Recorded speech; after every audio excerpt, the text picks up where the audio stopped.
5 days to go, folks. 5 days. Almost there. Just one work week. Not even a full work week, and we're almost there. It's almost time for POE2. I don't know about you guys, but I'm hyped. Let me just check, make sure the audio is running good. Yeah, we're good. We're good. How's it going? Any big news coming out lately? Let's talk about what happened over the last couple of days in the realm of POE2. Yo, Niche, how you doing, man?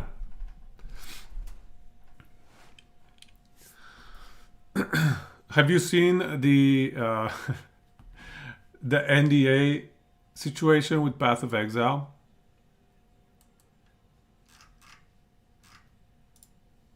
I need to make another YouTube video. What is the role of NDA in modern gaming?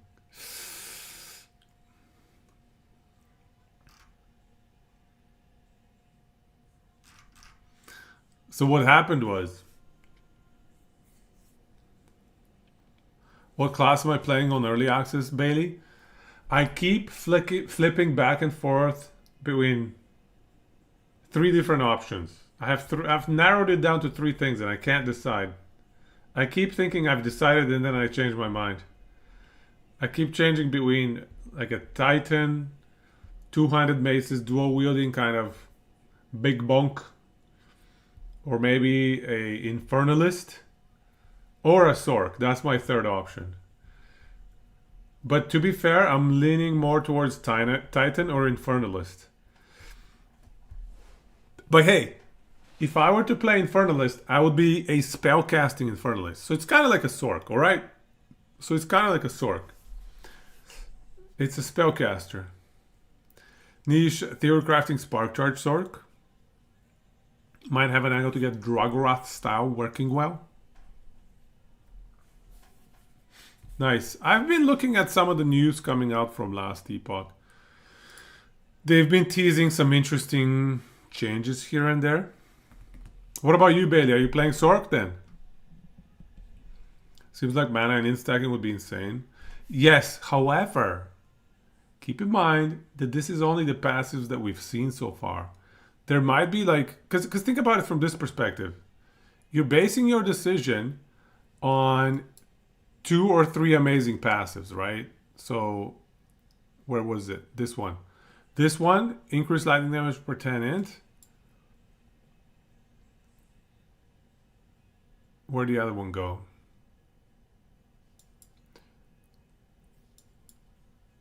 I lost the other one with the mana.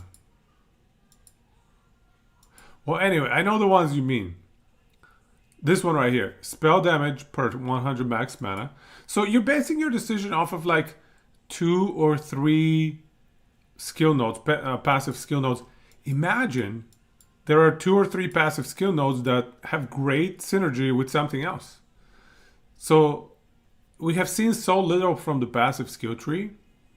I suspect there's going to be a lot of fun options, because these are also on the outer edge of the skill tree. So I suspect maybe there's going to be more power along the outer edge, or maybe more build defining choices along the outer edge. So I don't know.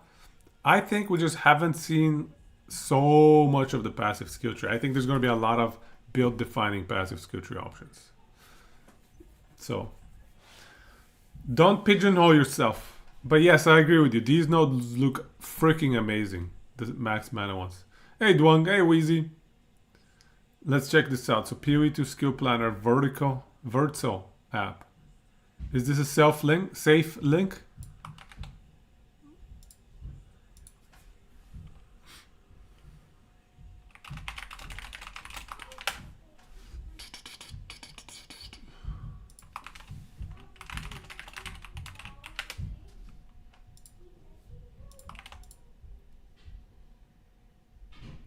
Okay, let's check it out.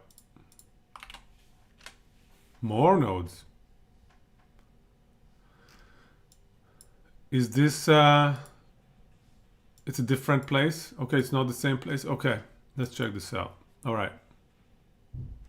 How is that leaked already? It's not the full tree. It's just everything that has been shown so far. You know what annoyed me with the other one is they didn't have a lot of the smaller ones. Like these small ones, dude. Look at these small ones. Ignite effect. These are crazy good. This is 10% more damage multiplier. I don't know how these are small nodes.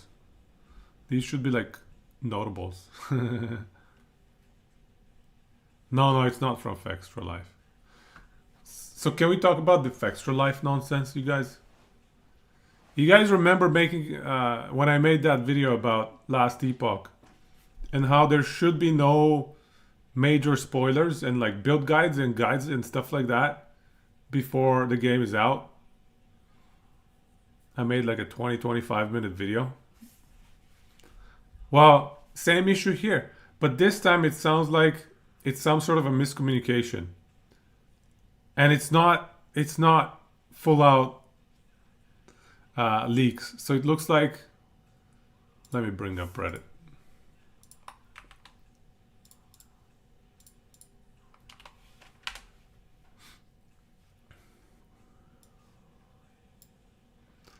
So this is Extra Life. So, and I encourage everybody here: do not go on that website. Don't spoil your don't spoil your playthrough by going through this walkthrough. Just don't do it. Don't do it.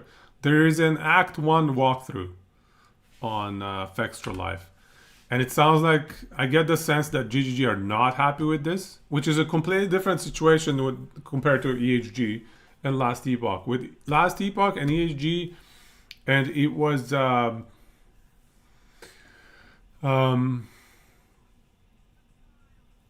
max roll. Yeah, it was max roll at the time. In that situation, EHG didn't really even consider this. They didn't even consider that spoilers and build guides ahead of the game's release is actually a net negative to the player. And they were like, oh, okay, we'll learn from this. To me, that was a bit shocking. But anyway, it is what it is. GGG, on the other hand, they get it. The Blizzard and Diablo 4 devs also clearly are clueless, and they actually seem to be encouraging build guides and for like the game to be solved before any patch is out, any new content. Before any new content comes out, Blizzard are like, all right, yeah, post all the build guides. Just rank list everything that exists in the game. Anyway, in this situation, GGG are not happy. I think this should not stay up. Hopefully they take it down. Anyways, that's the summary of the NDA situation with Path of Exile. I think I very much respect the stance that the GGG devs are taking. They're like, you know what? We want reviews to be more focused on the experience of the reviewer, but not on guides. We don't want any guides coming out, especially before release. There should not be any guides. GGG is also generally competent with communications security. Yes, I agree. They keep a clean house. So Wheezy, thanks for the link. We'll check it out. You're saying it's got more nodes. You don't think Ignite's going to last? You think there's going to give Hammer of the Gods an ailment penalty? Right? These are pretty crazy numbers, man. 10, 10, 10 effect. Effect is a multiplier. Yeah, they posted a walkthrough even though they're not supposed to. They're supposed to only do reviews.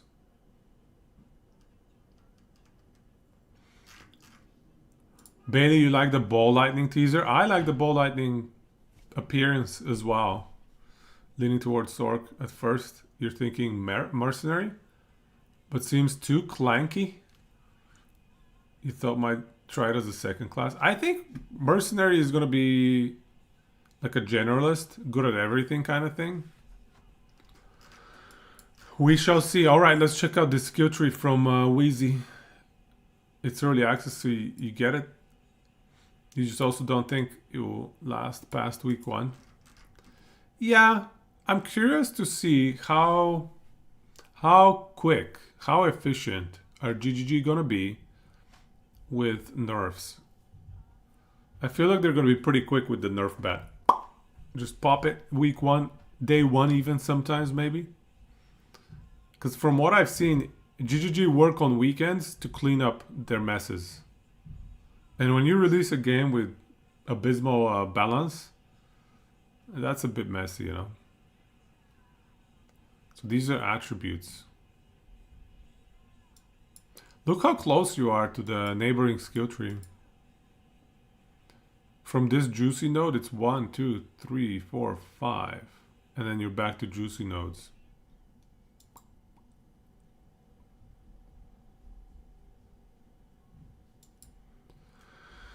Spell damage, minion life, minion damage, spell damage, minion damage, spell damage.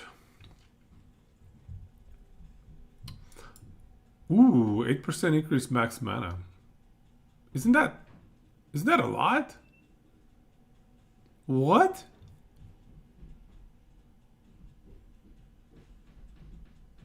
How is it that this tiny node gives you 8% max mana and this notable gives you 20 max mana plus 6% max mana? How does that make sense, yo?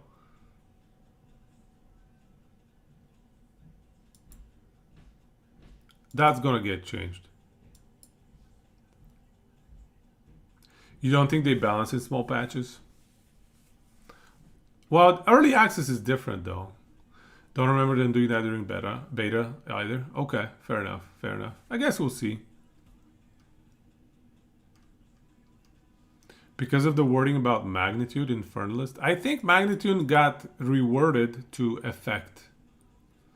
That's what I understood when I googled magnitude. You kind of think Ignite might have some mechanic to make smaller fire hits increase the effect of Ignite.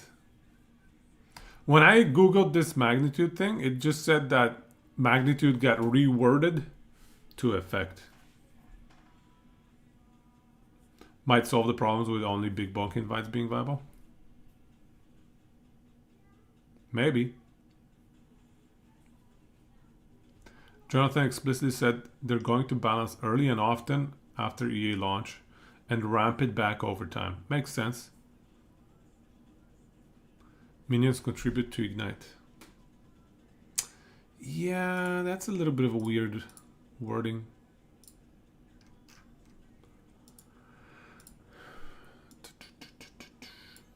All damage from you and your minions.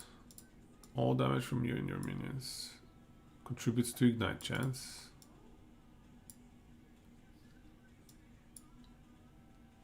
Maybe it means... I don't know. I don't know.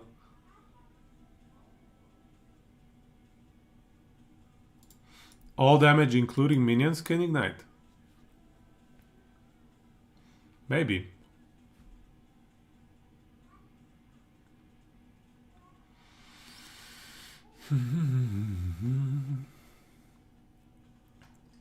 Bailey, you hope they let it ride through the season. I don't think there is a season though. Is there a season? Is this early access gonna be seasoned? It's just annoying to get needed after spending time on the build. Good to get nerfed. I think they said that they will leave and nerf later overperforming skills, but will take nerf anything completely OP. Okay. That makes sense. Bigger changes to Ignite than we expect. Yeah, that's the only thing I'm scared about running Infernalist. Is if the only viable playstyle is Ignite. I don't know if I want to play Ignite, to be honest. I kind of want to play hits, you know? I want to play crit. I want to play Infernalist crit. But if I have to play Ignite, I guess I'll play Ignite. I don't know.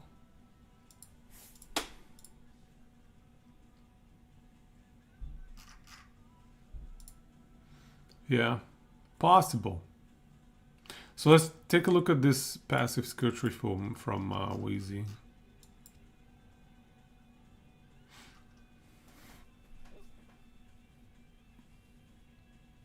Do we know skills from Axes? No, I don't think so. I think the Axe skills are going to get released when the Axe class or subclass gets released. Demon form scales damage and casting speed. Yep. So we might be able to get away without running Ignite. All your plans depend on specifically if the Chronomancer reset skill works on all skills and not just spells. Fair, that's true. But honestly though, why would you run Ignite on the Chronomancer? Because you have a maximum of 1 Ignite stack, right? You're not going to benefit from running multiple Ignite stacks. Cappuccino, it could be the 3rd warrior subclass, right? It could be the 3rd. I think it's going to be, yeah, the 3rd warrior subclass with the access.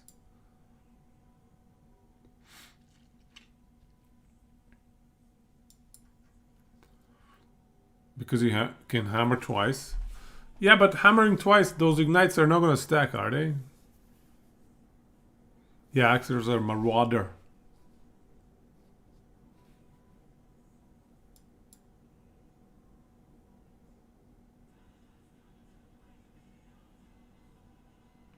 Regenerate life while moving. Stagger empties 50% faster while your shield is lowered. These block chances, man, I'm still pissed off that they're lower than I thought they would be. Hey, is that a flat 20 increased totem damage, or is it... No, it's got to be a percentage that somebody typoed. It is a typo.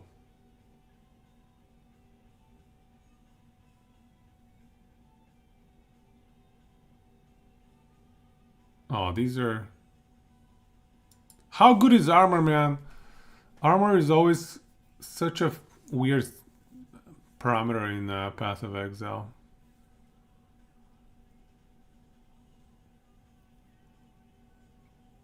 Hey, Bailey. Frozen is going to play on launch with us. We're going to have a party of 4 so far. 4 so far.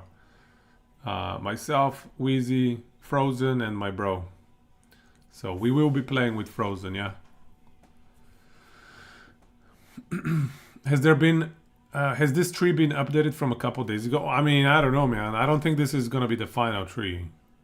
This is what we know so far, and some of it is from 10 days ago, some of it's from more than that. You know, it's just a variety, a compilation of leaks. This is a compilation of leaks.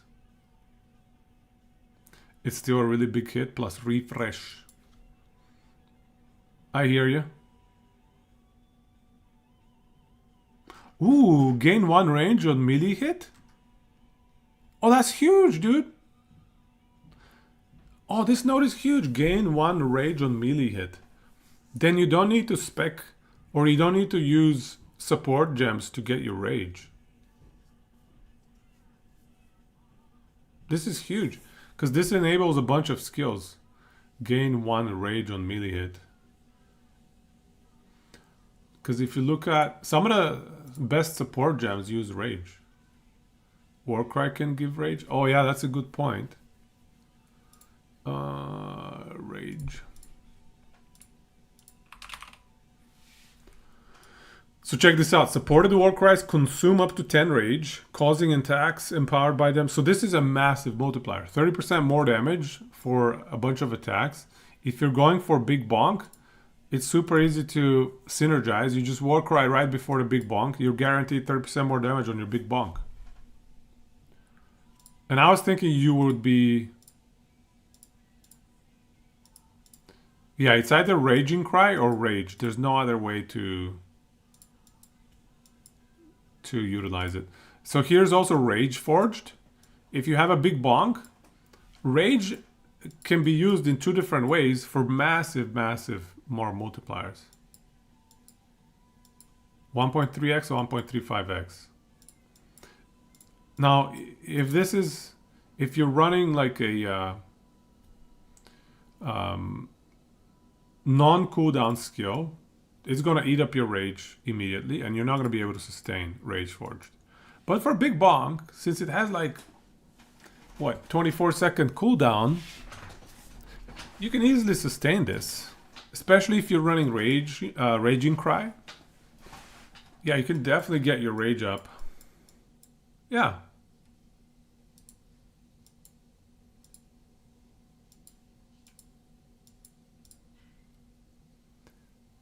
Inferno Cry plus Cry supports.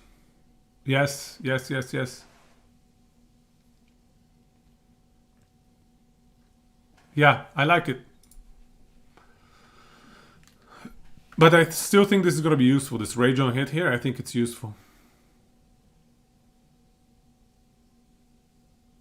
Oh, wow. 5% chance that if you would gain an endurance charge, you instead gain up to maximum endurance charges? What?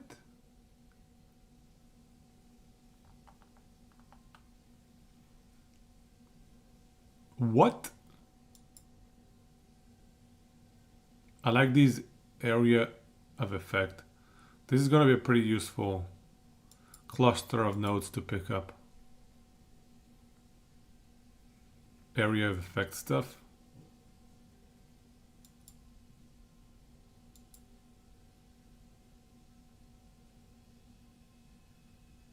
Strength dex.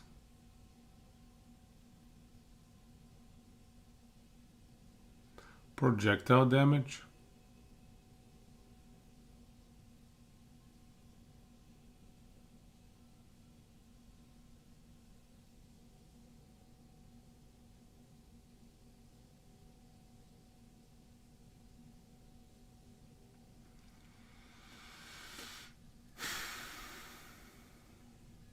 %30 increase stun buildup against enemies within 2 meters. Charge feeder with conduit. So you're generating charges for your allies. What was conduit? This passive tree looks way more interesting so far. More pathing options, interesting notables. Generally feels dense. Yeah, I like it as well. Let's check out... Oh yeah, let's check out these little notes here. These are important. Damage with maces. Stun buildup with maces. 16%, not bad. Stun and damage. Oh, this is a must-have. 8% chance to aftershock for slam skills if you use maces. And then another 15. So yeah, that 23% aftershock right here. Must-have. Must-have. 100% of strength requirement from boots, gloves, and helmets also added to armor? Hey, Frito. We're checking out the updates over the last few days. How does this work? 100% of strength requirements from boots, gloves, and helmets also added to armor. So if your helmet requires 200 strength, that's added as flat armor? Does it get multiplied by increased % armor inside the helmet as well? Doesn't that seem broken? Oh, that sounds crazy good, no? I mean, I don't know how armor works, but it sounds good, no? Because that's going to be way more than the default flat armor that boots, gloves, and helmets give, no? Shouldn't get multiplied by gear. Okay. If it doesn't get multiplied by gear mods, then it's probably not OP. It's only global armor. Okay. Okay.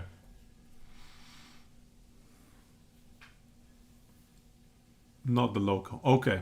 I see what you're saying. Iron reflexes and use dex strength base armor. The stuff that converts evasion.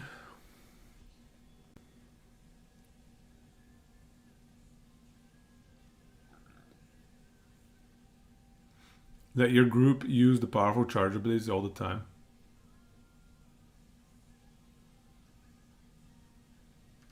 Yeah, that might be the next oral bot. I agree with you.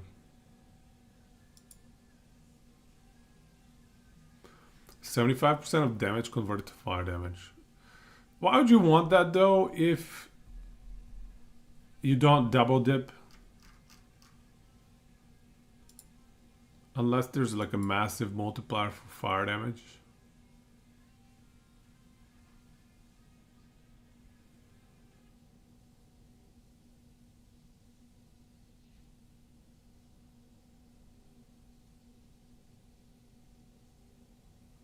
So I think these three nodes could be really interesting for the class that has zero cooldowns or on war cries. If you can generate enough endurance charges, getting 9% life back, maybe even 11% life back, every time you use up for each endurance charge consumed, I think that's pretty decent.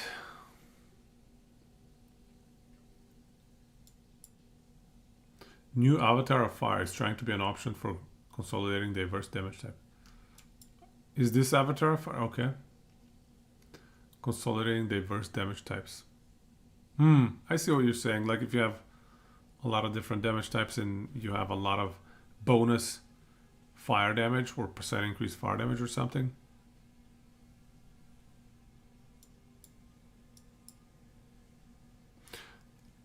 I have to say though, notice, guys, these three nodes are some of the highest percent increased damage in the early game you can get. Yes, it is very conditional, and the condition is a little bit tricky to achieve, hypothetically. I don't know how easy it's going to be to fully break enemy armor. But 100% increased damage against enemies with fully broken armor, that's massive. Compared to everything else,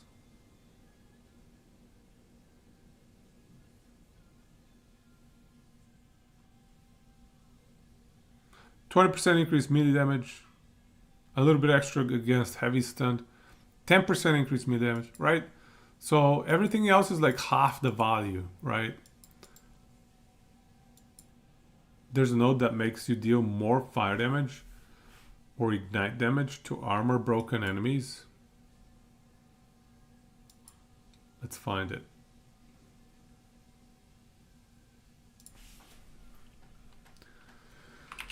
Armor.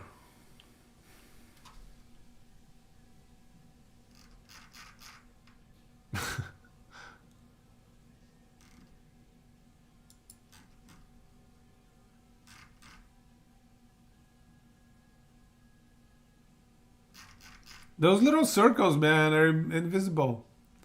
Link to the passive tree, sure.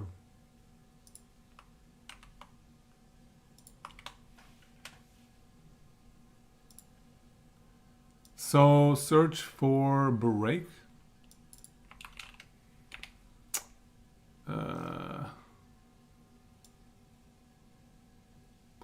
Yeah, they need to make those little circles a lot more visible.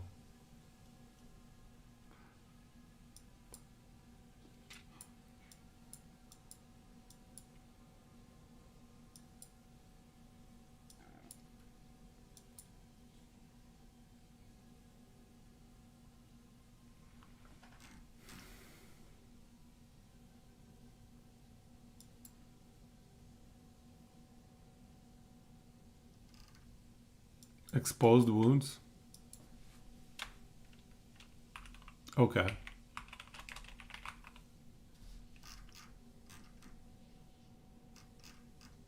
Okay, it's impossible to find anything on this tree, so I'm gonna skip it. This tree is tricky.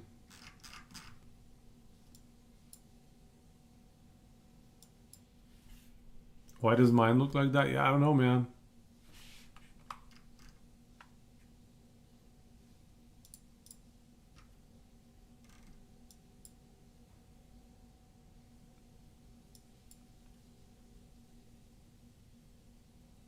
Should give a big circle.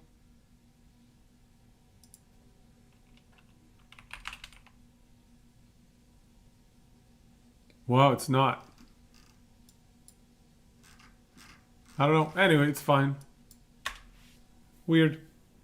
It's the browser.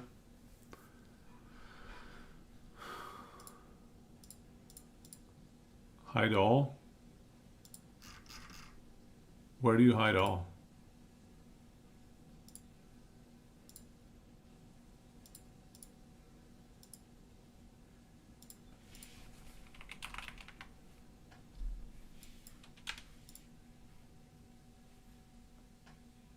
Google Chrome. It's the browser. So let's see the starting nodes here.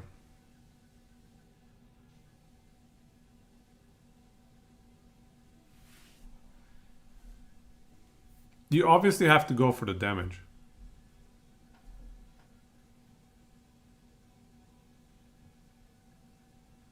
I guess you have to go through the damage up here.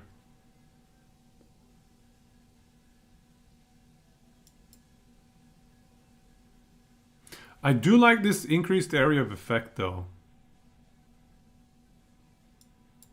Maybe later.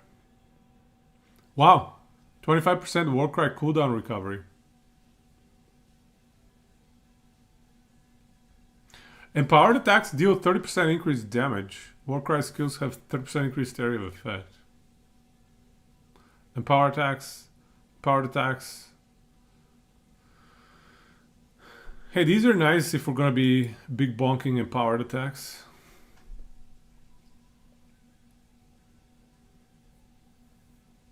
Aftershock area of effect. Grenade skills have +1 cooldown use. It means that any grenade skill that is on a cooldown is gonna have an additional charge. So an extra charge on grenade skills. Is there a clarification on what empowered means? Yeah, I think that's the same as exerted. But I'm not a POE expert, so anybody can validate that? Can we get a confirmation? Maim, dexterity. Who wants dexterity and 100 weapons? Boo.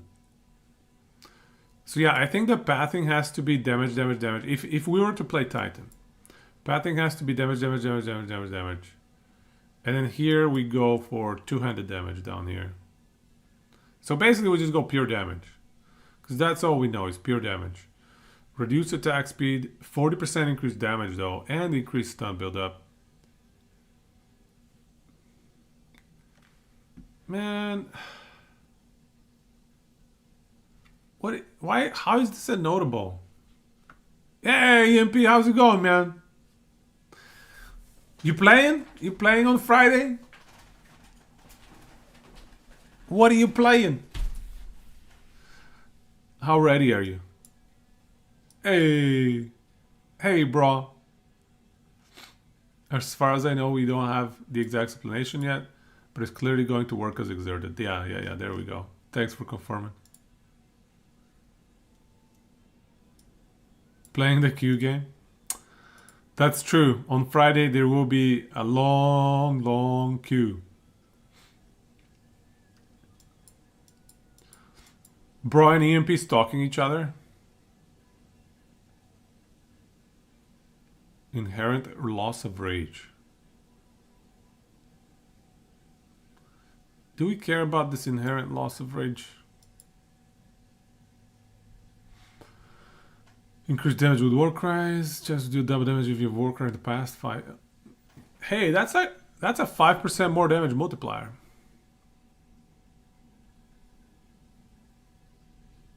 This is a 5% more damage multiplier, guys. Regardless of what you do. 5% chance to deal double damage. It sounds like with anything, any skill, even spells. That's a straight up 5% more damage multiplier. So this is pretty good in the end game, I think. Warcries empower an additional attack. This is also nice. I mean, if we're going big bonk, we might not need that. Warcry nodes are looking good. You're just trying to get in before the servers explode? Yeah, man, good luck. I feel like there's a pretty good chance server's gonna blow up. What class are you playing, EMP? What class are you thinking? Yeah, so that's what I would recommend. Anybody playing Titan, go for pure damage. Pathing through here, and then do we want the armor? You could go for like Giga chest piece armor, 2 points. I don't know. That's maybe more of a late game. set up for just specific chest piece reliant builds.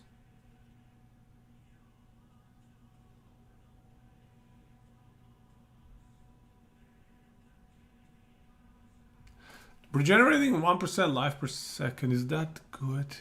That's not much.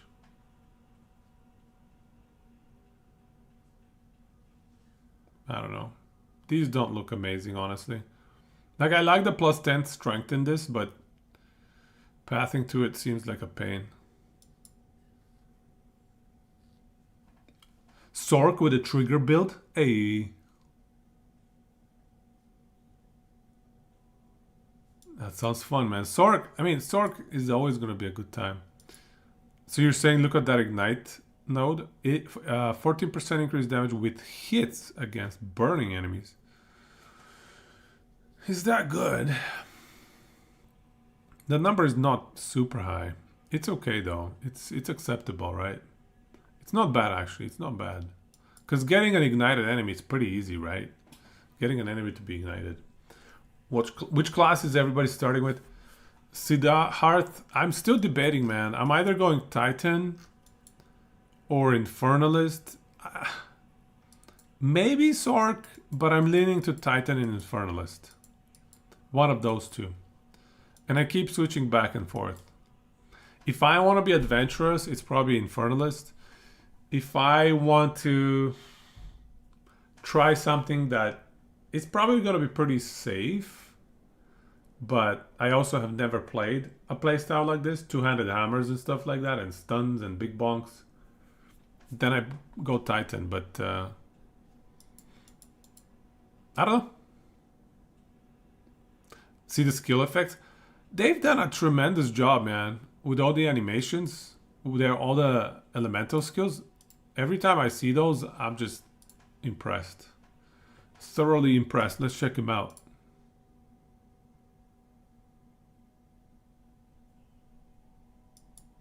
Come on. You'll be calling destruction down from the sky as you litter the battlefield with grenades and pepper your enemies with your automatic shotgun.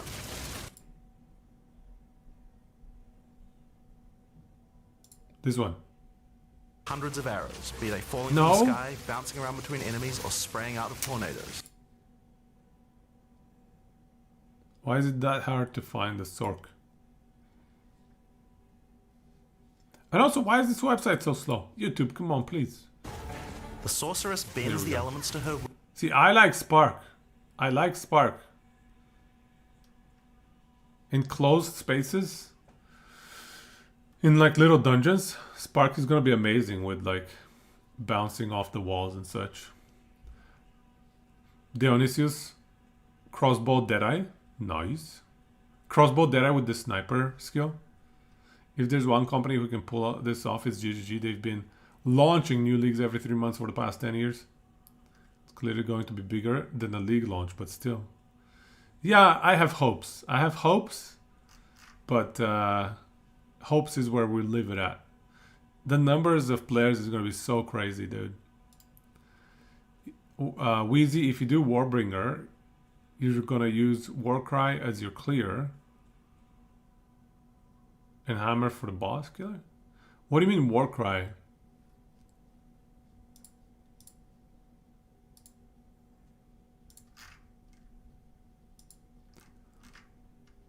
Like Seismic Cry? Which one is Warcry? Or are these just okay? So you mean these are damage Warcry is a label on the skills. I see. DPS Warcry. Do you think it's gonna be enough? I did see the Hammer of the Gods. Yeah, I am hyped for Hammer of the Gods.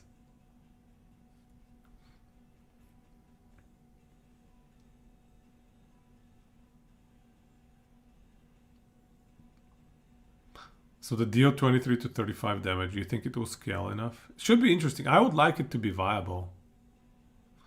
Do I think ancient totems could trigger volcanic fissures?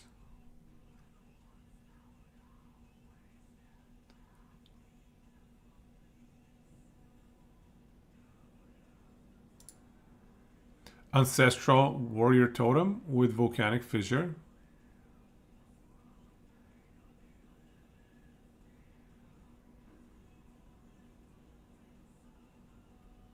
That's a good question. Slamming a fissure with a different slam skill will cause it and all connected fissures to trigger aftershocks. Also, what about allies? Are allies going to trigger volcanic fissure? If an ally slams, is that going to trigger volcanic fissure? What do you guys think? Hey, Quicksilver. Welcome, man. It should? So then why are we not running 4 barbarians? Just slamming slamma roonies. And just proccing aftershock after aftershock? There's no limit.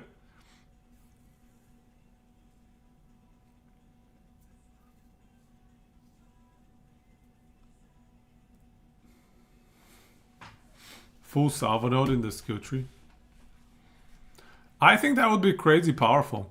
So that's a good point, Mini Machine. If the Ancestral Totems proc this as well, that could be some intense damage. Whose damage would it count as though? I think it should be a function of the person that cast the volcanic fissure, no? Yeah, I think it should be the volcanic fissure caster or owner or whatever.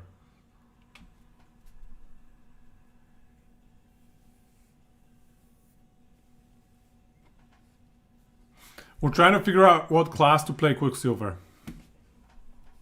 What about you? I have not looked too much at monk skills, to be honest. Thinking to invest in a triple elemental avatar. That doesn't sound fun though. I think at some point, no, I definitely am going to play monk at some point. But I don't think I'll launch as monk. I don't think I'll start as monk. Let me check the node you were saying. Full salvo. How do I even find it? These circles are too small. Help me find where is full salvo. Bottom.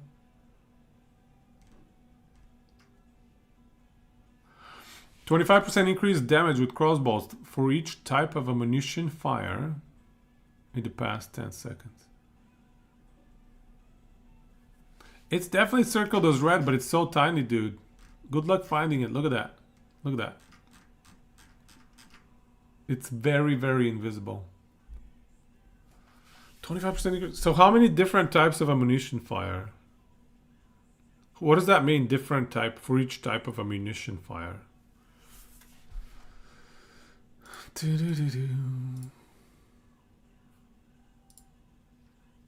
What does that mean? What do you guys think?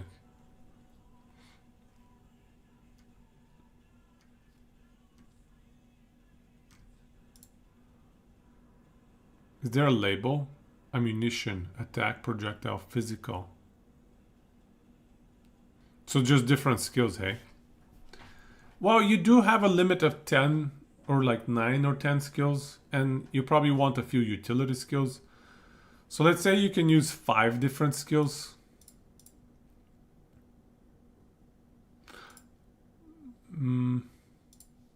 Does it count stuff that's triggered off of cast on crit?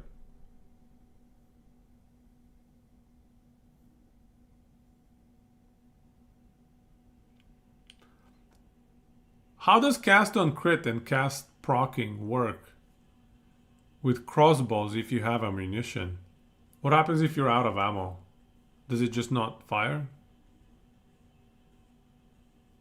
Probably it doesn't fire, eh? Crossbow attacks do not consume a bolt. Reduced attacks with crossbow increase crit damage with... Wow, that's a big crit damage multiplier. 80% increase crit damage with bonus with crossbow. That is huge. Cast on crit triggers... Okay. But something of the other stuff. Some of the other automatic stuff. Using ammunition automatically reloads. Okay. Okay. Power shots. Grenades have 15% chance to activate a second time?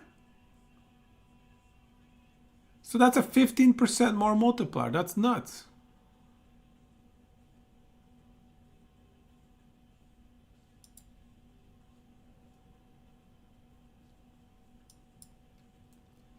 Yeah, I hear you. I hear you. Crazy damage. Look at rain of arrows. Rain of arrows.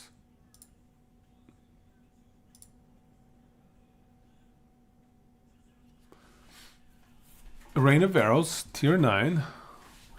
32 mana at level 14. Attack speed, slightly slower than base. 163% attack damage. Now let's see what it says. Fire arrows into the air, causing them to rain from above. Consumes your frenzy charges to fire more arrows. Fires 53 arrows?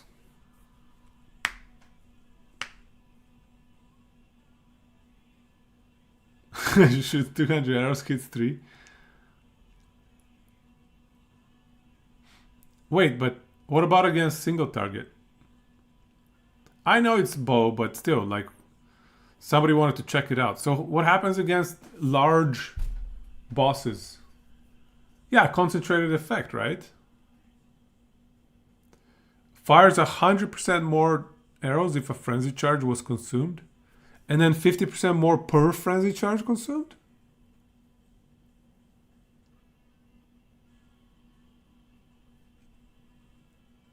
How are bosses supposed to survive this?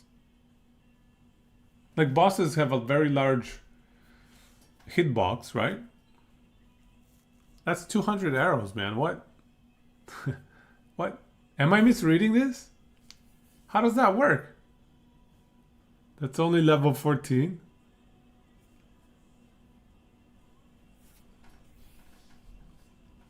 Surely there's a cap on the shotgun here, right?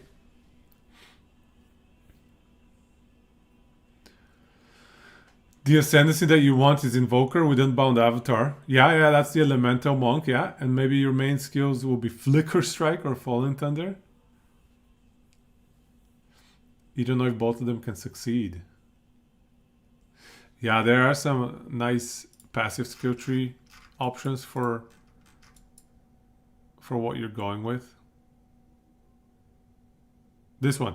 Quarterstaff skills that consume power charges count as consuming an additional power charge.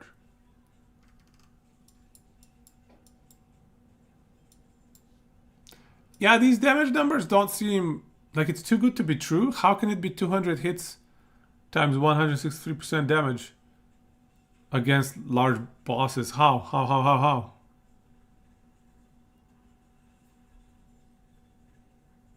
What is the secondary radius, by the way? Yeah, what is the secondary radius?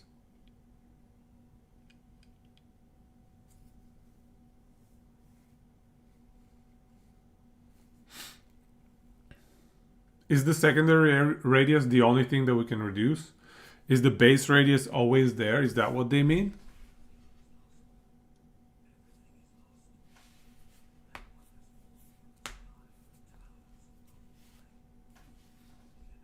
Damn.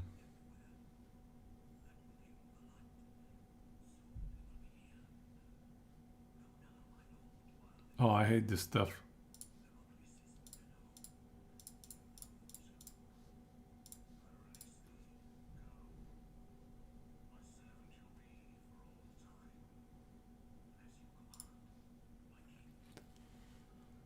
If Dead Eye didn't have paper defenses, you'd probably play that.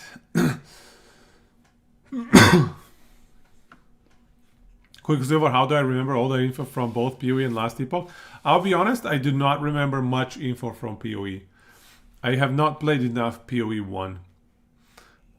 Thanks, man. But yeah, PoE 2, we're going to go dive. We're going to deep dive. We're going to try to make some nice builds, even though we don't have enough PoE 1 knowledge. It's going to be fun. I'm excited. Hype.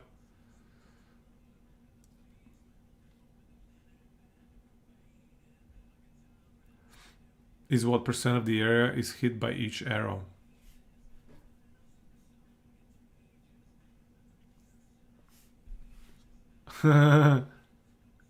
Maybe we're misunderstanding it. I'm sure. Do we have a video example of how the skill plays out? Do any of these have like an example? Using them to unleash depth.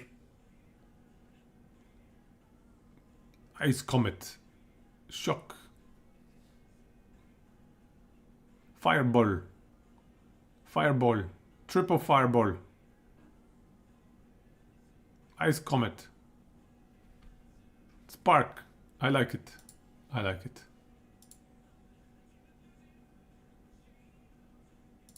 I like it. Infinite charge, resonance plus break endurance. Infinite charges, infinite arrows. Oh my god. Each arrow hits 3.6% of the area. So overlaps are super low. But if it's a massive boss, if the boss's hitbox is huge, then don't you hit the entire boss with all arrows?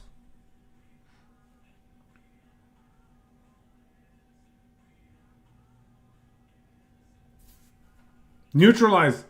I actually had a bunch of vacation left. I'm so happy I saved it, dude. Over the last 3 months, I've been saving it, and I'm like, what am I saving this vacation for? I don't even have any plans. I guess I'll take a little bit of time around Christmas time, spend some time with the kids.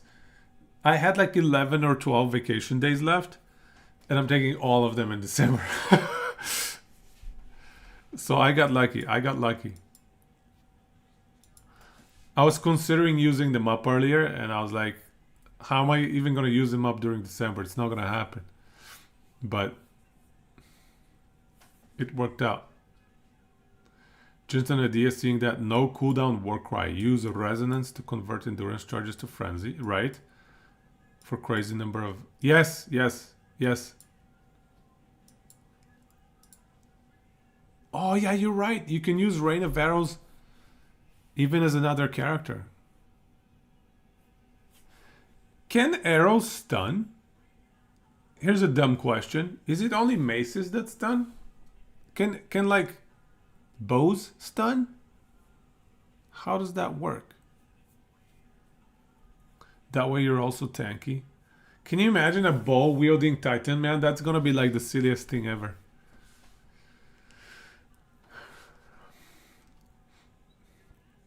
Dionysus, you're saying check out Falcon Technique node. Falcon Technique. Oh yeah, I remember that one. Attack speed per 15 dex. So presumably we should be able to get like 400, 500 dexterity at least. So that's a pretty decent 30% attack speed. Not bad. That's probably bigger than most things that you can get. Both Titans probably not even top 10 silliest builds in POE. Yeah, you're probably right. I've seen some silly stuff myself, and I haven't seen much. So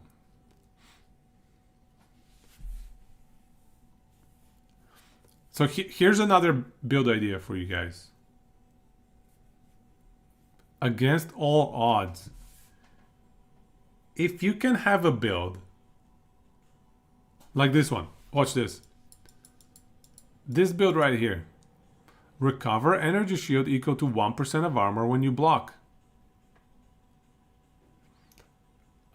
This is basically small enemies heal you. If you have the right build setup, small enemies are going to heal you. Exactly. Tank the full map into the boss, and then bring it into the boss with like 5,000% increased attack speed. If you have the right two nodes, which are these two nodes that I mentioned, right? So energy shield per block together with attack speed per enemy. Easy. As long as you have enough armor and enough maximum energy shield,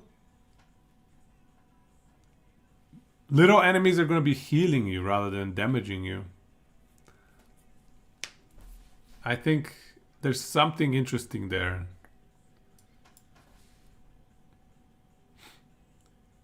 Bojack was actually really good.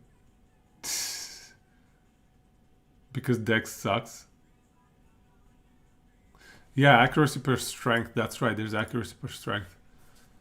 Special boss consumes all the minions to gain power. Woohoo! Don't say it. Shrapnel, 30% chance to pierce an enemy. Projectiles have 30% chance to chain it. Hey, I haven't seen these nodes before. Somebody populated these. Yeah, this website has more nodes than the other one. These were not visible before.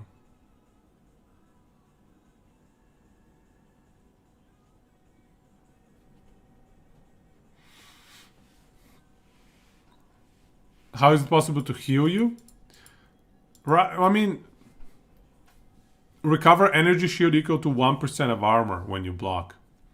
So it doesn't heal your HP, but if you have enough energy shield pool and enough armor, yeah, they're gonna heal you, right? As long as the damage inflicted by the little enemies does not surpass 1% of your armor, times 75% block, presumably, right? So I think there's going to be something there.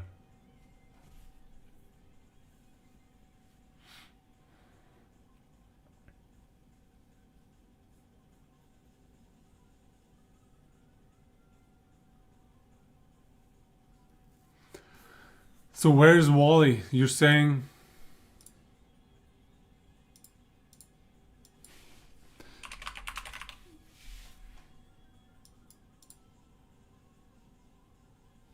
So how do you get into... wait, endurance charge...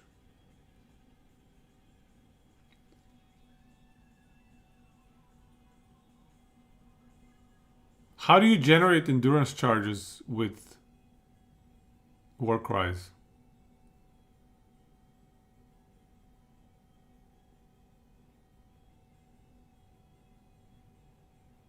No cooldown war cry.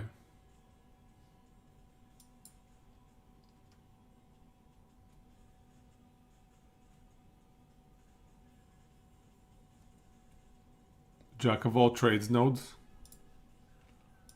Man, I'm never gonna find it. Oh, actually, I think I know which one you mean, maybe.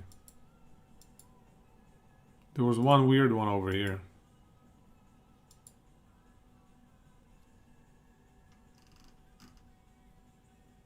Bottom. Where is it? Oh. Oh yeah, I've seen this one before. I don't think this is crazy. Triple attribute stacking is quite complicated. What's a reasonable number you can... Yeah, I don't think this is gonna be OP or anything like that.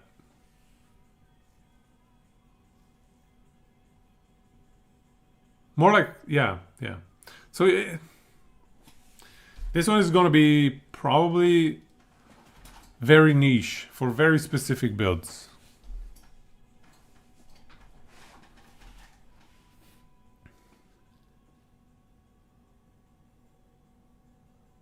Hey, this is interesting. Items and gems have 5% reduced attribute requirements. So between these three, that's 15% attribute requirement reduction. That could actually work pretty well with Giant's Blood. If we struggle getting enough strength to get our dual wielding two-handers combo working, 15% reduction is actually huge. And 10% increased attribute is nice as well.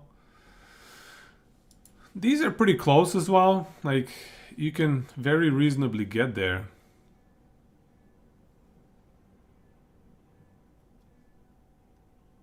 All the war cries will have cooldown. Oh yeah, no, the war cries have a cooldown. He's talking about the Warbringer Ascendancy that says ignore war cry cooldown. That's what he was talking about. They do have a cooldown. Inferno Cry cooldown time 8 seconds.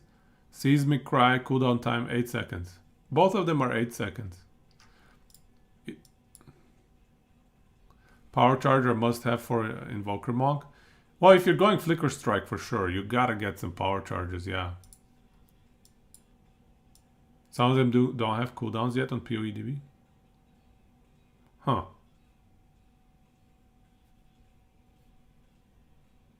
Weird. You're curious how stat-starved builds will be with the ability to pick them on the path between notables. Curious how stat-starved builds will be with the ability to pick them on the path between notables. What do you mean by that, sorry? POE2 to be voice incomplete? Right. Falling Thunder? Right, yeah. Yeah. Looks like you need a solid way of power charge generation. How good is Perfect Opportunity? How good is Lucky Hits, by the way, guys, with maces? Let's check the mace damage ranges. So let's see, 200 maces, 40 to 54. So getting lucky is not a massive difference. This is actually bigger range. Oh, that's not a huge range at all. It looks like 200 maces do not have a massive range. So having them be lucky, it's not a big deal. I would avoid these nodes.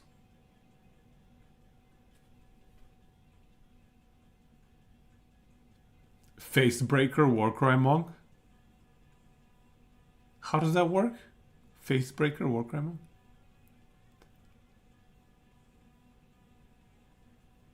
Some small node says +5 to any attribute.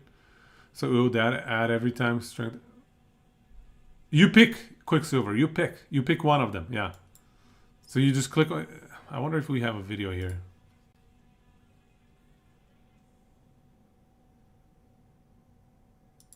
Here, I'll show you.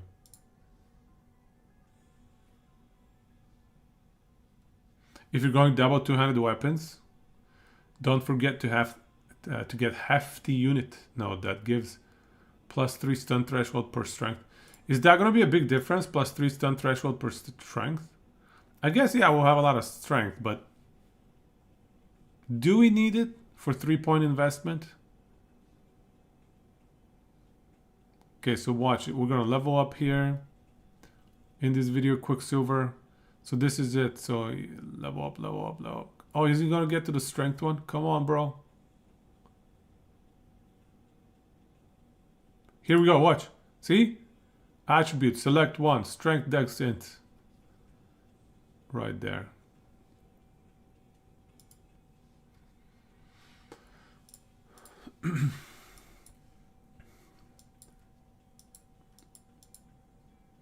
+3 stun threshold per strength. It's hard for me to gauge how, because we're gonna have massive armor amounts too. So technically we shouldn't be getting stunned too much. We're gonna have a huge HP pool, and HP is what goes into the stun threshold formula. So we shouldn't be getting stunned much as a warrior.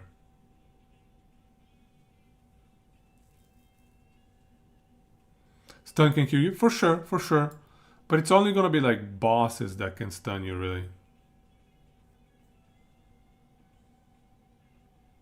Attack area damage.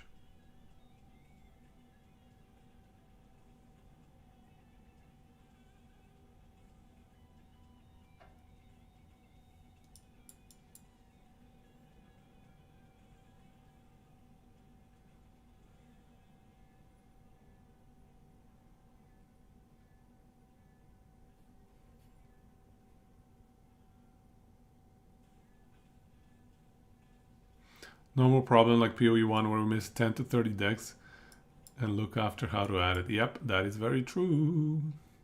Access to charms. You can get stun immunity on charms. Oh, is that true? Is that confirmed? Sleepless going Witch Hunter. For the safer start. Yeah, 30% bonk on the enemy bosses. That's nice.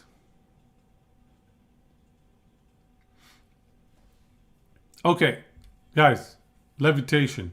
How good is levitation? I think if you're a little bit slow, like me, levitation is a must-have, all right? Get yourself some levitation. I think this is a must-have node, man. Because if I'm playing warrior, I'm probably going to be pathing at least to some extent down here. I mean, partially because of the attributes, because we're going to be stacking strength, potentially for this rare and unique enemy damage.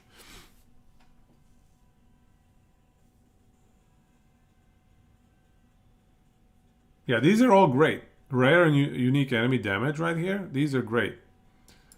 And then you're already pretty close to levitation. Why not pick it up?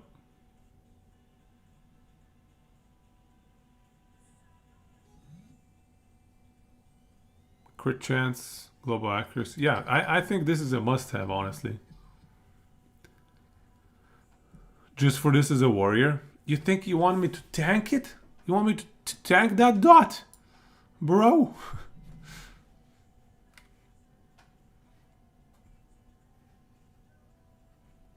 But you could technically anoint it.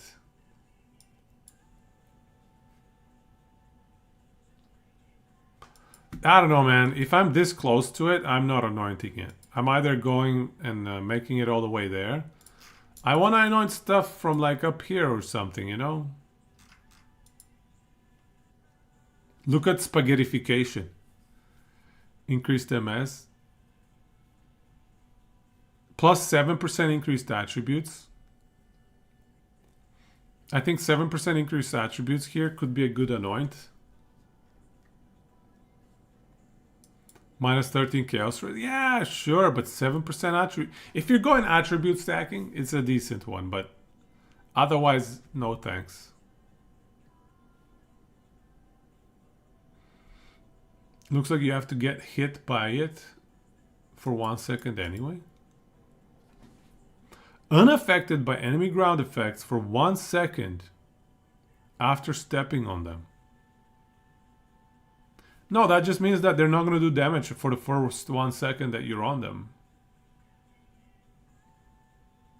What if you step off them and you come back to them? What happens then? What happens then?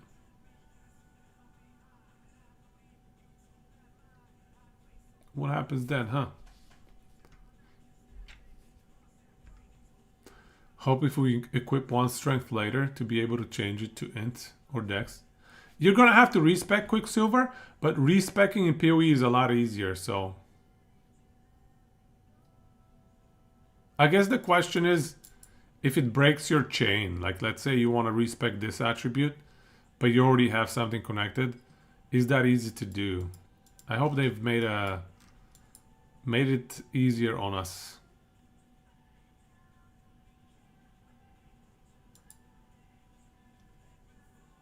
One-handed weapons, forget it. No, I don't want your one-handed weapons. That's a lot of attack speed though, holy crap. That's like 12, 18 attack speed. You can respec attribute point nodes without changing the tree. And it's half price. Thank you, Duang. That's awesome, man. They've thought of everything. GGG, well done.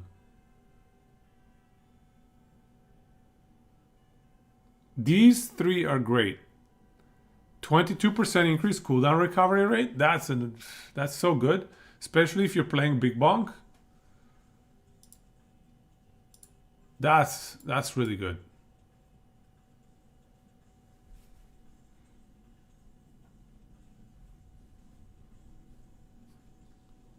That is super good. Here's another one. 10% CDR, 5% CDR, 5%. Okay. So that is 20% CDR right there.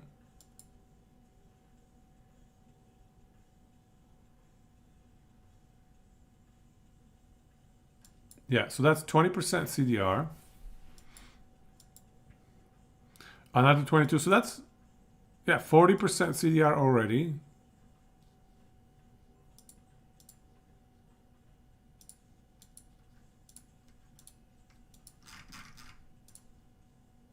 For Hammer of the Gods, 24 seconds. That's pretty solid. They said respec on the stat node, it's half cost. And you can change it without respecting. Yeah, nice. Thanks, guys. I missed that part. I must have missed it somehow.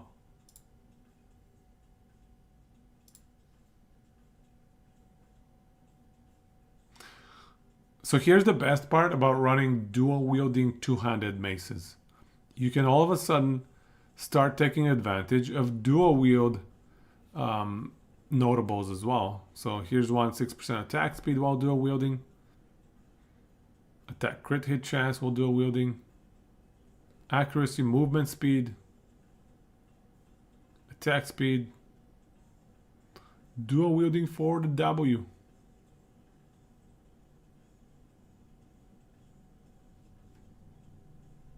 Which with Contagion and Chaos Bid will be good.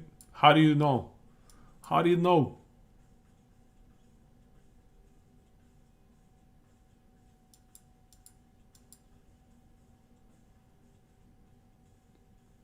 Stun build-ups. There's a lot of stun build-up on the skill tree.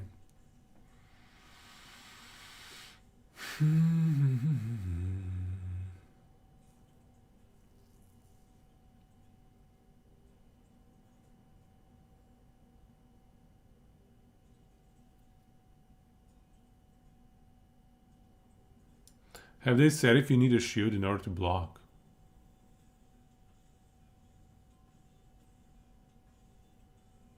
I have not heard it. I don't know. It seems like you should be able to block without a shield though, if you have the right weapon, let's say. Contagion sticking to the corpses and of things it kills sounds quite fun. Oh, so if you make a zombie, it has contagion on it? Nice. As a good defense layer, you think Savored Blood plus Goring plus Fast Metabolism and finally Vile Pact would be... Okay. Are those...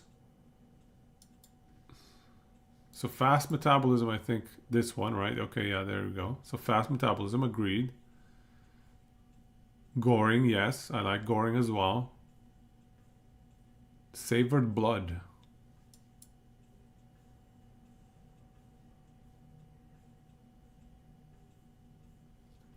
Where's Savored Blood at? Left of the warrior area.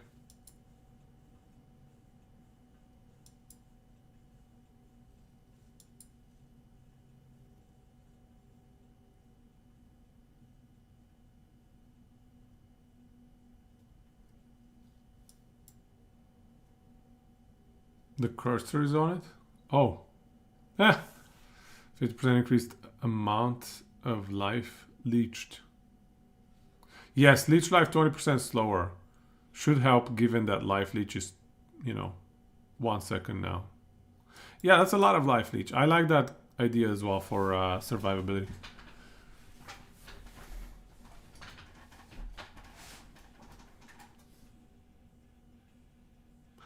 Well, Vile Pact in fact fast metabolism doesn't work though, does it? Because Vile Pact, yeah, Vile Pact and fast metabolism don't work together.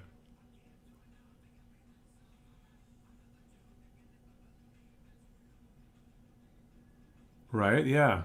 There we go. Thank you for confirming. Could be wrong, but I don't think they work together.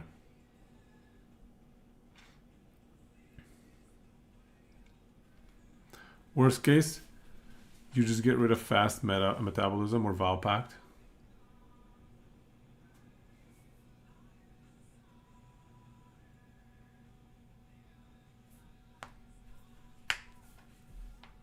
Right. I would skip Vile Pact. I would just focus on fast metabolism. Play around that. That's what I would go.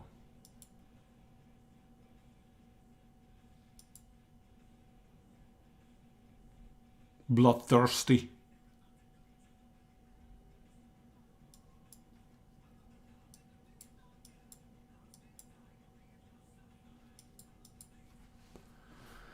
You're honestly worried about Leech with the new 1 second? Mercenary have close nodes that give cooldown recovery up to 52%. You'll probably go for that crossbow Deadeye. But you'll be swapping into Maester for Hammer of the Gods. Hey! Cooldown recovery, Hammer of the Gods, yeah.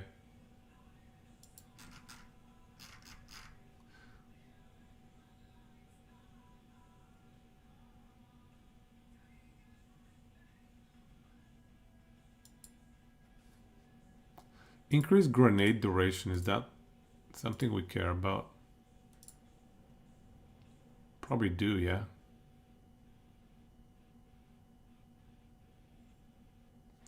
We have so little information to go.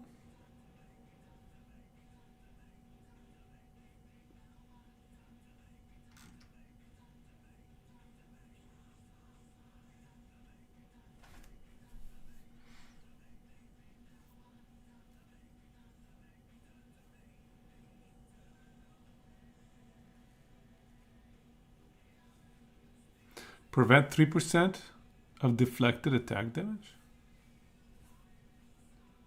I don't know what that is. These are crappy.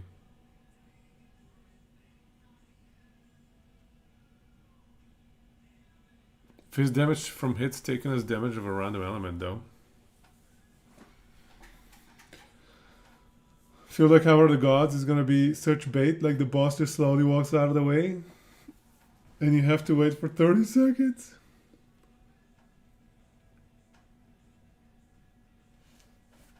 No, but it's not. No. 52% cooldown recovery doesn't mean that way.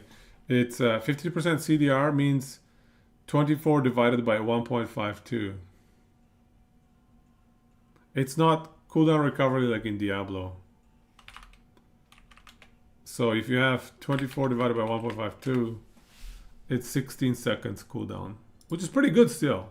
Don't get me wrong, that's still awesome. Because otherwise you can get cooldown down to 0 seconds and just spam stuff. It will be busted. Check this out. 1% increased attack damage per 75 armor or evasion rating on shield.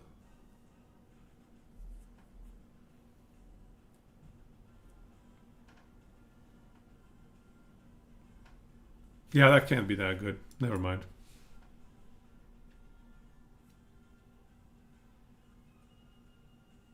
Some of that grenade specific. Well, I counted 42%. I counted 42% cooldown generic cooldown. Applying to everything. So like right here, 42%. Yeah.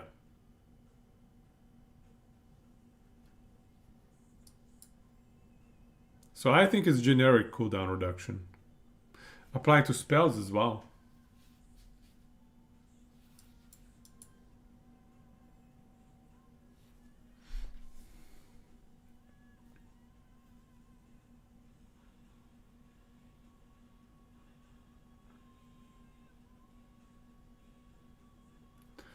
You're assuming that you can't summon a totem to cast Hammer of the Gods, resetting the cooldown of Hammer of the Gods each time you summon a totem.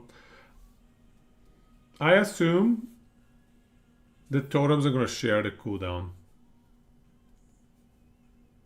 Yeah, I think the totems are going to have to respect the cooldown. There's no way they're going to get to just spam Hammer of the Gods. Or even to reset it as you spawn a new totem. I think it's going to look at... Yeah, it's going to have some sort of cooldown. It's still a lot of CDR for POE standards. Yep, agreed.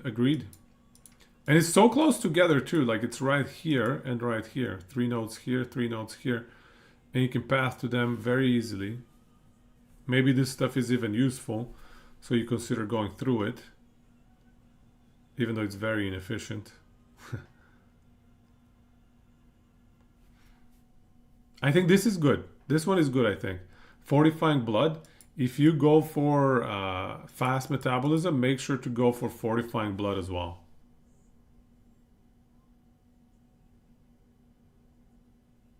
Increased armor and evasion rating while leeching. Theoretically, you could be leeching almost 100% uptime.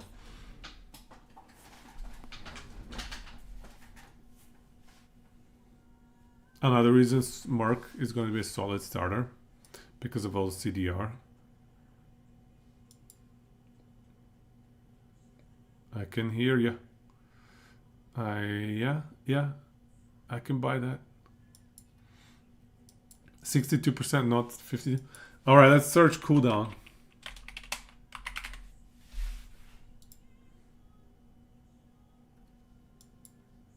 The circles are so small, dude.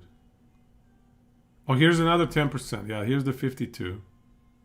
This was actually really good too, because it says enemies in your presence have 10% reduced cooldown recovery rate. Against bosses, that's going to be pretty nice, man. Slowing them down just a little bit. And then if you add some curses, like temporal chains, you slow down their cooldown recovery, but then you slow down their cast time and attack time. I think that's going to add up. That's going to be a good bonus to the team as well. So that is 52.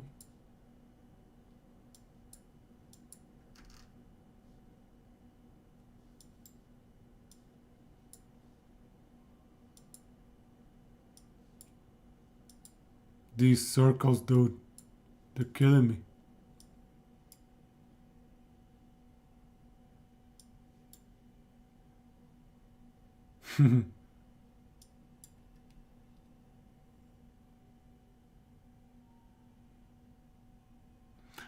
If you're going Witch Hunter, that also stacks with concentration. Yeah, good point. Witch Hunter is bosser confirmed. Good point, good point. Yeah, Witch Hunter does seem to be the bosser. Is it confirmed concentration makes bosses cast less? I mean, that's how it reads, right? That is how I read it. Enemies have maximum concentration equal to 40% of their max life.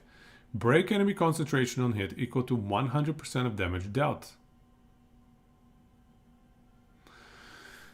Enemies regain 10% of concentration every second if they have not lost concentration in the past. Okay, yeah, so yeah, confirmed. As long as you keep damaging them every 5 seconds. And you know what? This is going to be even better because this is going to kick in when bosses go to their second phases. I guess the issue is when bosses get like a little cutscene, which gives them a break, and so it resets the concentration value.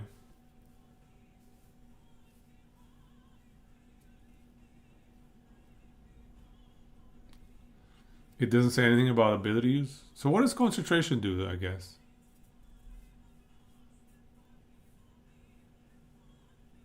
I guess it doesn't tell us what a concentration does.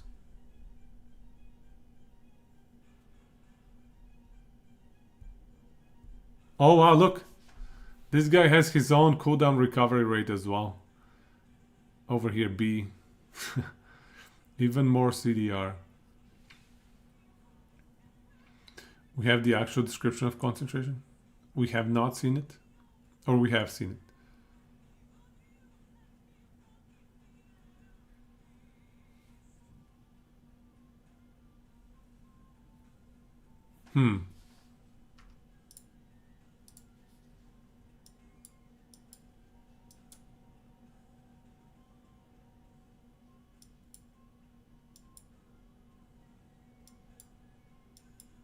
So I see 50% cooldown in this part of the skill tree.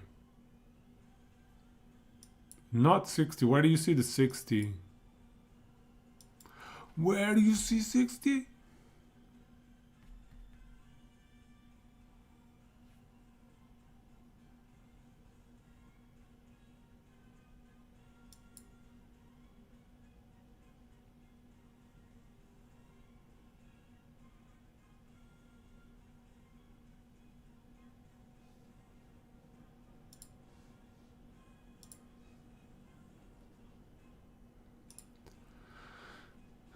Here's the concentration details. Enemies have less cooldown recovery rate. The lower their concentration is, getting down to 50% less cooldown recovery rate. With concentration is 0.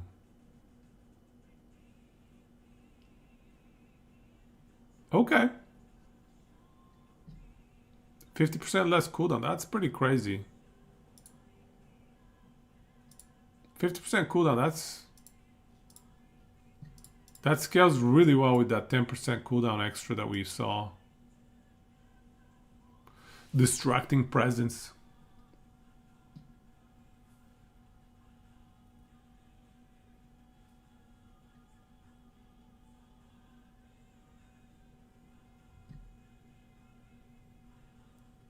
Damn.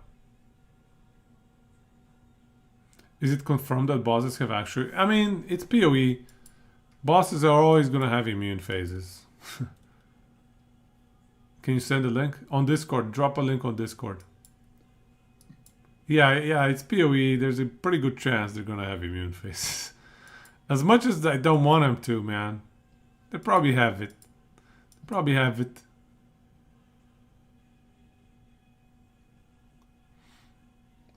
Attack speed per dexterity. That's a big investment. 3 skill points. And this is a bit of a dead end. Well, actually, no, it traverses this way. Could be decent.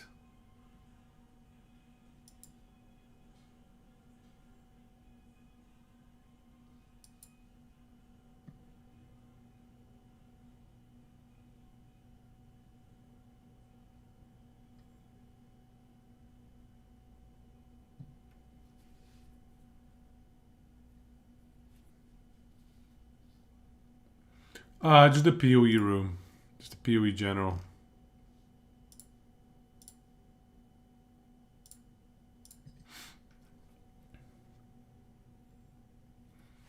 Hey, Quicksilver, take it easy, man.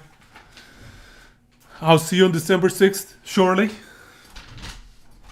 December 6th, launch day. Bloopa small. 8% max mana, man. That seems out of place. These little small nodes. That is too good, 8% max mana. Also, why are these dead-ended? These are so weird.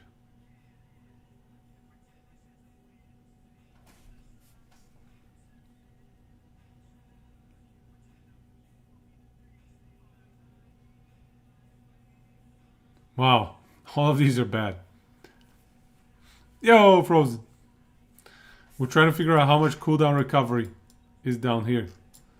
There's like 52% cooldown recovery between these 3 nodes. And this is right next to the crossbow area, crossbow starting area. So warrior is over here. So if you're a warrior and you're running Hammer of the Gods, you probably want to pick these up for the cooldown. Pick these up for the cooldown. And then there's one more over here for cooldown. I don't think there are any other ones. Generic ones anyway. Oh, Cluster Bomb has a 10-second cooldown too. I didn't know that. Oh yeah, you're right. Cooldown time, 10 seconds. Huh. One more in the ball. Which ball? Everything's a ball here. Oh, there we go. Okay, thank you. Okay, this is actually nice as well. Not only does it give cooldown, it gives us area of effect as well. I like area of effect.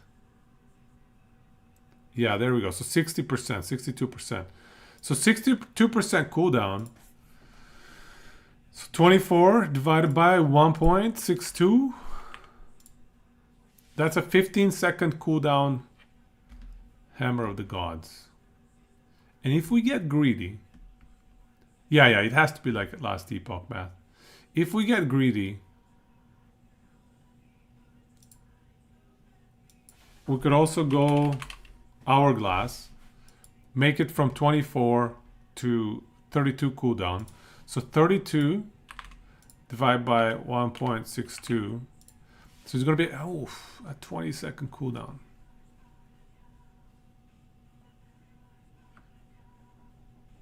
Yeah, 20-second cooldown. For grenades. It's probably like 6 or something. 10 divided by 1.62. 6.2 second cooldown for the grenades.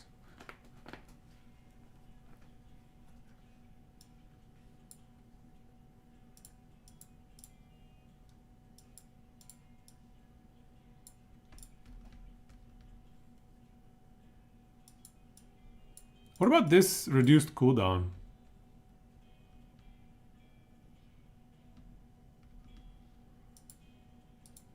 How do these two combo? So let's say we have 32 divided by 1.92 instead. I don't think it's worth to invest 2 gems. It's 16.6. So it's back to, so it's basically as if you didn't play the hourglass. So this basically negates the hourglass, more or less.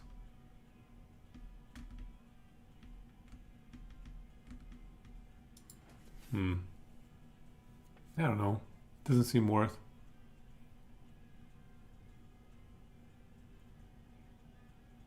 Not sure if cooldown matters that much for Hammer. You won't make it spam anyway. And cooldown comes with the opportunity cost of something, like damage. 50% more multiplier is massive. You're not going to get too many support gems that give you this kind of multipliers, right? Like, realistically, this is something like 225s, right? 2 gems that give you 25% more multi.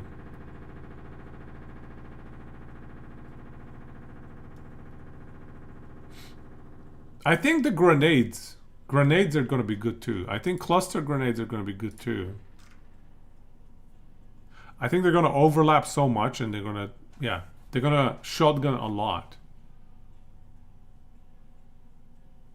So I can see how cluster grenades are going to be crazy good as well. Yeah, that's right. There was a +1 charge. It's right here.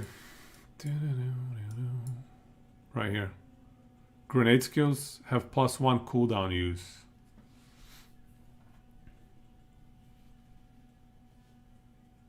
So you could pop like 2 or 3 of them in a row.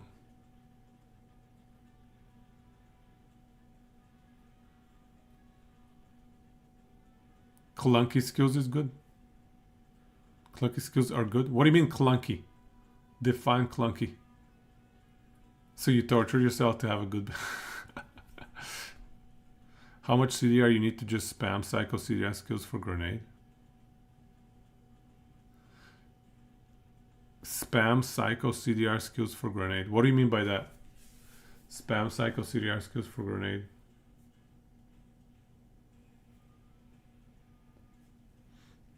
Only use strong CDR skills. Oh, okay.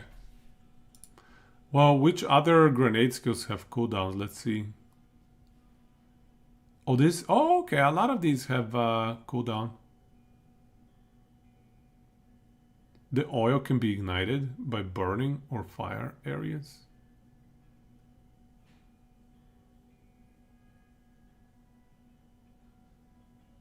We don't have a description on a lot of these.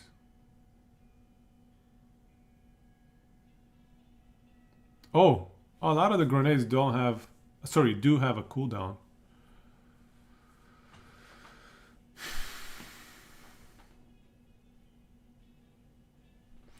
Burning effects or detonator skills?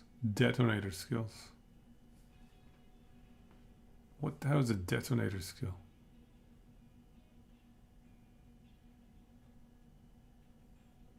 Exploded into fist damage.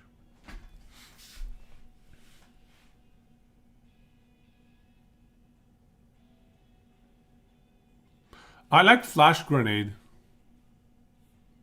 100% more stun buildup. How much damage is the explode combo? Yeah, they don't tell us. They don't tell us. Explosive. Oh wow, every grenade has a cooldown. I didn't realize grenades are very cooldown focused. I didn't know that.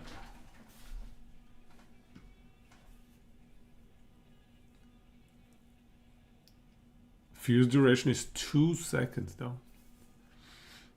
So you can play full DPS crossbow, and when you get bored of it, you can change into grenades. That does sound fun. Two completely different play styles.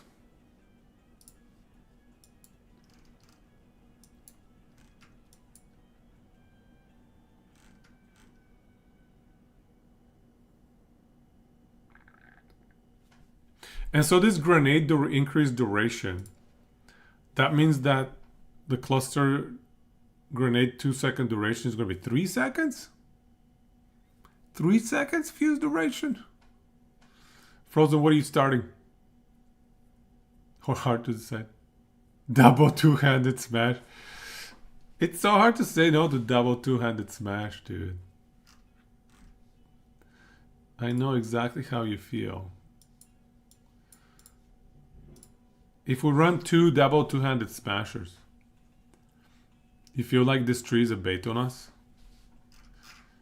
Not only that, EMP, I think you're right. I think there's going to be so many things that they're not releasing or not revealing on purpose. So everybody's like planning things around what we know.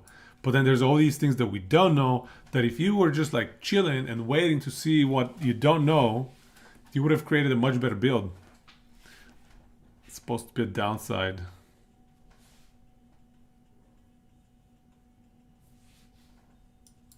Yeah, it is a downside, yeah. Because you're getting an extra projectile. That is pretty damn good. So if you can, I don't know, if you can overcome that downside, where did it go? Right here. 50% increase. That is a pretty big downside, though. Stand by, stick to the basics. Yeah.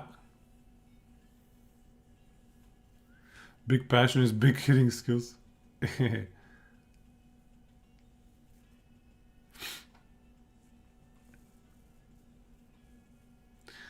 just have to use explosive shot.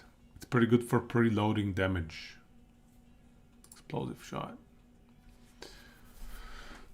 Ammunition attack AoE projectile fire detonator. Okay, so this one has the detonator tag.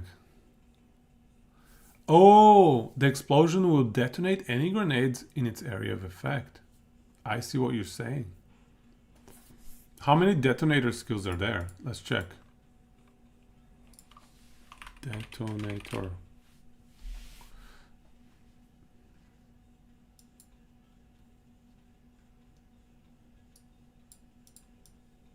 So this is not a crossbow attack. This is a bow attack.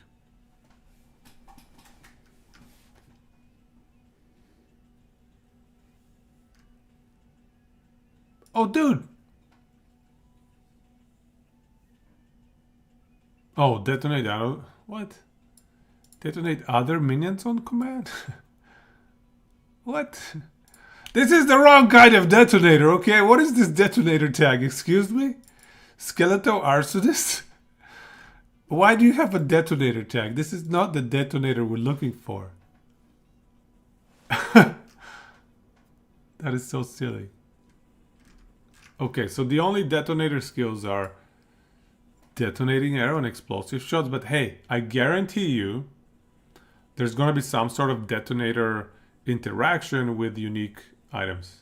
There's going to be some sort of unique item that converts something into a detonator skill. I think. I'm guessing.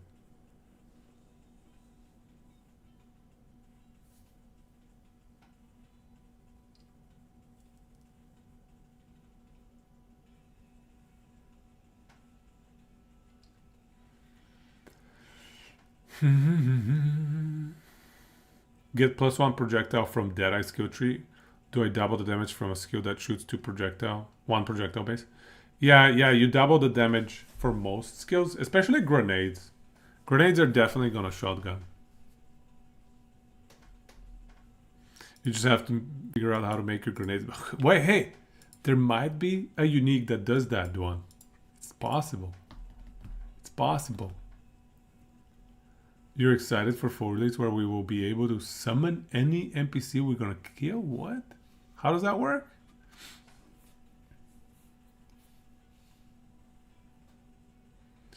Right, yeah. Deadeye with a crossbow and with grenades might be legit.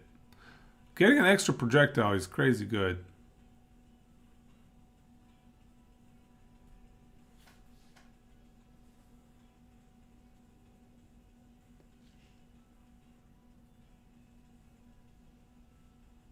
Tailwind is just move speed now. It's not good anymore. Hey, Waro, welcome, man. How's it going?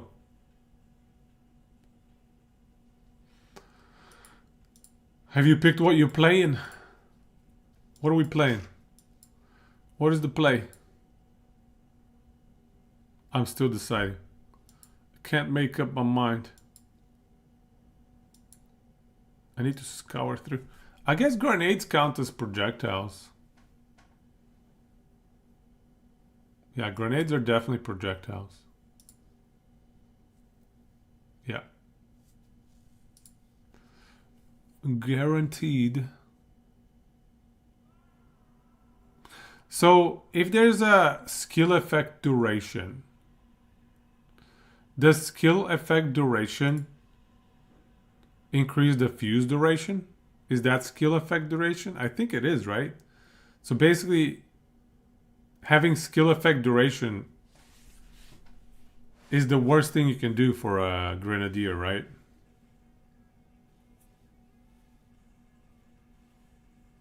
Ironized Grenadier, Minion Infernalist, and some kind of Lightning Sork. Lightning Sork is like the build that plays itself, you know what I mean? There's going to be a lot of Lightning Sorks out there, I think. There is definitely less duration in PO2, yeah. I'll show you one sec. Duration.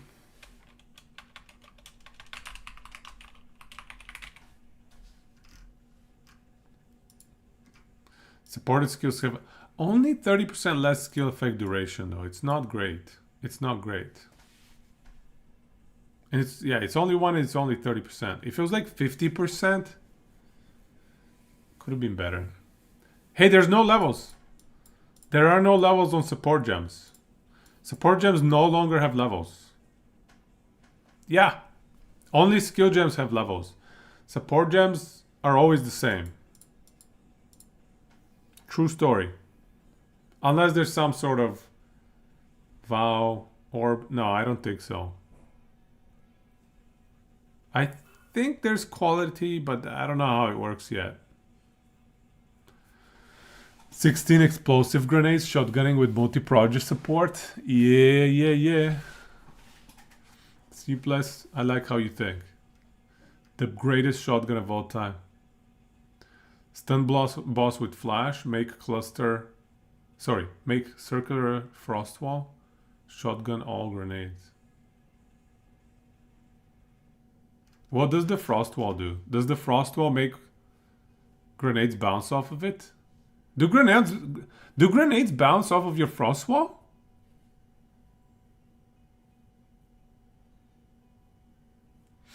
How about spark? The spark skill. If you have a frost wall and you start casting spark, what happens? Yes, Duang, yes!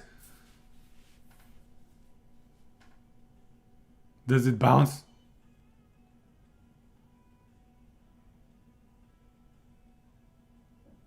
A Thunderdome? So just like infinite bounces?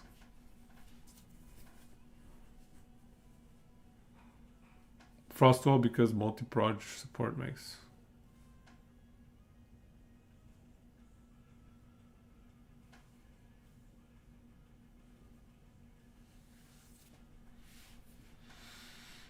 How much tailwind? Wish I knew. In this game it's called, yeah, Fortress.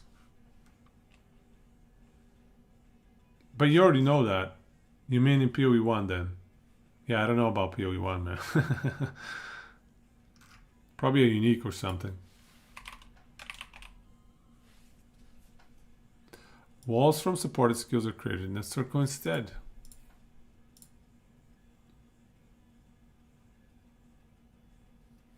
Creates a wall of ice crystals which holds back enemies. The crystals explode if sufficiently damaged, or if pushed hard enough, dealing damage to nearby enemies.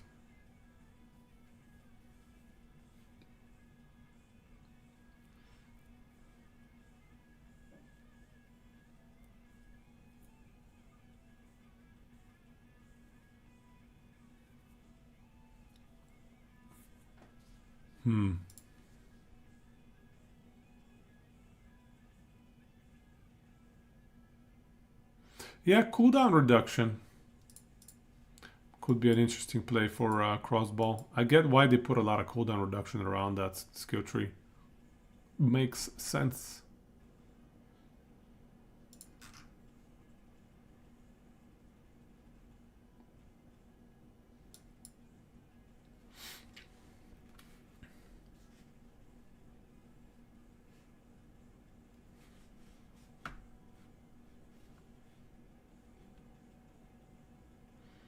Is there anything interesting around here?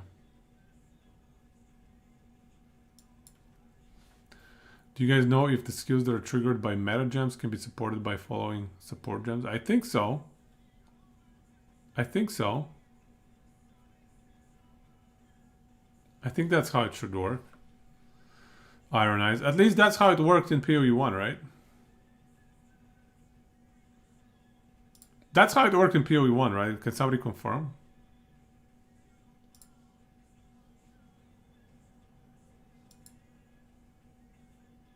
%20 chance to gain a power charge when you shock or shield the enemy.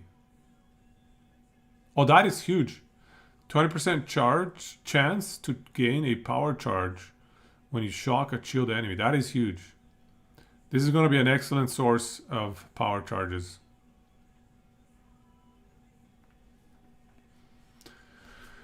And if you're playing Flicker Strike, for example, maybe you can generate power charges while Flicker Striking. Or, if you get Resonance, what are we converting power charges to? Resonance, where are you?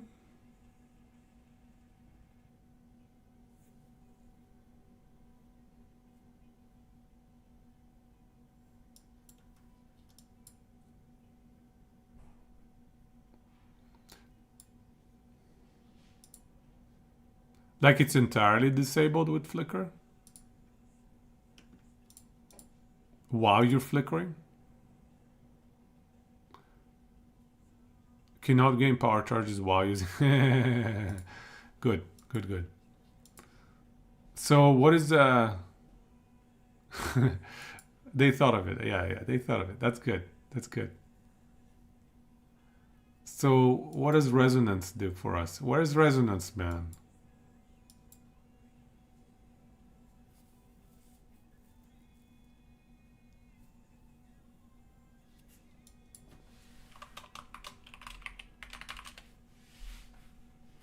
Resonance.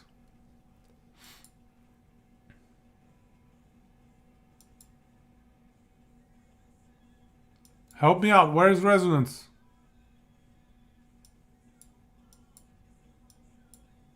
By Spaghetti. Oh, it's a keystone. I was looking for a notable. Okay, thank you, Wally. So power charges in endurance instead of power charges. So we can use this to generate endurance charges. Is that good though? I don't know. That doesn't sound amazing. How does crit chance work in PoE?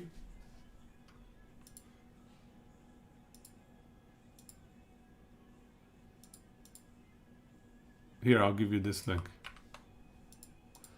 Here's a crit. Here's a crit chance explained video for you. Well, that sucks. I was hoping it generated frenzy charges. Actually, I don't know. Endurance charges might be good too. For the war cries. Yeah, maybe endurance charge is good too.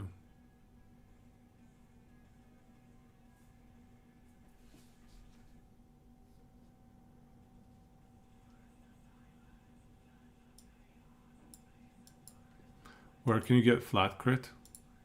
I will show you the best source of flat crit chance.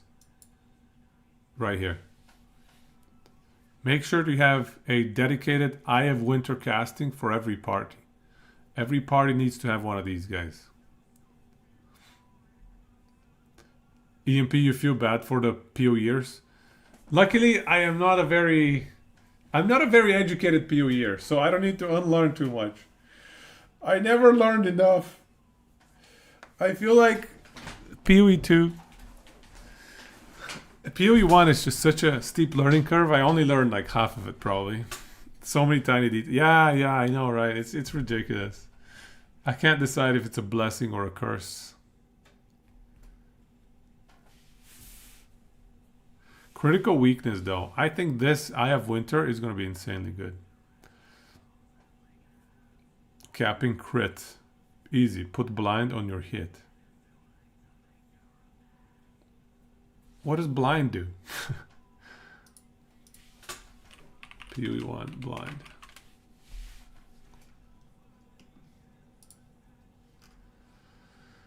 You are significantly less accurate. No, it makes them less evasive.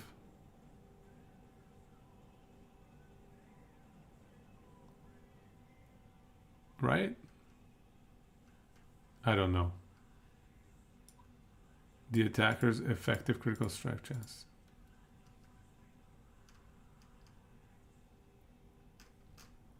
I don't know, man. POE is just confusing. Crit weakness might get consumed on crit. Interesting point. That could make sense. I can see that being a possibility. No, actually, I don't know, man, Worrell. It just seems weird because it's 0.5% flat crit added. Consuming it, I don't know. To begin learning, you must forget everything you know. You knew. Only then will you be the master. Neutralize, you hope they change the approach on POE2 and not keep a lot of the bloat from the seasons that they will make. If not, it will end up like POE1. Yeah, I think you're probably right. I suspect there will be some bloat. 5 years from now, we'll log in and it will be a completely different game and we'll be like, what? What? How am I? What am I playing? What is this?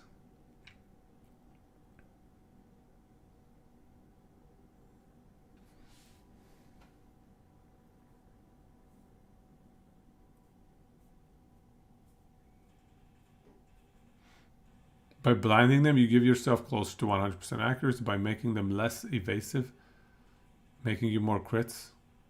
POE1. POE1 things. See, I don't even know these things, so I need to learn. I have a lot to learn on POE2. Who thinks that? Consuming would be lame, since the skill itself would just make itself useless. Yeah, because Eye of Winter, you're hitting over and over. Yeah, it doesn't make sense to consume. Hammer Bonk can't be invaded. Oh, yes, good point. Hammer Bonk. Hammer of the Gods cannot be invaded. You know what sucks, though? Base duration. See, guys, it says base duration is 2.5 seconds. Do you know what that means? Attack speed is 50% of base. Do you know what this means? That means that this skill takes like 4 seconds, maybe 5 seconds to cast, okay? This is like 4.5 second cast time skill. Can you imagine? Can you imagine standing there for 4.5 seconds to make this happen? I don't think that this is going to be viable in single player, man. If the boss AI is smarter, it's like... You think it's bait one? I think in multiplayer it's going to be good. Chronomancer? Why Chronomancer? Why Chronomancer? Stunning yourself to get even more damage reduction. Some of the PoE tech is off the rocker nuts. Yeah, I remember that one. I remember that one.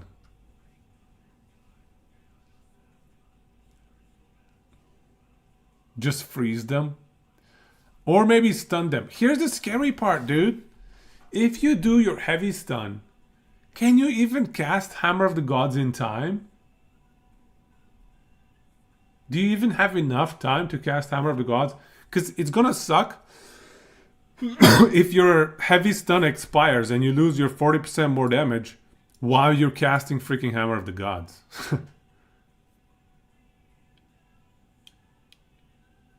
cast it ahead of the stun, but then how are you going to stun them? If you have like some grenades on the ground or something? All the builds around require lining up too many. Yeah. We got to simplify it, you guys. We got to think simple stuff.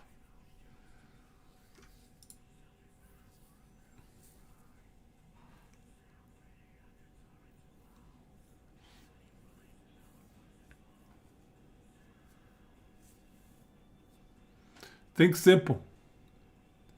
You don't see a cast time? Base duration is 2.5 seconds. Does anybody have a video of it? Show me a gameplay. I want to see it in gameplay. I want to see what... Wait, is it leaked? If it's not leaked, show me. If it's leaked, don't show me. POE2 wants you to combo at least 2 to 4 abilities from the way the devs talk. Base duration until late game, where late game you're gonna be able to just spam one skill over and over. It's shown in the Japan Games show. Base duration can be the time on the ground.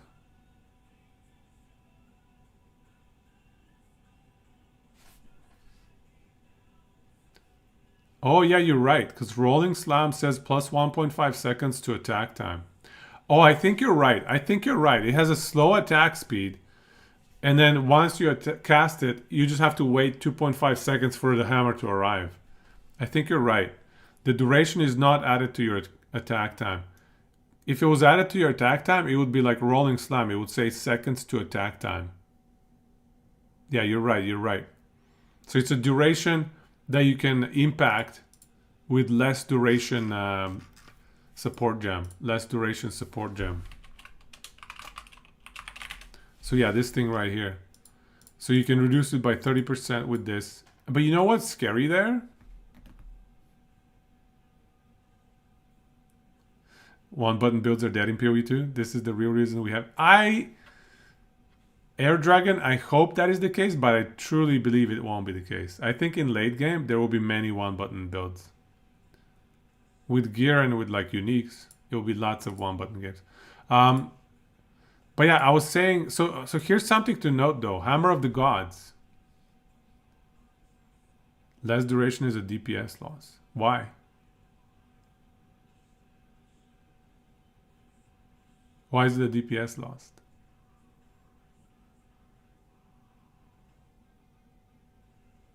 Yeah, Frozen, I guarantee you that. Not a guarantee, but I completely agree that will be what ends up happening in the end game. You're going to be utilizing the 2, 3, 4 skill wombo combo stuff in the early to mid game. But once you get to end game, you get your character set up with exactly how you want it to be.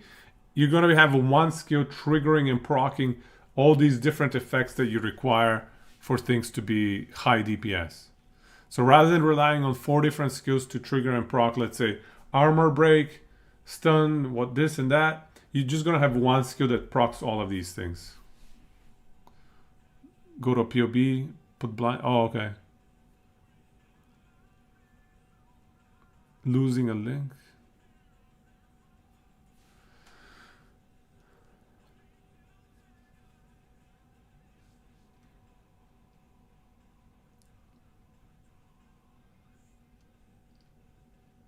Less duration is DPS loss.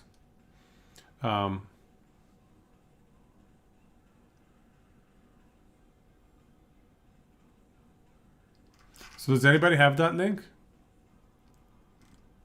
For the Hammer of the Gods?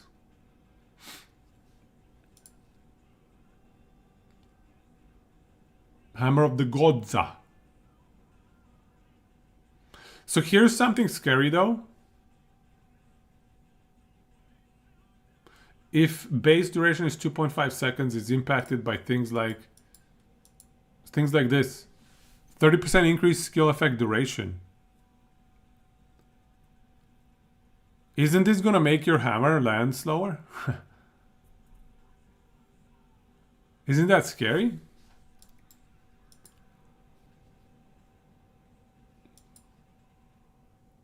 So right here, multitasking. 15% increased skill effect duration. That's gonna break our hammer, no? Even though it has CDR. Ah, that sucks. We gotta test that, I guess. Just keep that in mind, guys.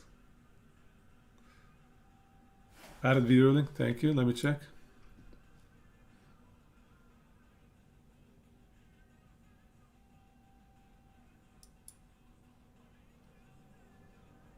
Boom. What is that? Boom. You know, with support gems, you can still make it more powerful again. So, oh, that's a rare monster. 1 second. And I really like the gem to always give you the health back, right? Right. Yeah. I think that's mana leech. Yeah. So, I'll put those ones on, and then if I can stun a monster again, Yeah. then okay, running out of mana, and then use this, and then now if I drop this one, I get an empowered double hammer. So it's Bam! Dude, that is very satisfying, though. Did you see that? this one, I get an empowered. Okay, so yeah, this duration. Okay, I see. So the cast time is slow. The cast time is slow, but the Double hammer. So it's a red one. the duration, yeah, that duration is how long it takes for this hammer to land.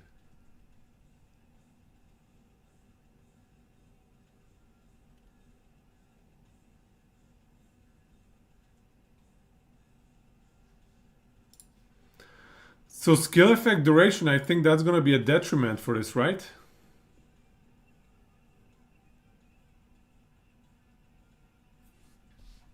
Right?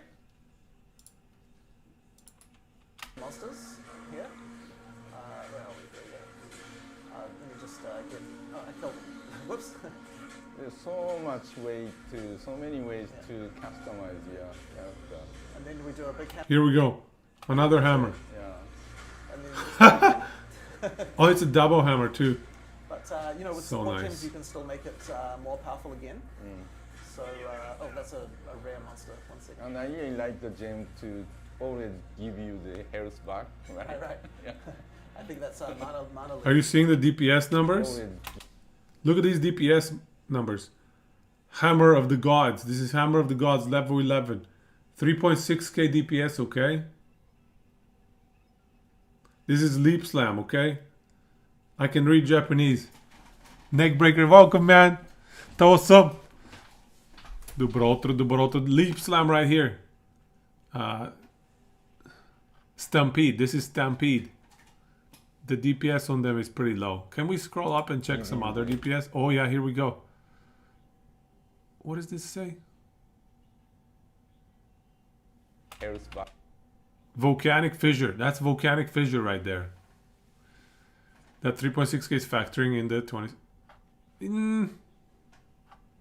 You think it's that smart to factor the cooldown? Back, right? Right. Yeah. We have to find the Support gems, frame you can that still they make go it, over more that powerful the again. Hammer of the Gods. Let's see. So, oh, that's a rare monster. 1 second. And I really like the gem to POE2 always tip smarter than give you LE2 the tip. health back, right?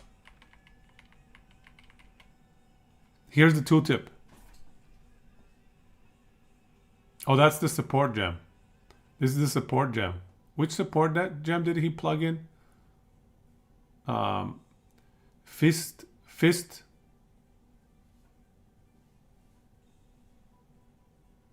Obuo? Fist of War.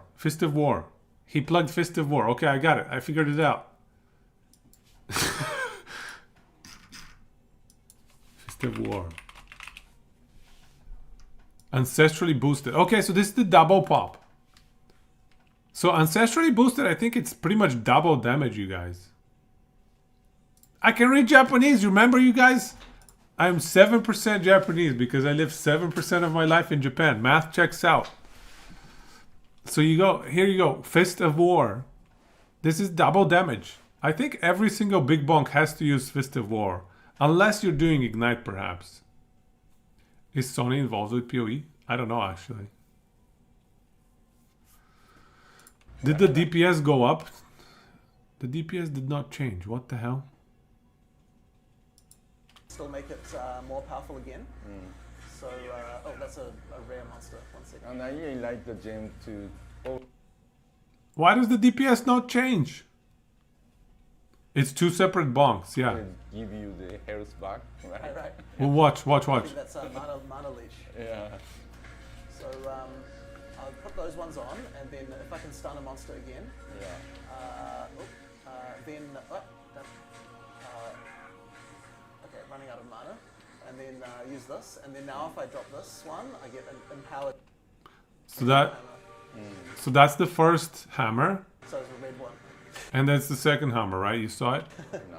ancestrally boosted or whatever.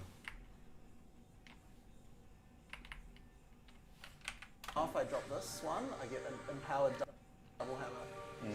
So it's a red one. So the hammer remains there too. Yeah, there's the second hit. Yeah. Ignite scales off of hit damage. Exactly, but there's a maximum stack of 1. So you don't really benefit, I don't think, from having 2 hits. Do you? I don't know. I thought there's only a maximum stack of 1 of Ignite. Wondering why a Sony Interactive person is on this. Who is this Sony person? I don't know who that is. I don't know who that is. Nice. The Ignite scaling seems pretty So, big though. maybe what I'll I'm do not now sure is if just show you a boss. going the pure fizz route would win. So POE2 actually has 100 bosses. Oh, wow. Yeah, yeah. one No, of I the hear you. viewers. Ignite seems to be pretty It's a very legit. big game. I just hate Amazing. ailments for So, some here's reason. one in the middle of that 3. No, I don't hate them, but Big ideas. I would rather always play crit before ailment. I would eventually get my way down to ailments. I'll play ailments, but ailments is like never going to be the first thing I play in an RPG. You know what I mean? Prequel. I think that Head of indies. Well, POE1 has grown very large in Yeah. a long time. Yeah. What kind of an indie game is this? This is So the POE2 biggest will indie probably- game ever. It's the start, be a bit Yeah. smaller, Oh, okay. but still, I think it will be around 50 hours to get through the campaign, and still with many features in the end game. And the reason it has to be so big is because, Imagine you if know, his setup would be less with reliant on the POE1 big being combo. So large, Yeah. we have to make sure we can still appeal to all the players who are used to having such a Crit long doesn't guarantee ailments anymore because ailments were I'm sure scaled so many back different away from classes, people hit want a to certain create percent. different Oh characters. yes. Yeah, I think one of the reasons why our game has lasted so long Yeah. is because of the fact that there are so many different things to do with character builds. Yeah. In POE2 you play we crit have a lot elements. of, a lot of stuff to do. Yeah, huge hits apply more often. So if you This is much more hit a engaging, crit, so if you hit the crit, proper action that's pretty much a game. guaranteed. Well, not. Oh. I guess it's never guaranteed, but Okay, so if I can stun him, you can very likely ignite. Yeah, Hammer of it's Gods double should be hammer. basically a guarantee. Yeah, exactly. oh no. Especially if you crit. Okay, there we go. Smash! There we go. We do a lot of damage. See, double hit. Now he starts creating these wormholes, which you down. How much damage was that? Watch the. Okay, that was. Watch the damage numbers. Out of mana. Okay, there we go. There we go. 7,000? Damage. 11,000 to 24,000. Wow. Pretty good damage. 23k in like a few seconds. Now he starts creating these wormholes. And now he starts which slow you tickling him. down. So you have to be very careful nearby them.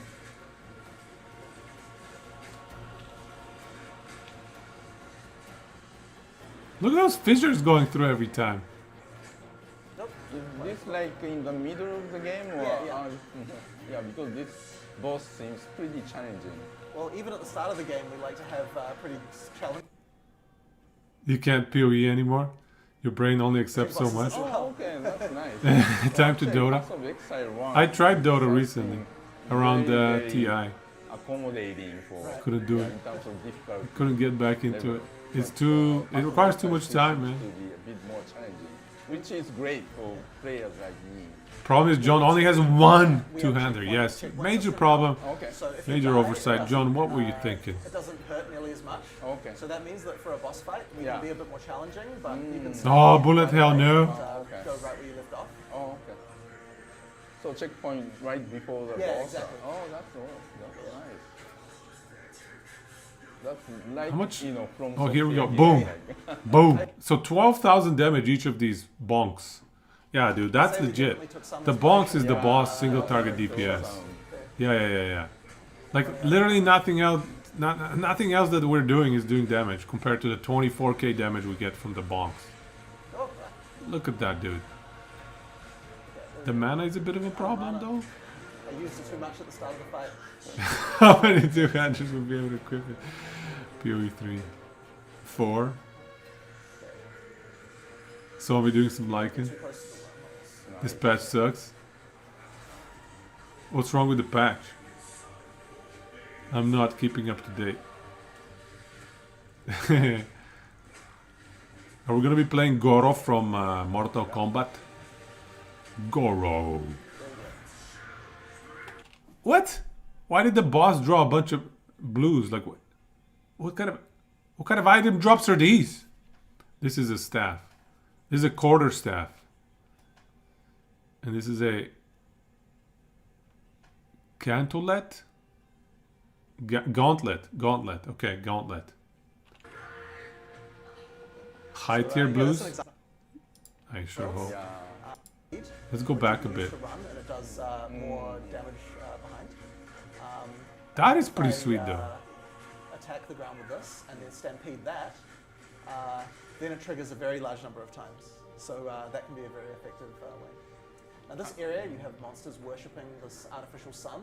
And as I get closer, I start to take more and more damage. Right. So Wow. you want to hide in the shade to prevent yourself from Oh, dying. that's interesting. So you know, it's nice to have these like little area mechanics. But you know, I should The probably sun take a different burns you. path, to avoid that. We actually have random levels as well. So every time I play this, it will be different. Bosses have high rarity and There will rarity always be a applies to sun in the center, item but, tiers. you know, the walls Doesn't with guarantee different that you'll monsters get will a be different rare item, but there's a high. depending on Okay, where so the you're saying entrance is. I'll get a blue, but it yeah, might that's have every like time. So keeping plus in 5,000 shadow life on it. Yeah, yeah. Higher quality I'll loot. show you some other skills. Even my blues will be nice. So, And then all I have to do if I use is armor Gamba with a break, Rigo so orb, I yeah? break the armor, and then I do a Rigo slam. orb. Oh wait. I guess the tier of the item is going to apply to the exalts and to the Rigo orbs and to everything else, right? It does. Like the extra yeah. stun So damage. yeah. So okay. So the Rigo So, orb. this is actually I I fe- use with yes, a right? Like called, it's seismic cry. So here I have these things called Just exert drop. attacks. Aw. So any attack I do now will be doubled. Why? So here, that's so lame. if I do this run, it triggers once, and then it triggers a second time. Oh, nice. So that allows you to Just drop. yeah, as I said, to Ah, lame. and, I got excited. I was like, use it with whatever your most powerful. I'm gonna craft something nice from these garbage A blues. good one is the rampage, but I'll show you some other skills that might be good to use it with as well. Tier doesn't affect craft. Okay, so everybody is in agreement on this one. That's a bummer. I'm admiring the use of keyboard. Yeah. They want to do keys away for with different crafting skills. bases to some I'm degree. a controller player. I really like the changing arms to be able to. After, Makes sense. After this, we can play some. Make cards items more together if you like. disposable. Okay. So we can play on controller and. You'd love for we can see what crafting to be that's easier. You still need to get So, the nerds yeah, together use to this craft a good mods. item. All right, nerds, I'll unite. open my skill screen, and this is a cooldown skill. So this is the hammer. So what? They're gonna test out the hammer. So there we go. So it's very powerful. And if I use that with my skill that duplicates things, it means I can drop, you know, it will explode. This is the part that we saw. Okay. All right. So we've seen this already. I'll stun some monsters here. Is there anything else that's worth looking at in this video? We'll just get, I killed, whoops. We can kill the, you get more flash charges if you kill the Oh, this is multiplayer. little guys. Oh, they're playing together. Oh no! Oh. No, no! Can I Somebody still do it? died. Whoop. No. Oh no, it's still alive. No, no, it's died. Oh, they both died. Close. Oh my god. Okay. Yeah, this is really Even the developer died. On controllers. The couch co-op. What's the HP bars thing? I think player 1 and player 2, yeah? Player 1, player 2. Okay. We can kill the. You get more So flash player charges one- if you kill the Player 1 dead. little guys. No. Oh no! Oh. No, no! Can I still? No, wait, that's not player 1 and player 2.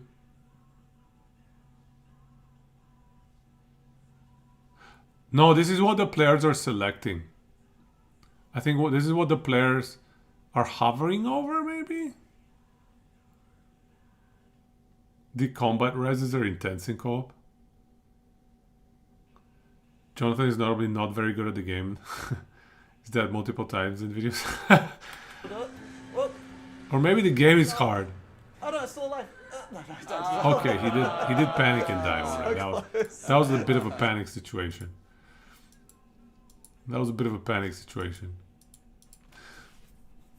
Anyways, that looked fun. These combats and the co-op looked pretty good, yeah?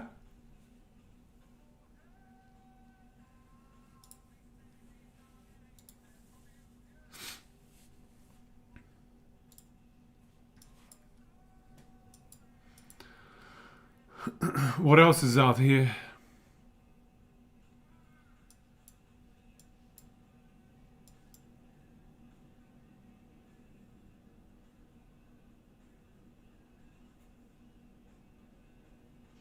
We're gonna be able to get to maps. Yes, Frozen. We better, dude. Come on. We just need to have a very solid single target strat. If we figure out how to kill bosses efficiently, because that's gonna be the bottleneck. I think this is why it takes 30 or 50 or whatever many hours to get to maps. Is because bosses take so long to kill. Like, look at these boss fights, dude. Let's see how long it takes. Yeah. So out of mana. So maybe what I'll do now is just show you a boss. So POE2 actually has 100 bosses. Oh wow. And 100 areas. Wow. So it's a very 100 big bosses. game. Amazing. So here's one in the middle of Act 3. So how much? Okay, so 10 minutes and 12 seconds is when boss fight starts.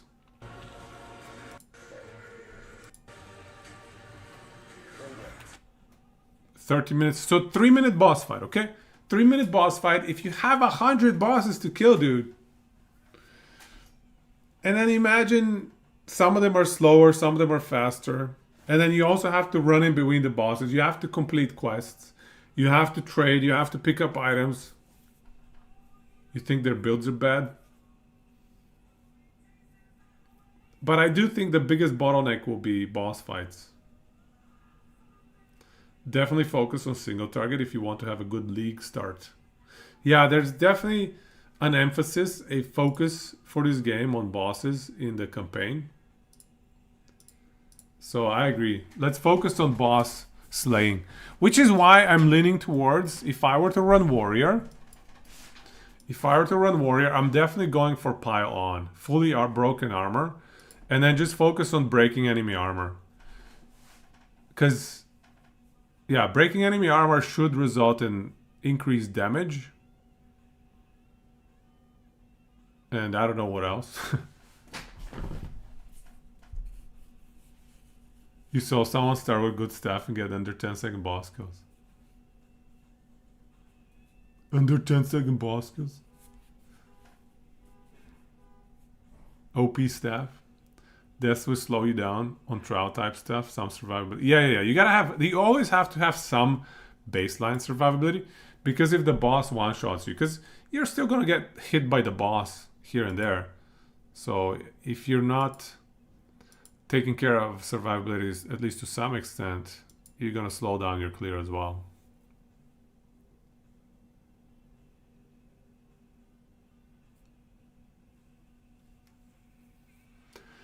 Deaths are the ultimate slowdown in POE2, yeah. One death and you have to restart the area. Yeah. You think magic users are going to be doing more DPS? Trash respawns are off. Defense is going to be way more important in the end game too now.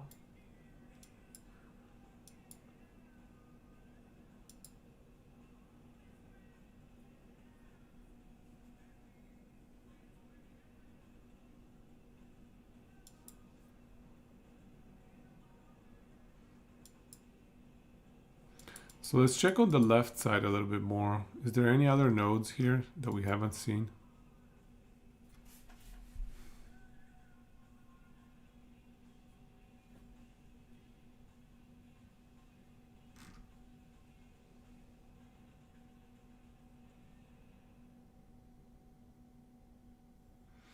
5 strength and int.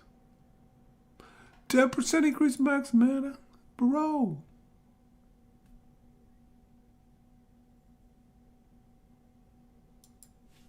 Maybe this max mana stuff, maybe I'm getting it all wrong. Maybe it is easy to get. Yeah, can somebody find the armor formula? I need to understand how armor works. Recoup nodes might be big for Infernalist. Right, because you're damaging yourself all the time. This recoup, is this the one you mean? Oh, that's physical damage prevented. Where was the recoup?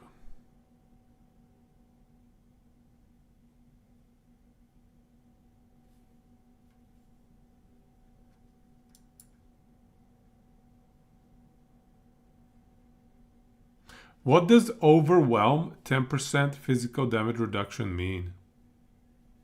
What does overwhelm mean? Sork Ward is insane, lets you scale so hard off of AR evasion alone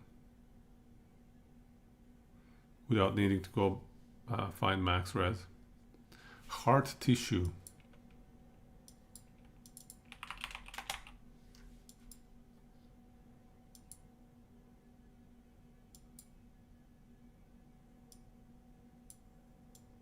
Reduces fees. Okay, so it's like Elemental Pen. So it's Fizz Pen. Okay.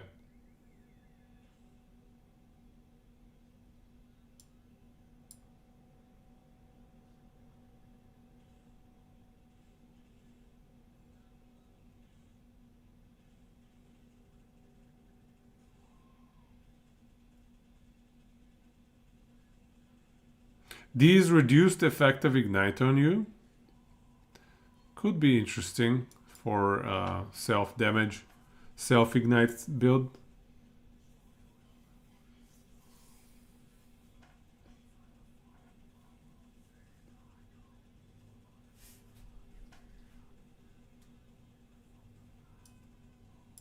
Evasion works on spells. Higher value. You don't think the armor or evasion formula changed much? They just now work against spell hits as well. Armor works against spell hits?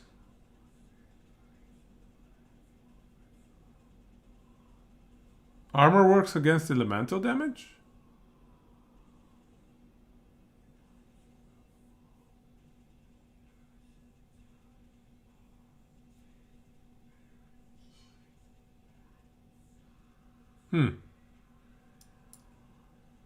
Armor has always worked versus spells and attacks, but only physical, even in POE2.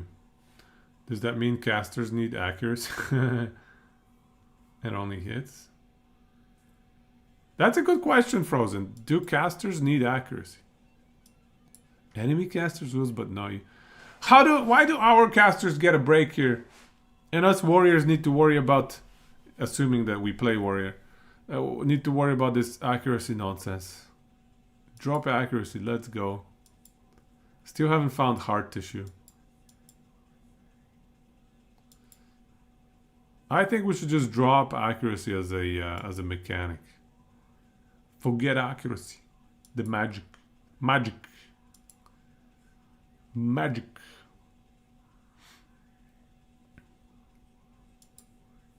Okay, so apparently I cannot find heart tissue. I thought it was around here somewhere, man. I thought it was around here somewhere, I swear. What the hell? Northwest.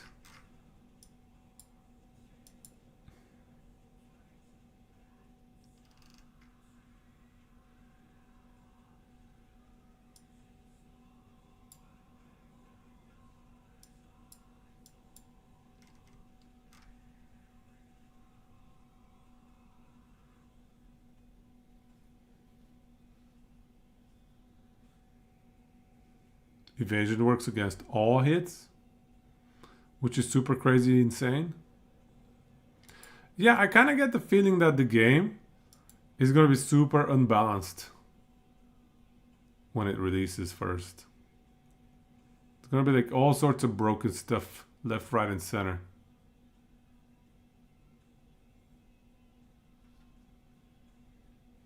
Heart-shaped nodes.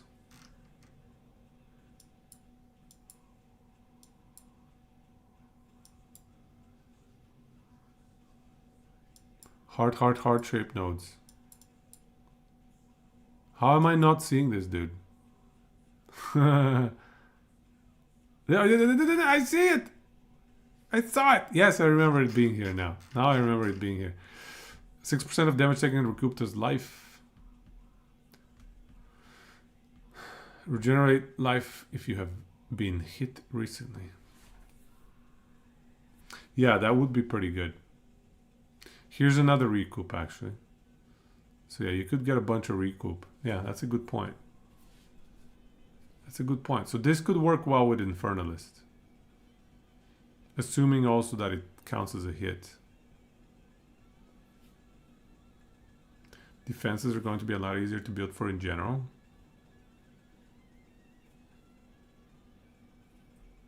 But yeah, you don't think the formulas changed just their inputs? Yeah, but you know what's going to be a positive for armor?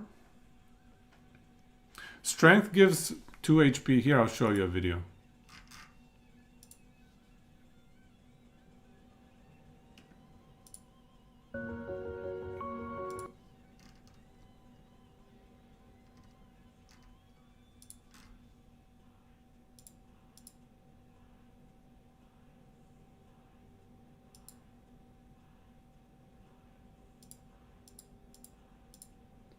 So yeah, you get 2 health per strength. 2 health per strength point. And you get 12 health per level.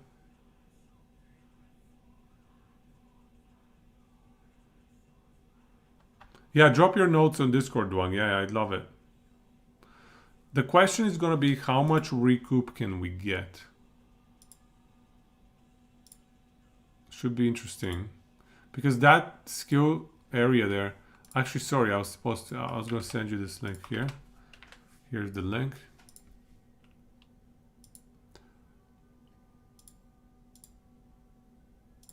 Warrior starts with 15 strength, 7 dex, 7 int. Yeah. You get 2 mana per point of int. So what I was thinking also is in POE1, your HP pool is just much larger than in POE2. Your HP pool is like 10,000. In POE2, I don't think you're going to be able to get to 10,000 HP. You just don't have percent increase HP on the passive skill tree. So you're probably capped at around 3k HP. I think 3k HP, maybe 4k HP, soft cap. So what that means is that enemy hits should be much smaller as well, no? So that means to me, armor should be more effective. Anyway, it might be a bit of an assumption there, but I think armor should be more effective in POE2 versus POE1. Lower Thoughts, did you watch the Conor Inverse? I've seen the Conor Inverse Ignite Hammer, yeah. It does look like solid damage. Very, very solid damage.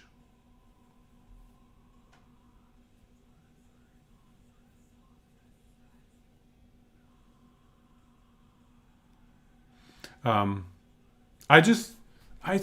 really like crit over ailments. I love crits. And it's not what's better or worse. It's just a personal preference. And honestly, like for the release of this game, I'm gonna aim closer to fun than most optimal. We're gonna optimize as we play through, you know what I mean? We're gonna be bouncing around different things and then slowly iterating towards something more optimal, but we're gonna be checking out a lot of stuff. Number 1 priority. Check out as much as possible. Play around with skills. Their goal is to make one-shots non-existent for POE2. Except for maybe the Uber boss. I don't know, man. In a game with the scope of POE2, it's gonna be incredibly difficult to make one-shots non-existent. Warrior, maybe strong defense with strength stacking and armor. Yeah, I don't think strength gives you armor, but yes, I agree with you. Strength stacking for the HP plus armor. I think you already know that strength doesn't give you armor. It's because we get confused with Last Epoch. In Last Epoch, strength gives you armor. Am I gonna start warrior? I'm considering it. I haven't decided yet. Have not decided yet. Wally says remove memory game. Wally's only request: remove memory game.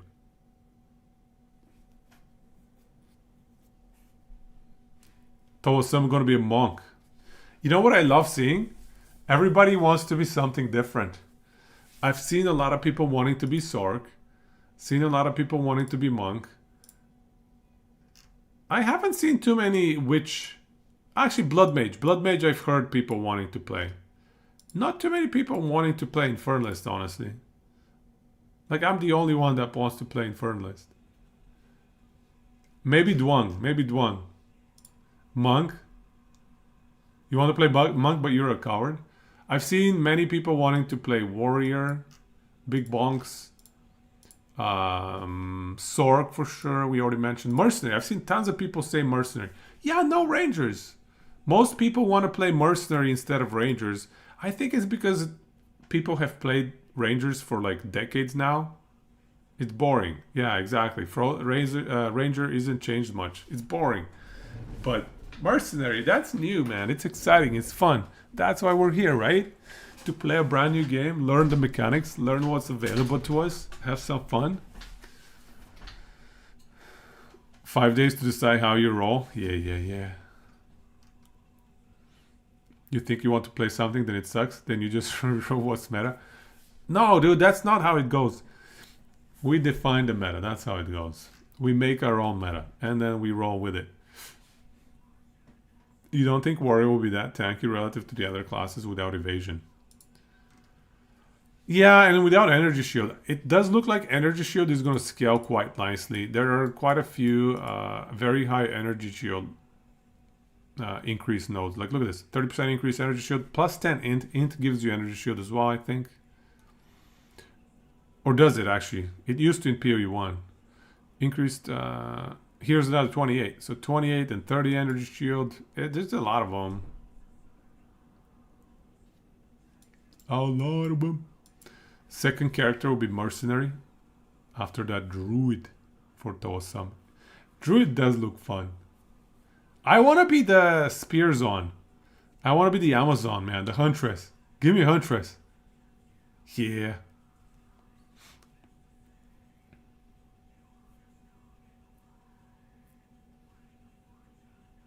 Your only problem with monk is you want to try both ascendancies and you can't switch. You're gonna have to make two. Yeah. Infernalist is too scarce on nodes to want to play it. We have not enough information about the ascendancy nodes to take anything about it. Yeah, you're probably right, Gampy. I agree. It's a little bit scary. The nodes that we know so far, they don't give you crazy power. They change up your mana mechanic, but they don't give you insane power. This is pretty nice for 20% DR. The demon form sounds like a good steroid, but we need more info. Ranger gear going to be cheap. PoE players get hyped by spreadsheets, so having a little information, no point starting stating how you'll play it.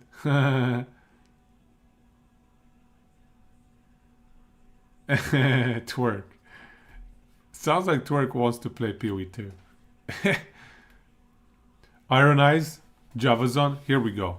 Javazon, let's go. Javazon army. If only Javazon... Did you know that they initially wanted to have Javazon and Druid available for early access like right away? But they just didn't have them ready. They needed a little bit more fine-tuning. So, we should have had Druid and Javazon. We should have had it. Where's my Druid? It's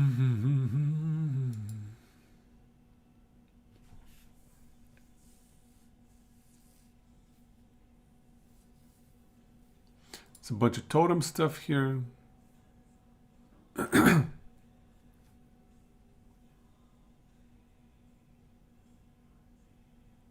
Hopefully they'll come with the next. Yeah, I think they should be with the next big update. I would guess 2 months.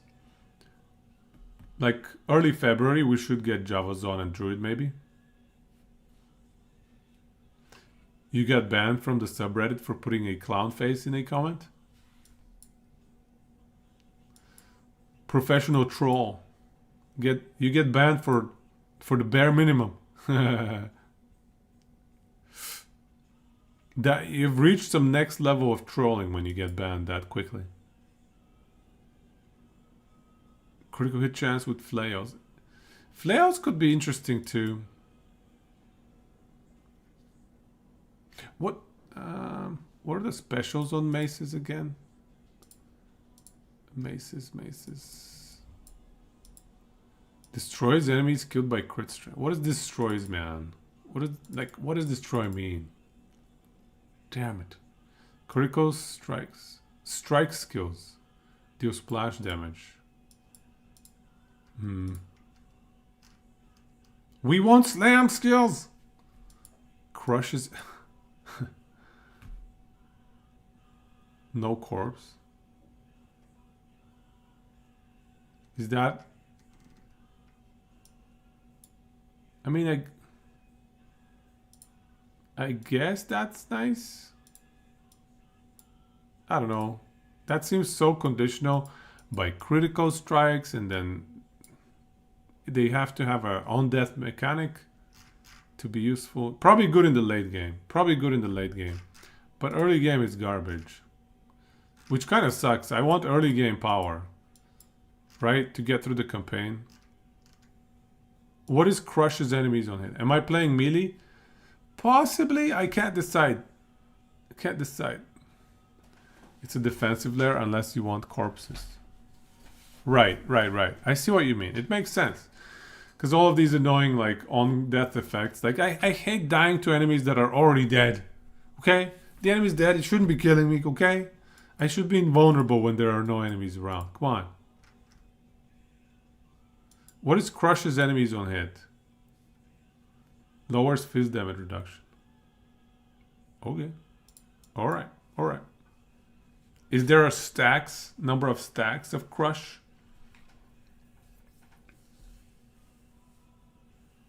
Anti-AFK mechanic. I guess I'm an AFK player because it always gets me, man. Always gets me. Just a single debuff. Lame.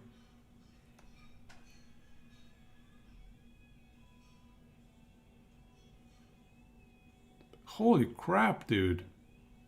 This is such a big investment for some chaos damage, dude.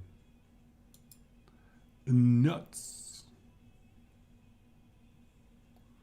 Wow, these are crazy good. Damage penetrates 4% fire res. This is probably another damage penetrates 4% fire res. So this is damage penetrates 23% res of any choice, of any kind.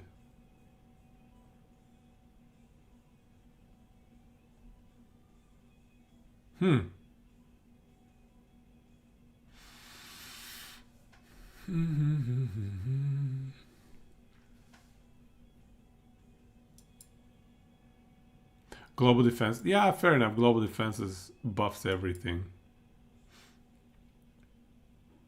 Yeah, if you have multiple defensive layers, it's probably pretty good. Mana recovery rate. 25% max mana. Yo. This is the max mana nodes.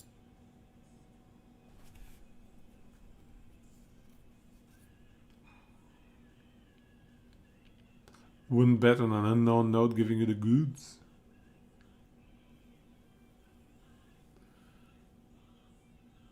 So Waro, I think the pen goes negative. But the elemental, what is it called? Elemental. Wait, how does it work? Does it go negative? There was some stuff that goes negative, some stuff that doesn't go negative. Which one is which? Does this go negative? Does damage penetrates 15% fire res go negative? Resist can go negative, but pen cannot.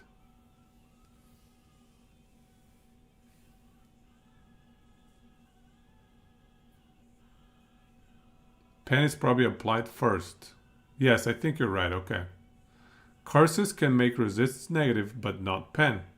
Overwhelm or crush. Okay. Okay. Thank you. That's helpful. That makes sense. That makes sense.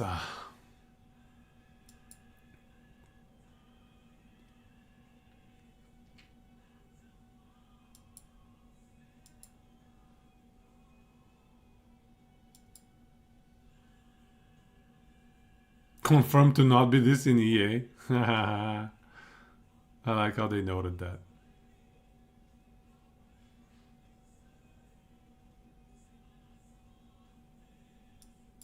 When you have 75 resists in an area level of 75 plus, enemies do 0% added damage.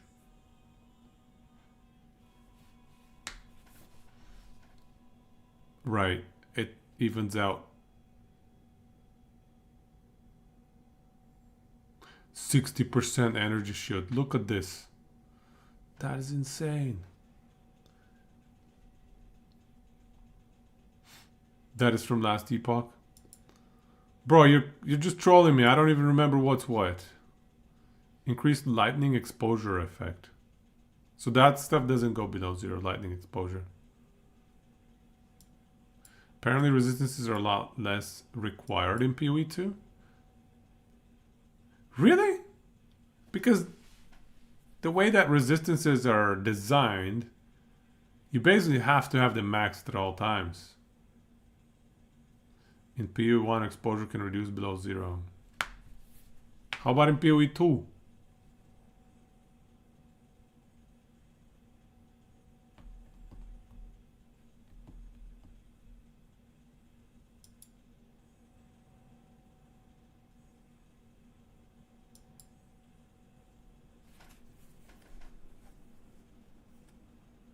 That is weird. I don't know how you get away from resistances unless you just completely scrap resistances as a defensive layer. Only pen got changed. What the hell is exposure though? I don't even know what exposure is.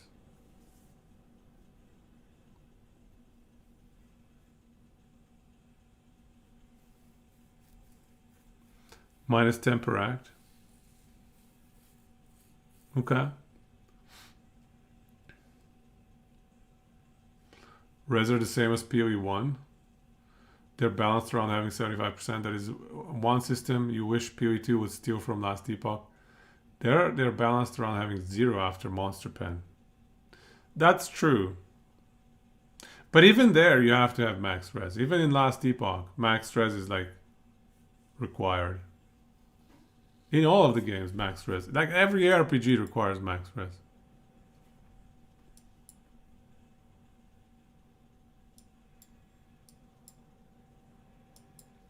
LE res is smart. Yeah, I think last epoch they've identified a bunch of problems and they've found good solutions for them, I have to say.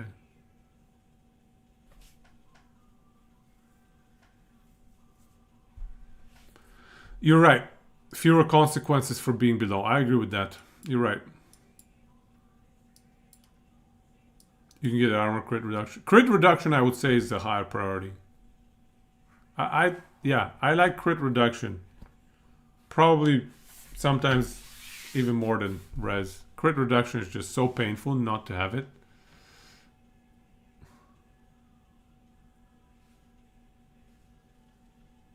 Having more resist to max means you get more value out of things that apply to all. Yep. Depends on how often monsters crit. Even if it's not super often, man. Like, if it's a difference between surviving and just straight up dying. Having -1 and 74 are magnitudes away from each other by math. Yeah, it's true. It's true. It's a massive, massive, massive difference. I agree. Completely not even comparable. 4% extra damage versus 1% extra damage taken. Huge. 200 real world dollars to buy the belt that gives you max 90% res.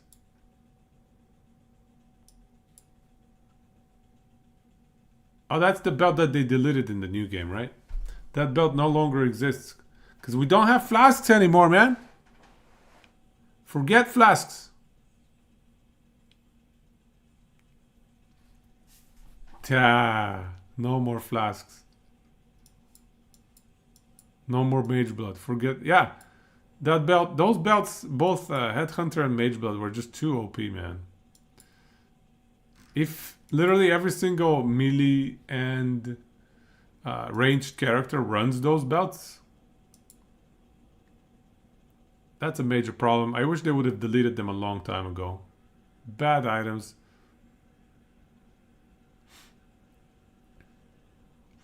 You know, there's a Headhunter effect now, right? Like when you kill an elite, you can steal their bonuses. What was it? How do you get that? Headhunter is bad if you play hardcore, so you never cared about it. Behead. How do you get behead? Is that like a passive node? Support. Yes, it was a support.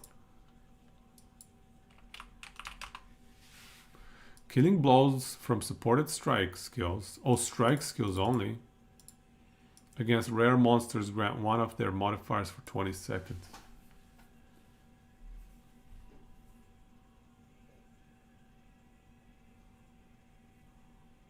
So you obviously combo this with calling strike, right? Calling or whatever it's called. Calling strike. So calling strike, behead, increase duration.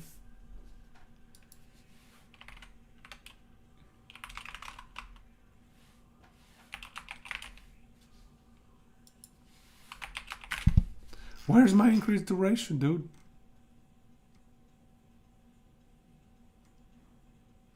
More duration, okay. 30% more skill effect duration.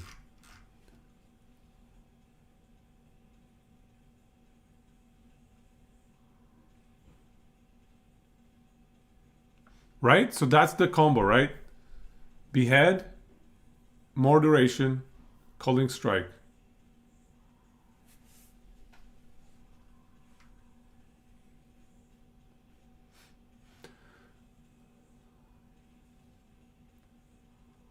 Killing palm.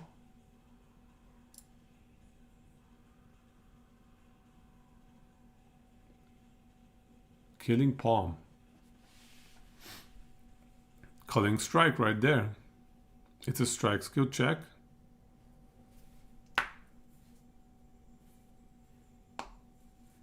You don't believe you can modify behead skill duration?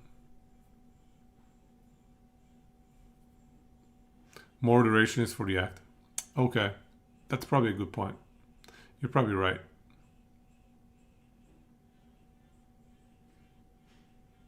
Temporal chains. Temporal chains only affects enemies though, right?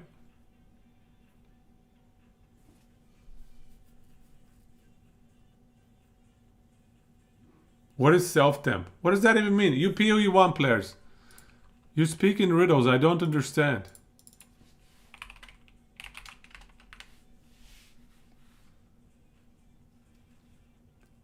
Why would you want to self-inflict temporal chains? Because then you're slower.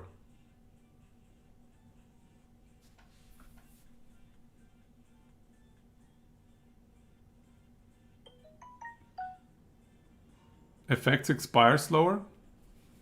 So it includes buffs as well? Not just negative effects?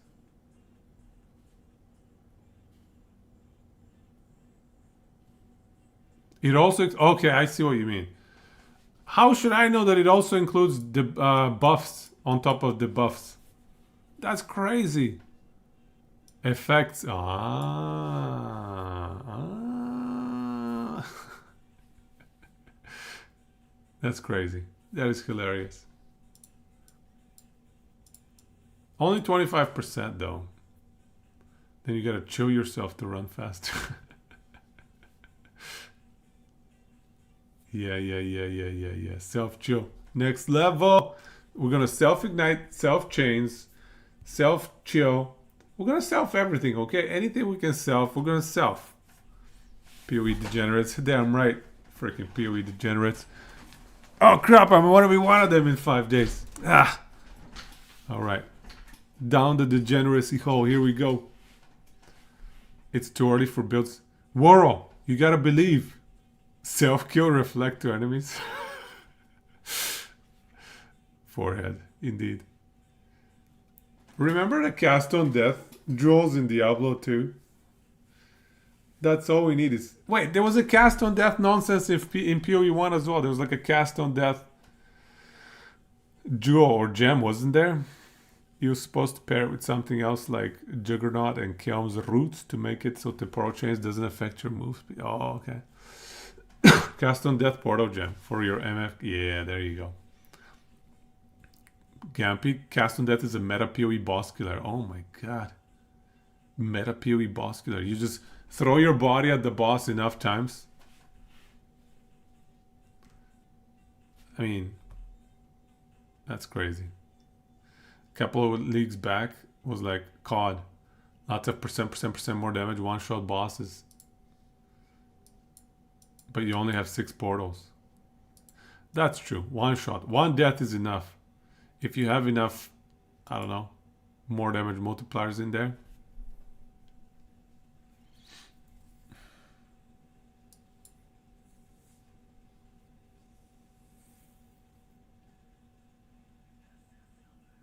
Skill effect duration. So this would not apply to Behead, right? Anyway, I don't know about this Behead. It can only be viable if you have just insanely zoomy build, right?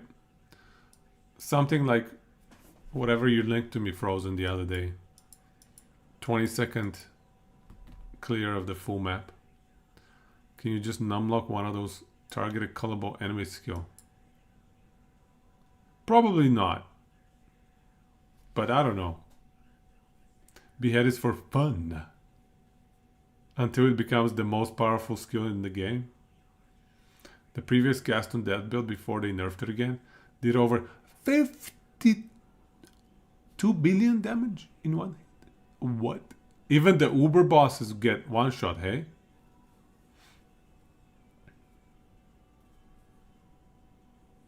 Yeah, there should not be a build that relies on you dying. That feels stupid, I have to say.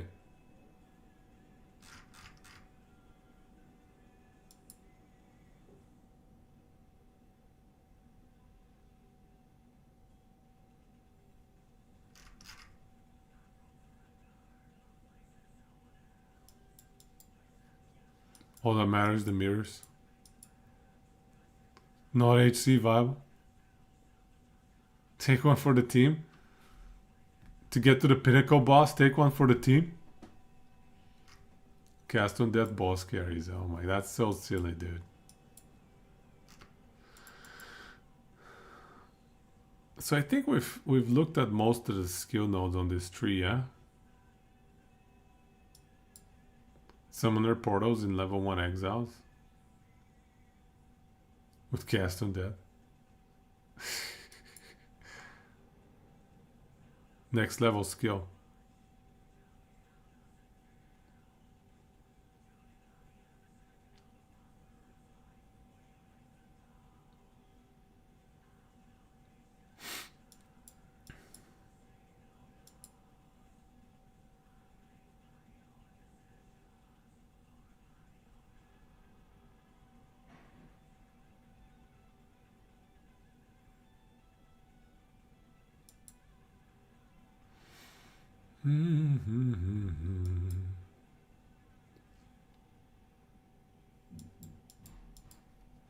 Do we need an Orobot? What is an Orobot in POE2?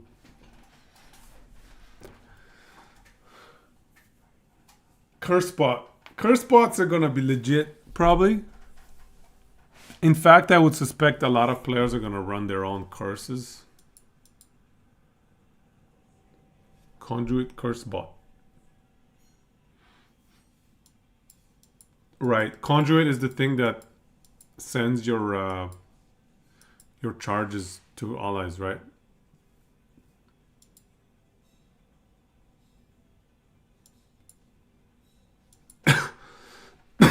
Where'd it go? I lost it. I don't know where it went.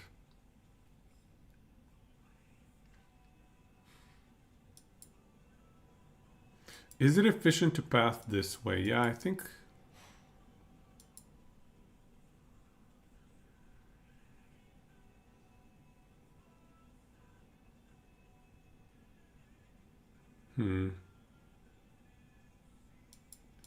Because I think we have to hit these cooldown nodes if we were to run warrior. And these two-handed nodes. So these two are both kind of mandatory.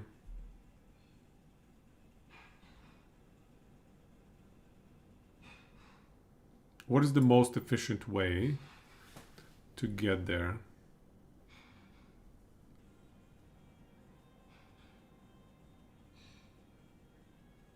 These are not bad. Increased area of effect.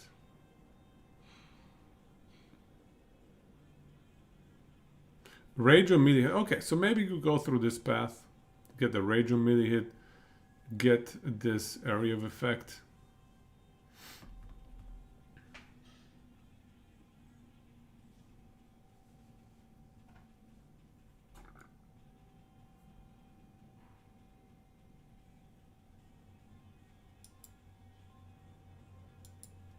Yeah, so that's not too much of a detour. We're trying to minimize the number of useless points invested.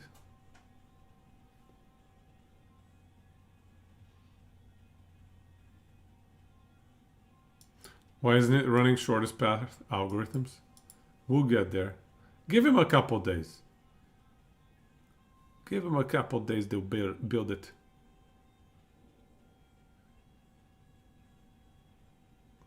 We're lucky we have a look. It's true. All of this leaked stuff that got put together.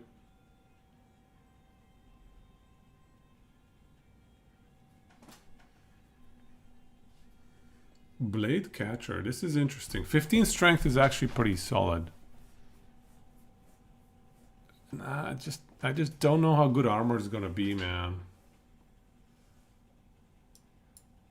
Respecking decently cheap. That's true as well. I just want to be... Yeah, I don't want to be spending too much time looking at stuff early game, I guess. Path of Building community fork for POE2. They did make a post on Reddit, the Path of Building guys, and they said they're going to wait a bit because they don't want to spoil the discovery and the experimentation for Path of Exile 2. So they're going to purposefully wait, which is actually awesome. POE2 probably has a blasphemy curse. But yeah, blasphemy. Everybody's going to be running blasphemy. +1 curse uniques. Yeah. It's happening. Right, Moro? I love it that people are doing that. This is literally people pulling screenshots from vids and put together. Yep, exactly right. It's people scouring over 20 different videos, populating little things here and there, and eventually you have this. They did say, yeah, they did say there's a bunch of... They did say that they need to wait for the game to be out and then see the structure of the files within the game. Because they have to parse the files into Path of Building in order to be able to build accurate damage calculations. It's probably pretty complicated. So I agree with Frozen. There's a level of complexity as well. So it's going to take a while. It's going to take at least 3-6 months, I would guess, at least.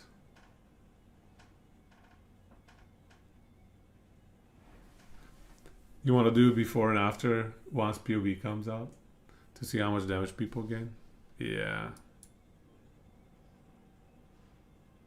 Right? The impact of POB. I've seen a lot of these nodes already. I'm trying to find something new.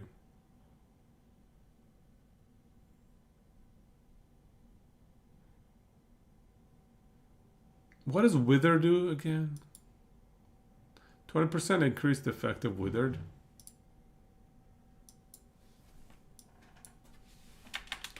Something with chaos damage.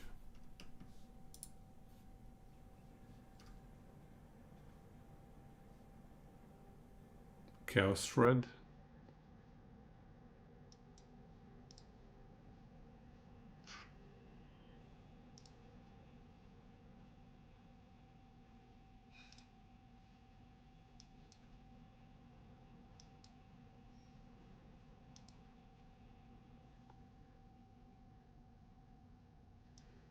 Yeah. So let's say we want to do. Let's try to plan a little bit for Infernalist. How does the early game go? What is the highest DPS? Sadly, there are no DPS numbers here for these stupid skeletons. Deal additional fire damage. Oh wait, the detonation. Additional fire damage equal to 15% of maximum. Minus maximum life.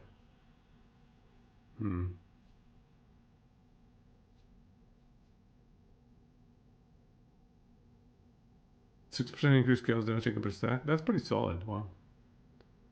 Orb of Storm plus Lightning. What? You mean for a witch? I'm talking witch though. Like starting first 20 levels. Or maybe first 40, 50 levels. Like campaign. What do I want to run in the campaign? I guess it can grab it, but Orb of Storm. Oh, that's level. Okay, that's a pretty early game one. Spark. So I probably grab Skeletal Warriors. Get my Skeletal Warriors to distract stuff.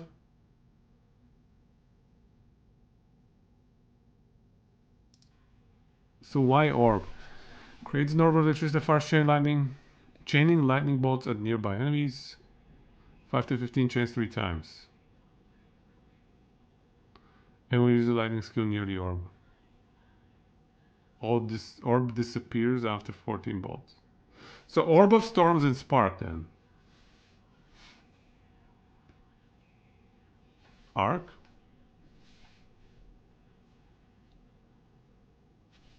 That's level 10 though. This is level 5.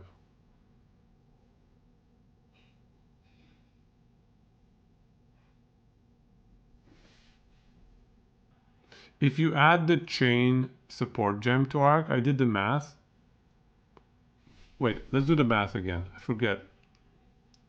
Chain.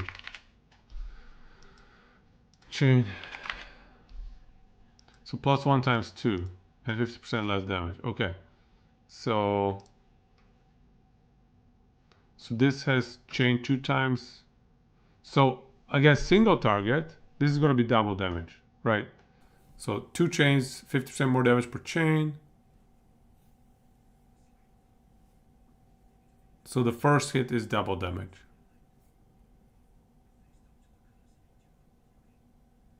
Now if you have chain support, it's going to be plus 1 times 2.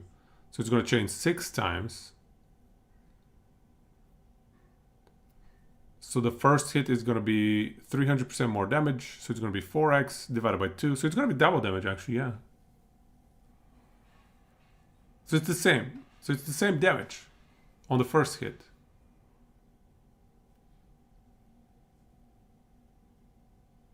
Yeah. Chain is net positive for the later hits, but against single target it's identical. There's no difference between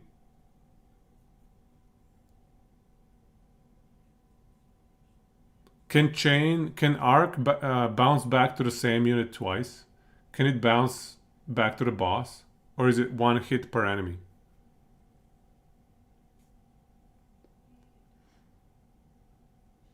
Yeah, you don't get more than 1 hit. So Arc is not, you don't want You don't want chain support on Arc for boss fights. You don't want chain support on Arc for boss fights.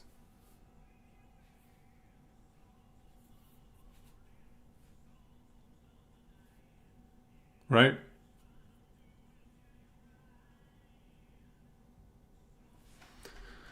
You don't think we need chain if you have Orb of Storms?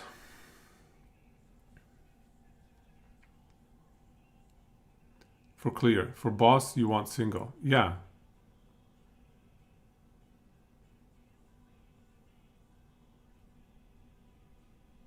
Is there a passive skill tree that gives you chain?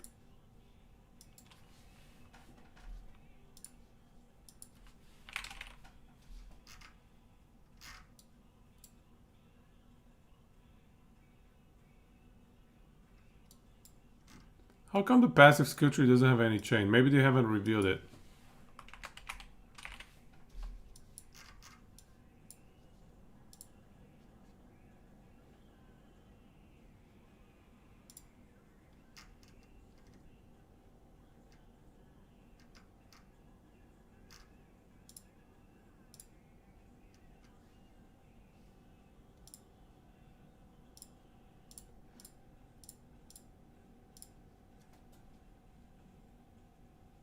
Mana Tempest.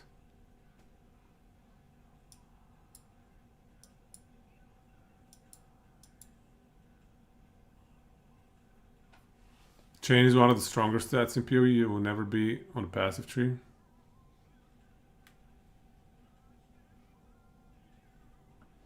Mana Temp. What is Mana Tempest? What is that? Is that a skill?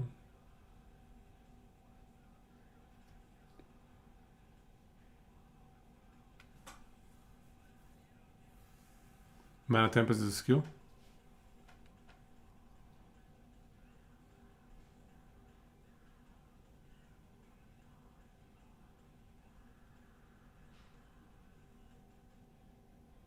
Mana Tempest, buff, lightning, AoE.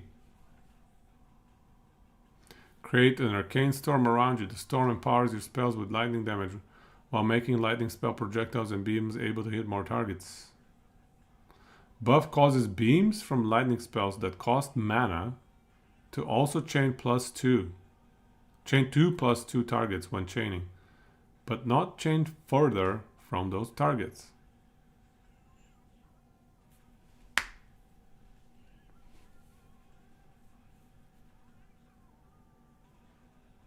Potential Infernalist synergy there.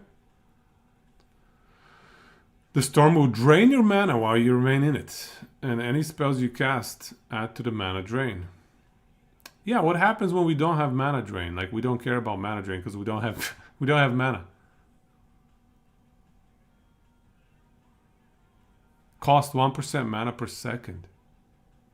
So if we don't have mana, is it just never gonna activate?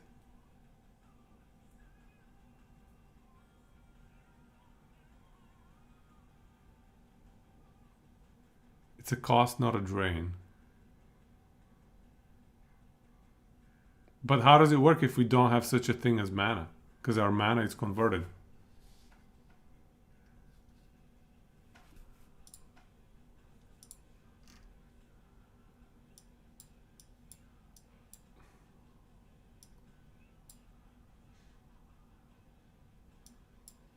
For skill costs.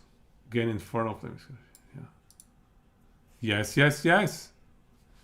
You can, yeah, that's a great point. I love it. This is how we can get our Infernal Flame to keep rocking. Oh, nice. Yeah, this is definitely going to have some interesting interactions. We're either going to kill ourselves very, very quickly or something else will happen. Okay, let me check your post on Discord. Overflow your Infernal Flame.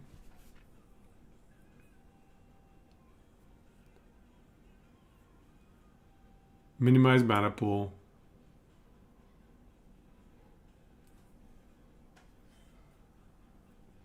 Yeah, faster cast attack speed. Increase mana cost. Use expensive fast casting. Ongoing cost. Mana Tempest. Yeah, there we go. Mana Tempest. Demon form as well. Demon form should amp us up pretty nicely. Overcome the damage, must mitigate the damage from pyromantic pack. This frequently educate the fire damage. It can be reduced with fire resist or armor. With those two notables, yeah. Can also use this hit to regain health via recoup. But recoup is after damage mitigation, right? Just to make sure. I think it's after damage mitigation. Consistent sources of hit damage into life regen. If recoup exceeds 100% of life regen, will outscale the damage taken.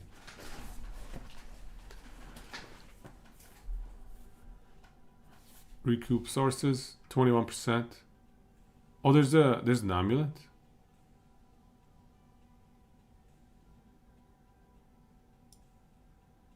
Let's check out the amulet.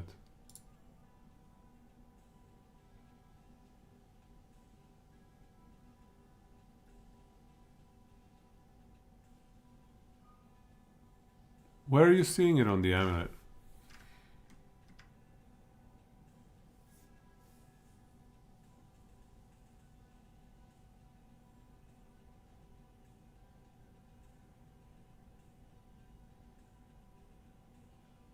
Reduced attribute requirements, that's... Oh, it's for the chest piece only. Second amulet. Oh, there you... Ooh, 21% of damage taken. Wow. Yeah, that's pretty huge. That's pretty huge. How much armor can we get on the shield? Wondering if you could do a one-shot shield wall fortress setup. Probably like 1,000, I would guess. I don't know.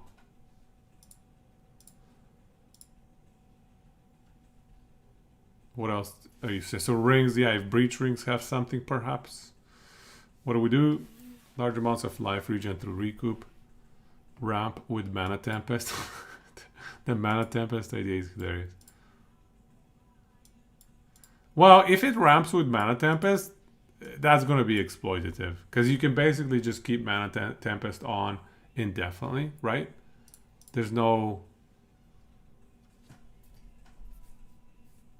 Yeah, there's no way it's going to turn itself off.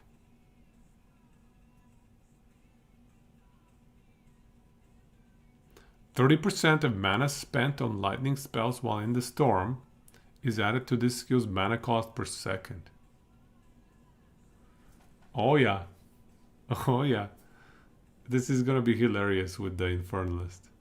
Buff causes spells to gain 58% of damage as extra lightning damage.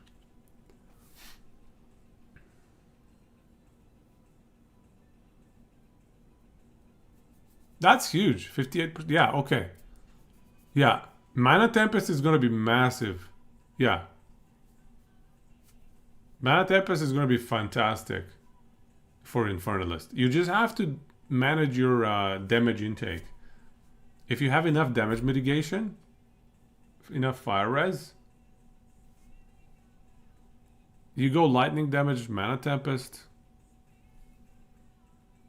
Does it have to be lightning damage?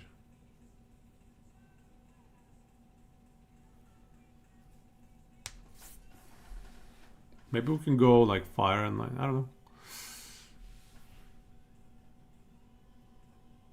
If the recoup is high enough, you actually gain life from this. Yeah. Surely they're not going to include like over 100% recoup, right? That's too broken. Let's use sustained demon form. Infinite demon form. 35% max ES on the necklace. Yeah. Actually, 35% max ES is not that crazy, honestly. Because of the passive nodes that I've seen.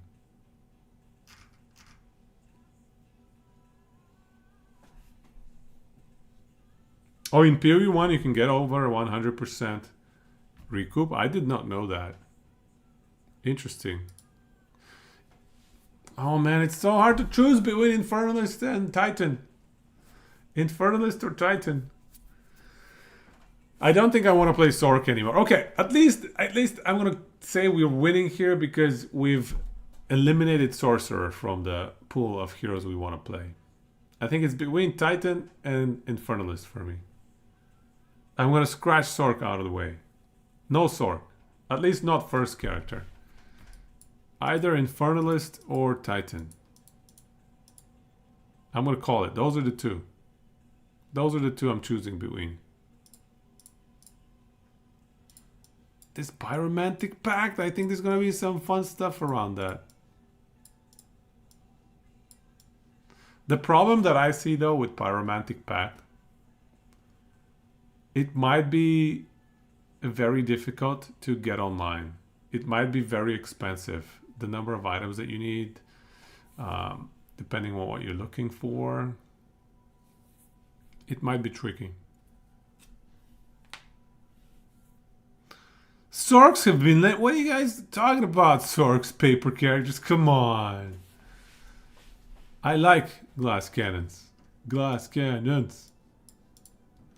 Sometimes glass cannons can be fun. Although I don't like glass cannons that are literally 0 HP, you know what I mean? ZHP. I don't want to be immortal because everything's dead in a millisecond. Oh, Sleepless, if anybody is curious exactly how the hit works from Pact, it is a hit and can be recouped on when hit effect would depend on exact wording, when hit effects especially tend to be restricted to hits from enemies.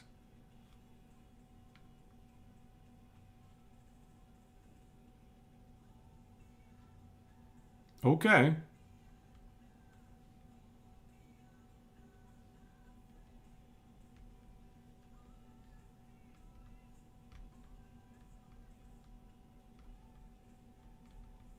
Interesting.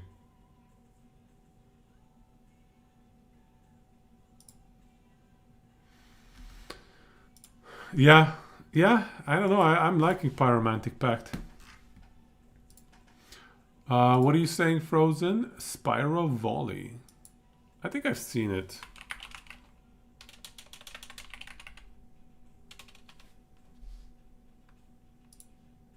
Is it in here?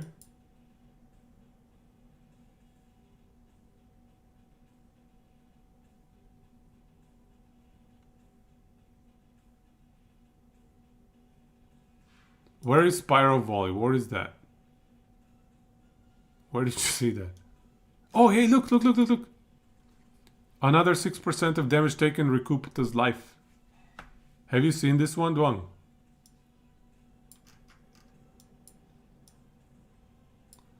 So we had 6% here, 3% here. That's included, okay. Okay. So 3%. So you're assuming 336. So that's 12.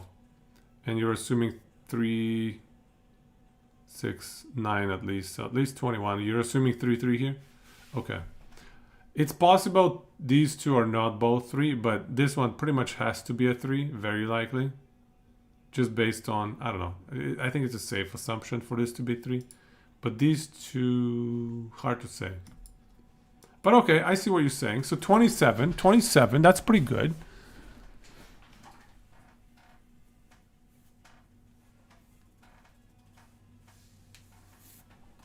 And you know, there could be other nodes that we haven't seen yet. Can we judge it based on the icons that these have? Yeah, they have the same icon. You see that? This thing has the same icon as this thing. Hard to see the icon here, but yeah, very hard to see the icons. But quality affects rings and amulets. Yeah, life quality. Or no, do they have that anymore? Did they scrap the different types of qualities? It's just one quality now, right? Late game aspirational items, breach rings. Yeah, that's gonna be fun, that breach stuff. Expecting another decent recoup node or two on the tree as well. It's a gem. Yeah. Spiral Volley, it's a gem. Life quality exists. Okay. Yeah. Life quality is going to be huge then. 20% extra on top of that, 20% or 25% recoup. And you know what else? I think very few people are going to be prioritizing recoup early on in the season. So keep this between us here, okay? We have a small little stream. Don't let the word out. I suspect recoup is going to have a very low cost early on in the season. So you're going to be able to trade for like a bunch of recoup items for fairly cheap. So we should be able to at least test this, at least science this out for cheap.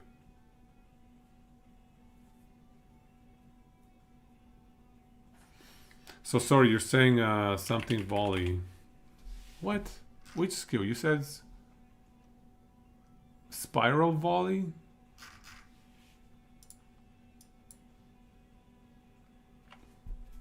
What is this spiral volley?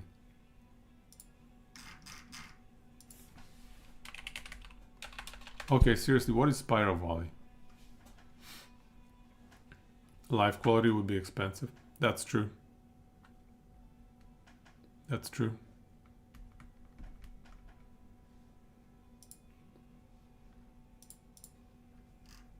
I keep changing my mind every time. I'm like, yes, Titan. No, yes to the Infernalist. Infernalist. If only we had a little bit more info, man. So we must take Pyromantic Pact. I don't want to run Ignite, so I'm going to leave that alone. So let's assume we take Pyromantic Pact.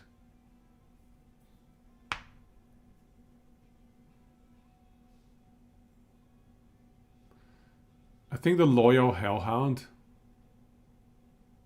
is over here, so that's another 2 point. Yeah, your Loyal Hellhound is a 20% DR. However, if we can get our recoup high enough, maybe we don't need the Hellhound. It's possible we don't need the Hellhound.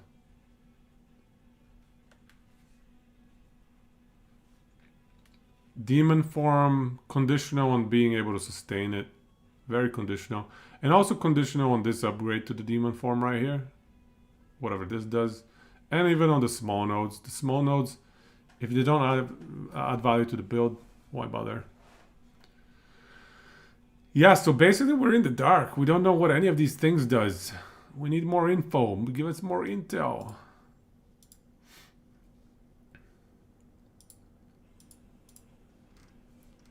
How many points? 8 max. 8 max.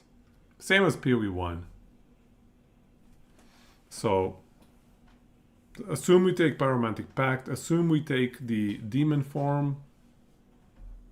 Maybe the Demon Form upgrade. Or maybe one of these fancy ones down here. Whatever they do. I don't know what they do.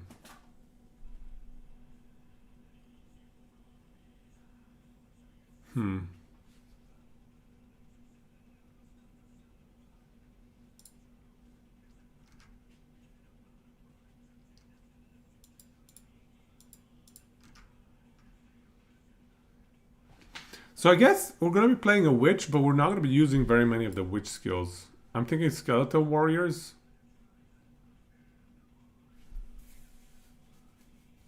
Wait, what is the single target solution here? Is there any phenomenal single target DPS skill for witch? Because maybe we can combo some Sorc skills with some witch skills. Definitely cannot lock Infernalist yet, since we literally have 0 leech on the tree or gems that we've seen. To level you what?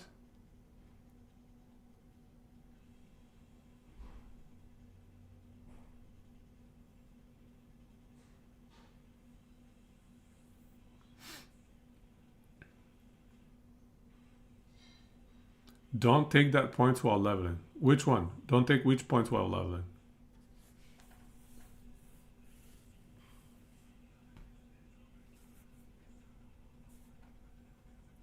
Oh yeah. No, I'm not gonna commit into Pyromantic Pact crazy early on or anything like that. Yeah. No worries. We can respec easy. I'm talking about leveling with these skills here. I'm talking about these skills, the skills that are available to Witch. Yeah. Out of these skills, which is the best single target? Like, is there something we should be using from Witch or from the Sork skill tree?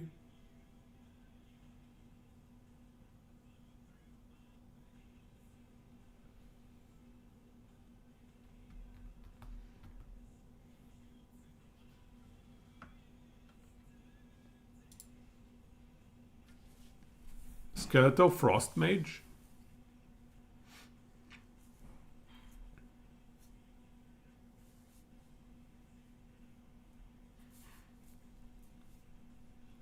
Freeze themselves on command to slow nearby enemies.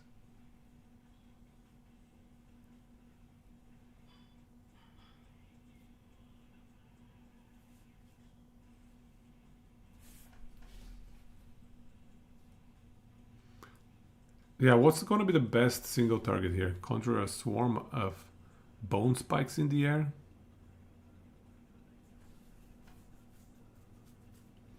Causing attacks against them to deal additional damage from the next attack. Just one attack?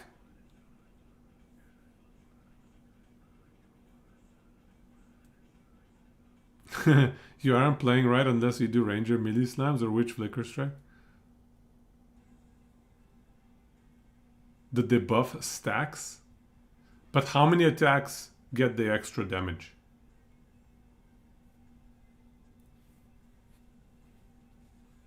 Just one attack? It's just from the next attack. One per debuff, okay.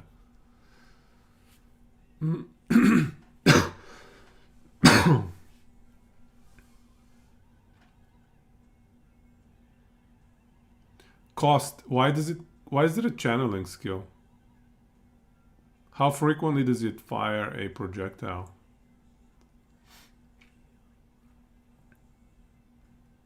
You get 10 plus debuffs per cast. Okay. Well, how many seconds though? Okay, so you charge it up. So this could be a decent single target upgrade. Charge up multiple. Okay. So this could be an interesting single target upgrade or usage. Oh, and Feeble. And Feeble against bosses. 8 seconds.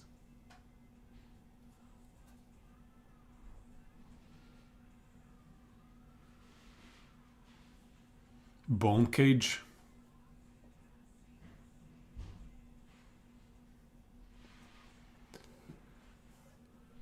Lame.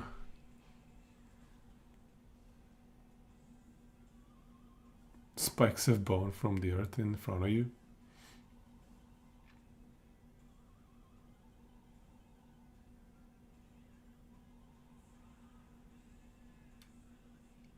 Vulnerability.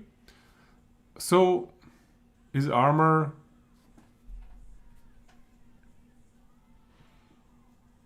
Is armor break that valuable? Can you go Herald of Thunder light conversion for team synergy? Okay, let me understand what you're saying, alright? I think Herald of Thunder is here, no? No, I was wrong. Which one is Herald of Thunder?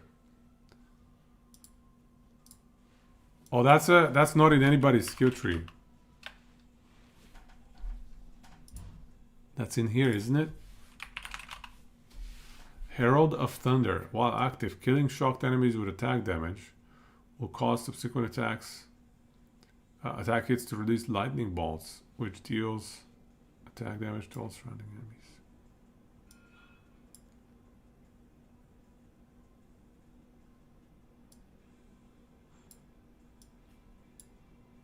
Is it good? Doesn't sound that great to me. Is it that great? If you're gonna play with a bunch of Fizz minions plus Bone Storm, you definitely want vulnerability. If vulnerability is high enough, is the target always armor broken? I would assume so. Can you imagine? I don't think vulnerability can be high enough though, because that would lead to a lot of exploitation with your fellow warriors. But maybe, you know what? Maybe the play is vulnerability with blasphemy. And then is there like a support gem that gives us curse effect or something?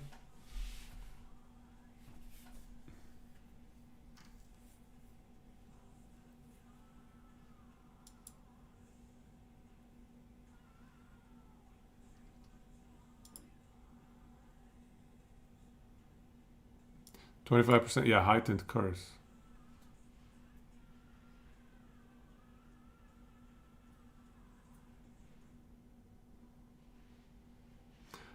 No temp and enfeeble. It's true, however,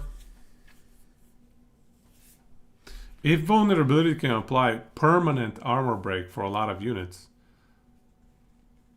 that can be incredibly powerful for warrior. Like a lot of warrior stuff is armor break dependent. Even in here, let me check. Armor broken. So there's devastate. No.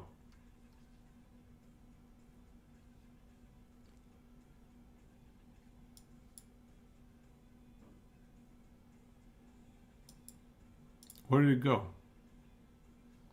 There was something that consumes... Oh yeah, right here. Supported skills consume any enemy fully broken armor to deal 50% more damage. So if you can have this 100% uptime, isn't that crazy? If you reduce armor sufficiently, then the armor is broken. I think that's they're correlated.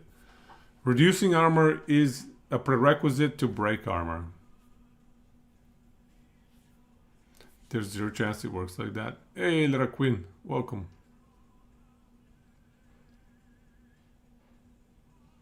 Bone skills do fizz damage, but if you're going in front of you gotta go deep fire. Yeah, cows, I agree. Well, actually, you don't need to necessarily go deep on fire, but early game you don't need to pick fire or anything. Early game you have a lot of flexibility before you even pick up your ascendancy. I'm talking like first 30, 40, 50 levels. What is my optimal skill distribution kind of thing, or skill usage? You think Temp and Enfeeble getting nerfed instantly? Make it live like this? The numbers are pretty large.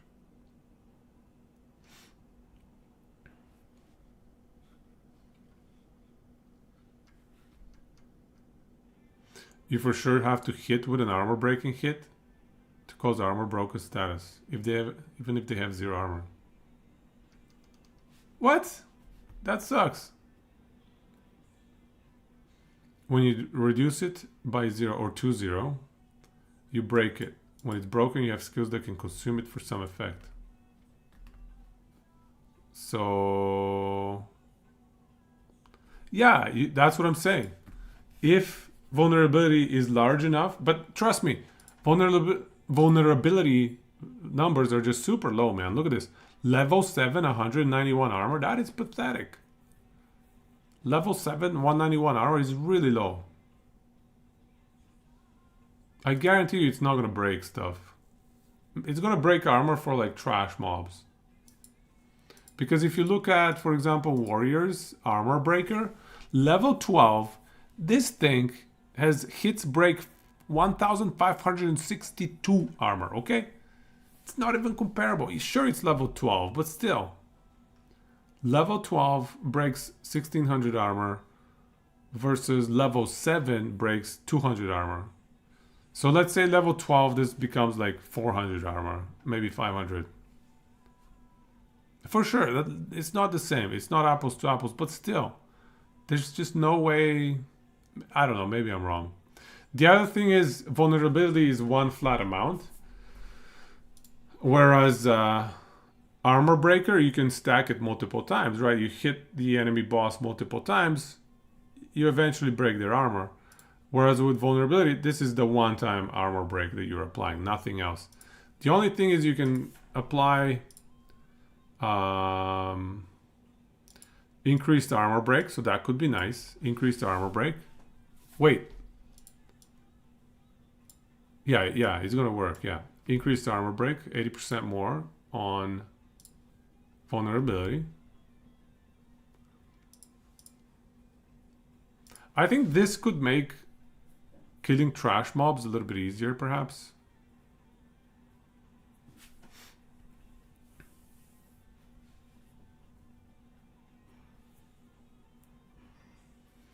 If you gotta hit to apply break anyway, might as well use the actual skill that does it. Well, I don't know if you have. I don't know how armor break works, so I don't know. I'm just speculating here. If you don't need to hit, this can be very valuable. If you do need to hit, yeah, I'd say this is probably trash. So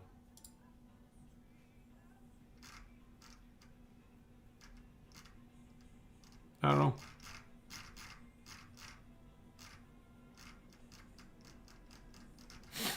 What do you guys think? Like, part of this is just guessing how it's gonna operate once it comes out. It's very tough. Very tough to predict.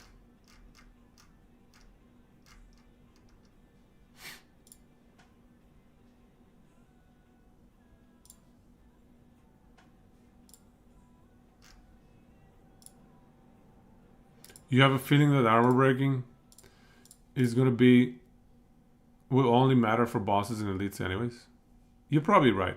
At one point you're just gonna be one-shotting every single small enemy, trash enemy. But bosses, you want to break their armor. Yeah. So what else do we have here? Is Detonate Dead gonna be OP? I guess, yeah, I guess against bosses it's not gonna be OP, so never mind. We don't want it for boss kills. It's not gonna do anything.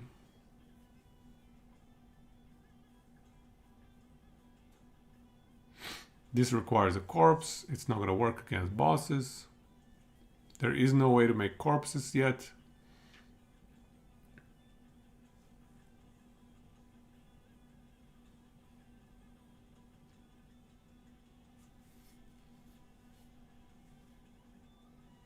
Raise a totem that bombards enemies afflicted by chaos over time debuffs.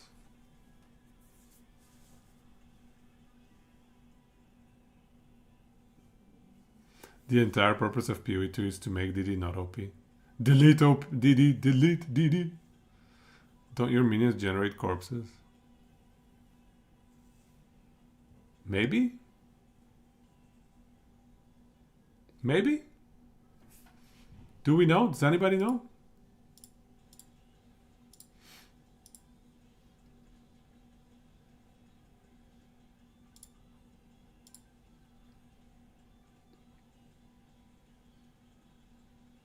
Bind Spectre. I don't know, none of these strike me as phenomenal single target skills. Aggressive reviving skeletal reavers that can engage enrage on command. Enrage all skeletal reavers, causing them to lose life over time and gain rage on hit. What does rage do again? Is rage the same between POE1 and POE2? 1% damage, attack speed, movement speed. And 40 stacks max, 50 stacks max. Okay, I mean, it's a bit of a buff.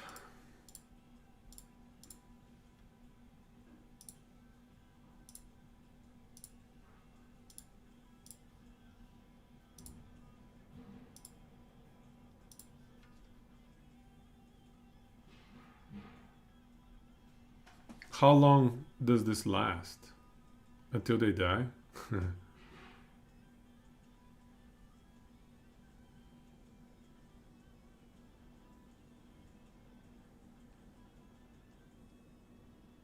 You have 10 minions and you can also make your minions die, can't you? You can force them to die. You can explode your own minions. I mean, there's the Skeletal Arsonist that detonates an allied minion whose current life is below a threshold.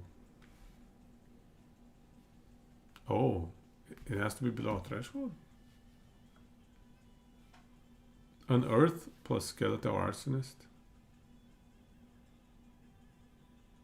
Right, the bone constructs.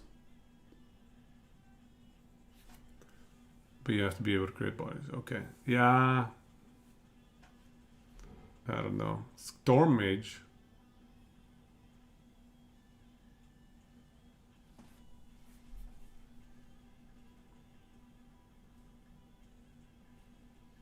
Summons reviving skeletal storm mages that can call down a lightning storm on dead skeletons on command. That number looks pretty high. That lightning damage number? Does it shotgun?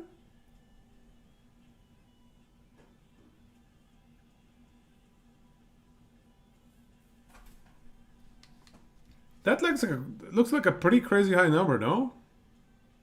For level 11 skill? All fallen skeletons. So if you have... So how does that work if you have multiple storm mages? Is that gonna cast 2 storm lightning strikes or whatever per skeleton? How does that work? Let's say you have 5 dead skeletons and 2 skeletal storm mages and you click the button. What happens? Is that 10 lightning bolts or 5 lightning bolts?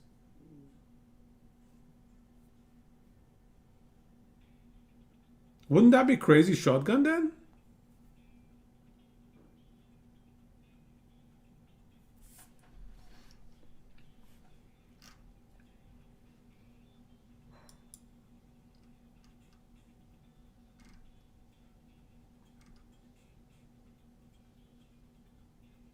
It's a lot of setup. How do you kill your own minions?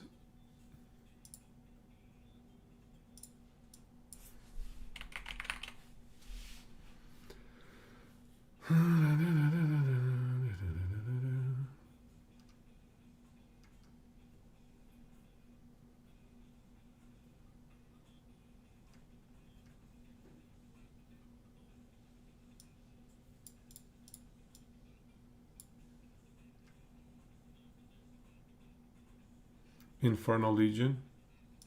Minion for supposed skill takes 20% of their maximum life as fire damage per second.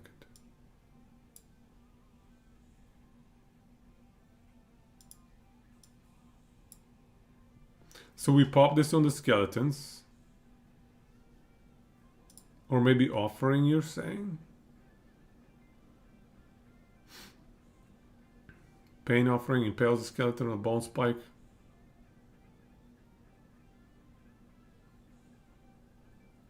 No cooldown. Very quick cast time.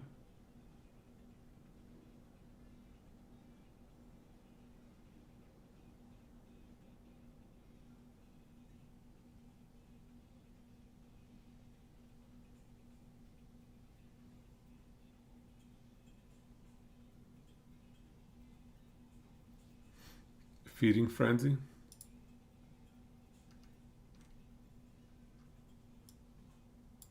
No, we need feeding frenzy on the skeletal mages. No?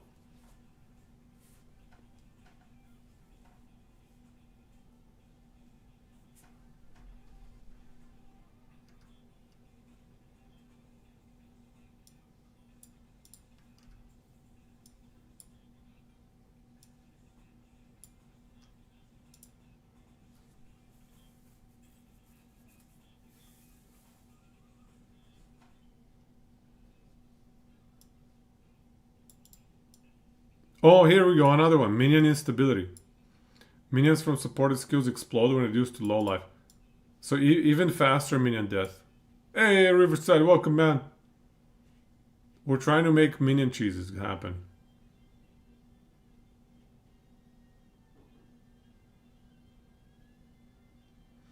You thought about minion generating corpses because of green feast. But this one, it has to be skeletons. It has to be dead skeletons.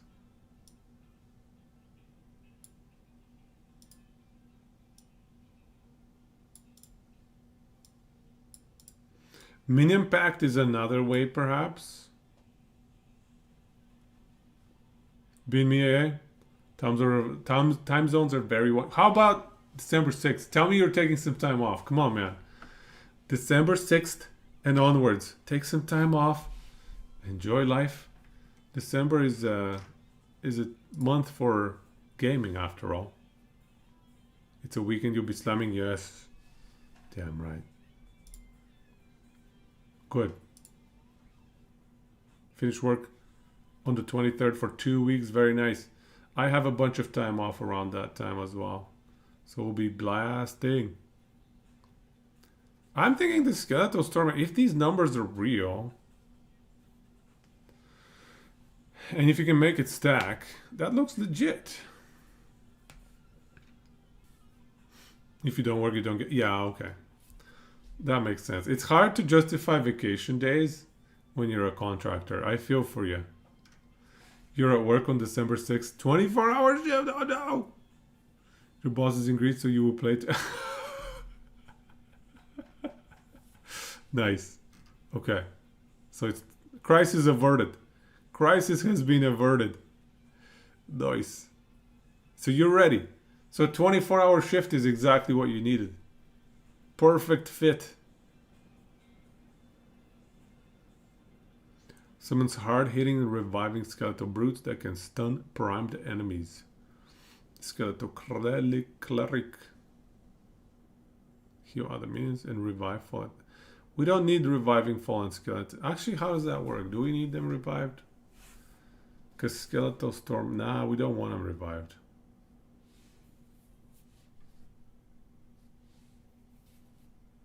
What is shocked ground again? Shocked ground.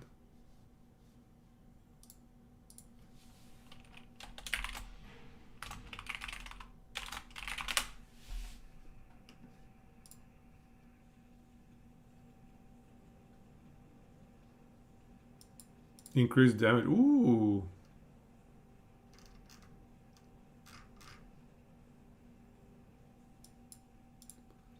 Take increased damage from all sources. How much increased damage? Oh. Shock ground and shock does not stack.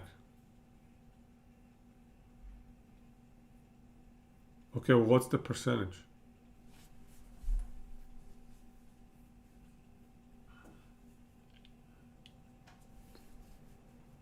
I guess we don't know. Let's hope the servers survive. Oh, it's gonna be a rough time, I suspect. I think it's gonna be close to 1 million, man. I think it's gonna be close to 1 million people online. If you're just in it for the game, you're being honest here, not the main content, do not take the 6th off. You're anticipating 30-40%. It's too late for me. I took the day off. I took the day off already. Expect 40% downtime. That's reasonable. That's reasonable. Yeah, that's true. It's true, right? Do support gems work on curses in Blasphemy Spirit? I think so. I think so. I think they should.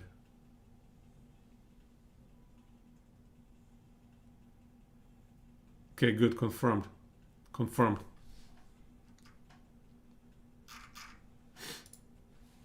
I think you have to have a plan B. If you're taking the 6th off, you have to have a plan B. I think the plan B should be like fire up a stream, just laugh at the situation with friends, with whoever, and have another game to be playing on the side. Whether that's POE1 or Last Epoch or Diablo or something else, like have a plan B for when the servers inevitably blow up. Because, come on, let's be real here. I think the servers are going to blow up. So I need to think about my plan B for some sort of chill game that we can play on stream. Because nobody wants to watch me rage here on stream for 8 hours, right? People are going to try to no life. I'm telling you, man, the strat every time for PoE is always like this. Because PoE always launches around 10 a.m. my time, maybe 12 a.m. So, sorry, 12 p.m., so like noon. So that's like NA time around lunchtime, right? So if it launches NA time lunchtime, it's going to be pretty late for the Euros. It's going to be evening time, dinner time for the Euros. So all you got to do is outlast the Euros. Just outlast the Euros. When the Euros start going to bed, that's when that's when we can play the game. And you know that the Euros are not going to be able to outlast you because they're starting their servers at like 7, 8 p.m., whatever it is. A lot of they cannot, like, there comes a point where it's like 2 a.m. You've been waiting for 6 hours. You got to call it quits at some point. No matter how no life you're going, you know, at some point you got to call it, because it's like, what if it keeps going for another 6 hours? So, servers are centralized. Yeah. Each region dedicated? Oh, so you're saying it could be up for the Euros and down for NA? Really? Has that ever happened, though? Has that ever happened? I'm Mountain Time. Yeah, I'm Mountain Time. It's never happened.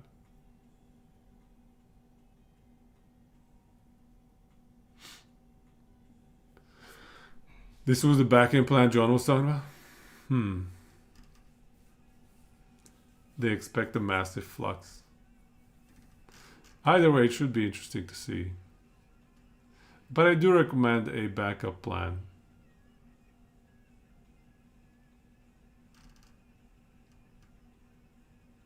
A lot of money went into prep. 10 cent dropped dimes for this. 10 cent will own GG as well. Oh my god, dude. 10 cent own everything, dude. But it's not gonna be. I doubt the problem is gonna be hardware related. I think it's gonna be some sort of software problem that's gonna blow things up. Something that nobody tested, that nobody saw coming, you know. Only Chris has creative rights. Okay. So they give him full freedom. That's good to hear. That makes it. So it's like the Last Epoch deal, yeah? I think it's the same with Last Epoch. What I don't understand is why don't we have a 10 cent equivalent? 10 cent is basically like a like an angel investor or whatever you want to call it, like an incubator for high potential, up and coming indie studios. Chinese POE, their POE is no joke. Hey, Bunny Two Thumbs. Benny Two Thumbs. Welcome, welcome. What does sacrifice do? Hey, sacrifice? How is that's a spirit gem? What do we think sacrifice does?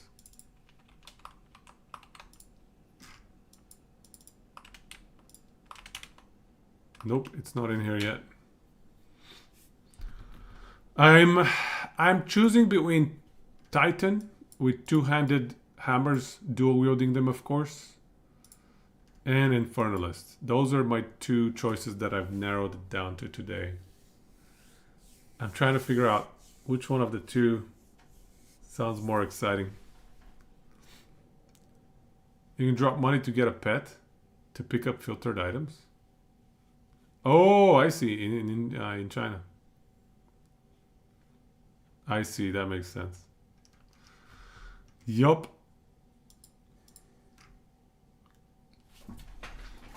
What about you, Benny? What's the play? What's the right play? I just don't like these scepters. I don't know if I like these scepters. Skeletal warrior minion? What's the difference between skeletal warrior minion and skeletal warrior? Isn't that the same? Why would I want this to grant me that skill? I already have that skill. Malice could be good early game. I don't have links on Discord. Sorry, on Twitch. If you drop it on Discord, I'll check it out though.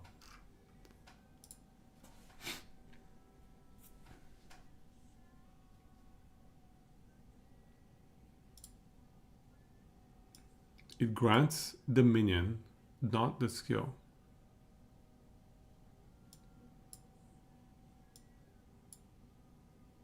What? I'm confused. Or is there a different skill? Because this is Skeletal Warrior. The other one said Skeletal Warrior Minion. Is that the same thing? I don't know, man. Sketchy. Skeletal Warrior Minion. It gives you free skills. Free minions. What's the difference, though?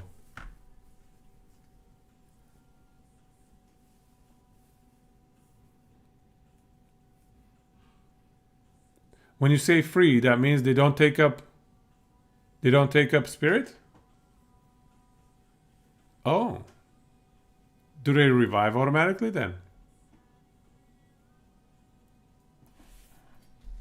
Hey, wait a second. If they're weaker, wouldn't they die easier too? They don't auto resummon. Maybe that's a good thing. They do. They're shown on the Witch preview. Well, if there's 0 spirit cost though, what's the maximum number you can have? Can't you have infinitely many? How can there be 0 spirit cost and revive? That doesn't make sense. Doesn't add up. I'm confused. Okay, so there's a limit. There's a limit to the number of minions you can get. Okay. For free. Okay, so maybe it cannot replace these skellies up here if we're trying to get Skeletal Storm Mage to do zaps. 5-second cooldown is pretty good though. 2-second cast time is not great. Crit chance 10% also good. Basing on what you saw in the video. This has to be one of the higher damage options for Witch. Very high setup cost though. Needing a dead skeleton, needing this or that.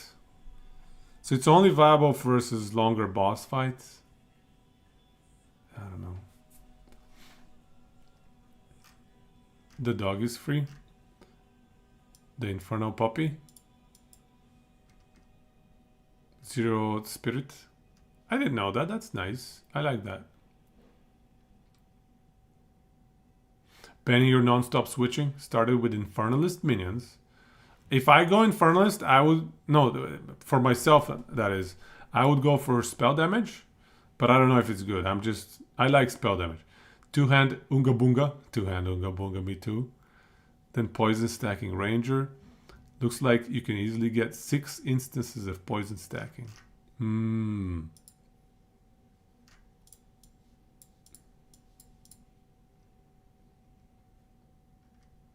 Is it viable to do a caster witch?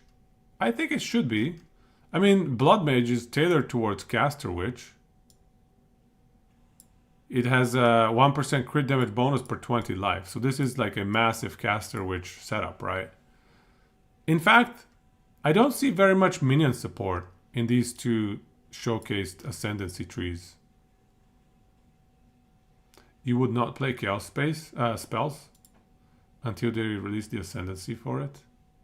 Yeah, that's a fair point. I think there are quite a few damage archetypes that are going to receive a lot more support in terms of both items and skills and the support gems in the future when they release other ascendancies. So that's a really good point. So axes, for example, there might be a really cool axe that drops, but I don't know if you can make full use of it without some of the... Actually, no, there's not going to be axes, period, because they haven't released the axes guy yet. Or maybe... Is there going to be axes? I don't even know, man. Infernalist gets some minion synergies, true, but I don't know. They're not super impressive. I already have a build. But the minion synergies, it's only this Bringer of Flame. There's nothing else, you know. Zombie recursion with spirits. I like it. What is spirits? In the explode minion. Sounds like a last epoch build, bro. Fuzzy. Is this like the next Lich zombie belt? Are there any daggers? You saw some points for the tree. Yeah, I saw those points as well. That's where you got the idea. The mini synergy isn't a pure power upgrade. It's more like it's adding options to how to build. Yeah, I agree. There's no like tremendous power. This gives you a little bit of power, but it's, I don't know. Are there any daggers or any axes in the game, guys? Does anybody know?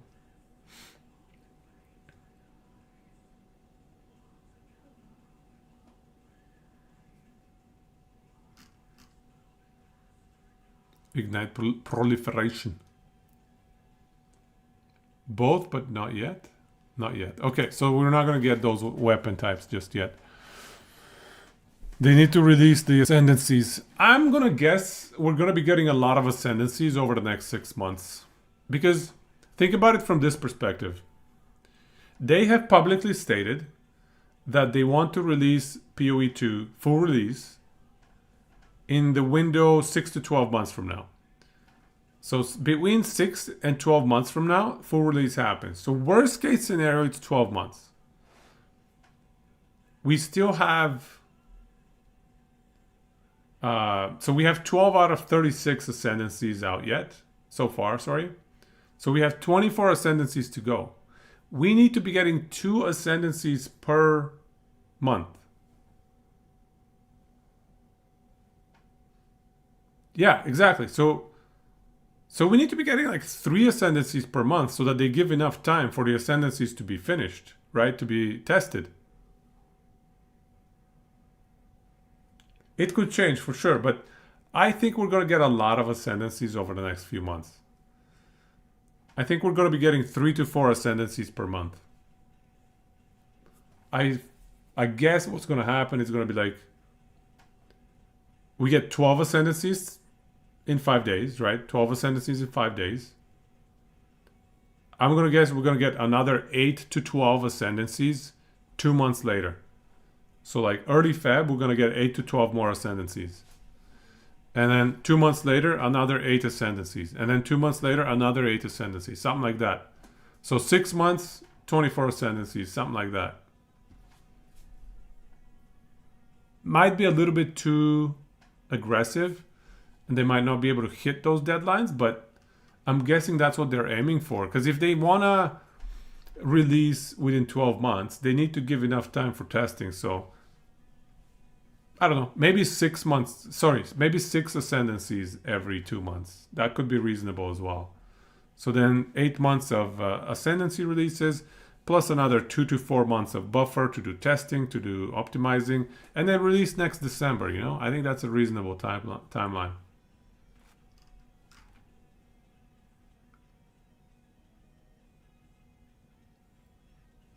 You're going to be working the weekend POE2 launches.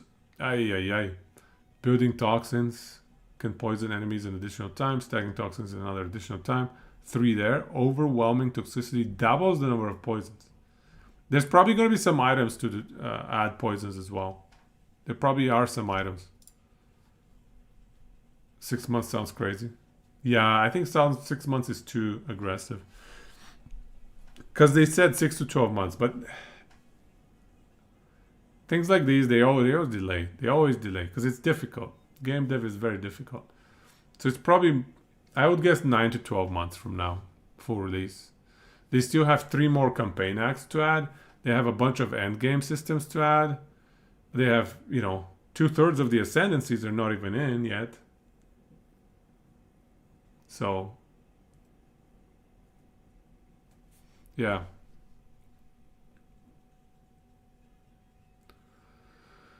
Grim Feast.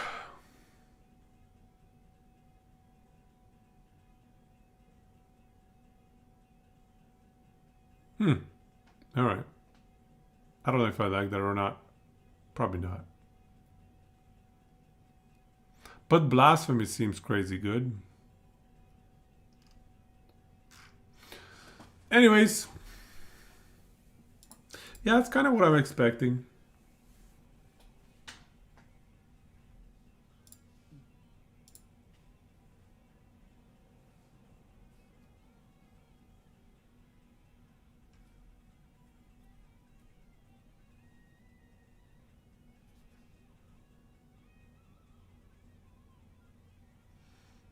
What do you guys think? When are we going to get full release? What is everybody's guess?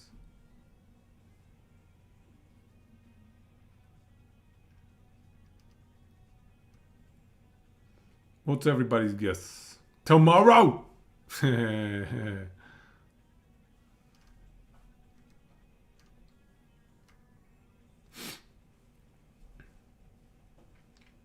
1 year. 12 plus months. 1 year. So everybody's thinking next. You know, I also think December has to be like the best time to release a game, man. Everybody has time off, or at least a lot of people have time off around Christmas time.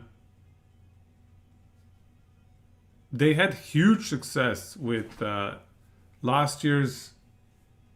What was the seasonal theme? What was the seasonal mechanic, or what was the name of the season? Blight? No, not Blight, sorry. The one with the darkness and you're chasing these little paths in the darkness. Oh, that's the worst description ever. Last December, I played that season quite a bit. No, not the end. Like 12 months ago. Let me check. PO1 seasons.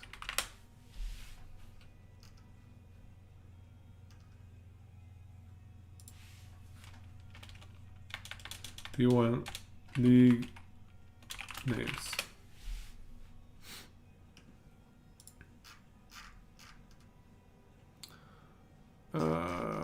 Up here. Affliction. Remember Affliction? Everybody loved Affliction. I think part of the reason, well, Affliction season, there was a crazy juicing there, but yeah, it was the Wildwood. So the juicing was crazy, but it also released in December, right? So you see December 8th, same time. So it released December 8th, pretty much the exact same time. So everybody had that beautiful Christmas period to enjoy. See, here's another Sanctum, December 9th. Was Sanctum a popular season? I did not play Sanctum, so I don't know. Was Sanctum popular? They screwed up in 2021. They didn't have a Christmas season. Gotta have a Christmas season. Screwed up in 2020. 2019 they had Metamorph. Oh my god, this website is the worst. I'm closing it. Killing it.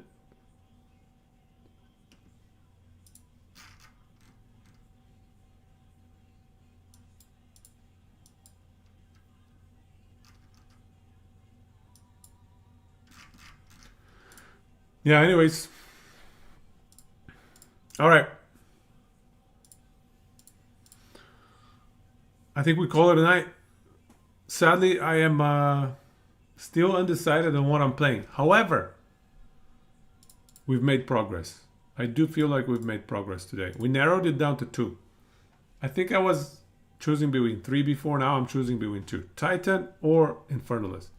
Those are the 2 that appeal most to me right now. Surely in a few days it will change again, but right now that's what I'm looking at. Any recommendations for a raid? What do you guys think? What do you guys think? Who should we raid? Yo, EMP, are you streaming, bro? Wow. Start your stream, EMP, let's go. I'll give you a raid. Let's go. FaZe.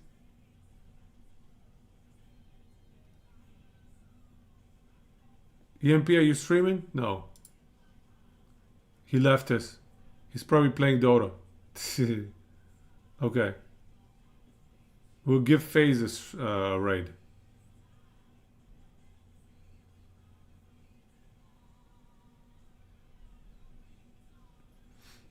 Maybe we'll give FaZe a raid.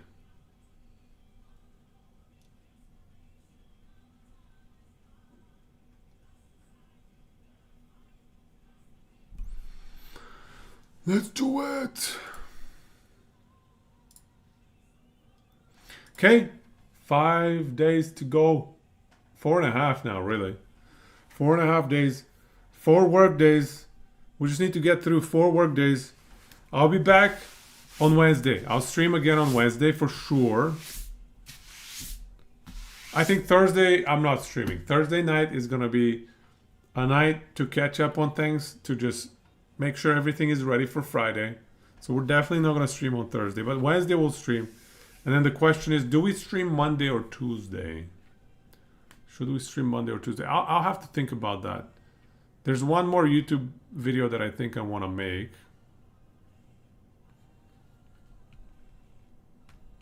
I can't even make a YouTube video about what class I'm going to play, what my plan is, because I don't know what my plan is.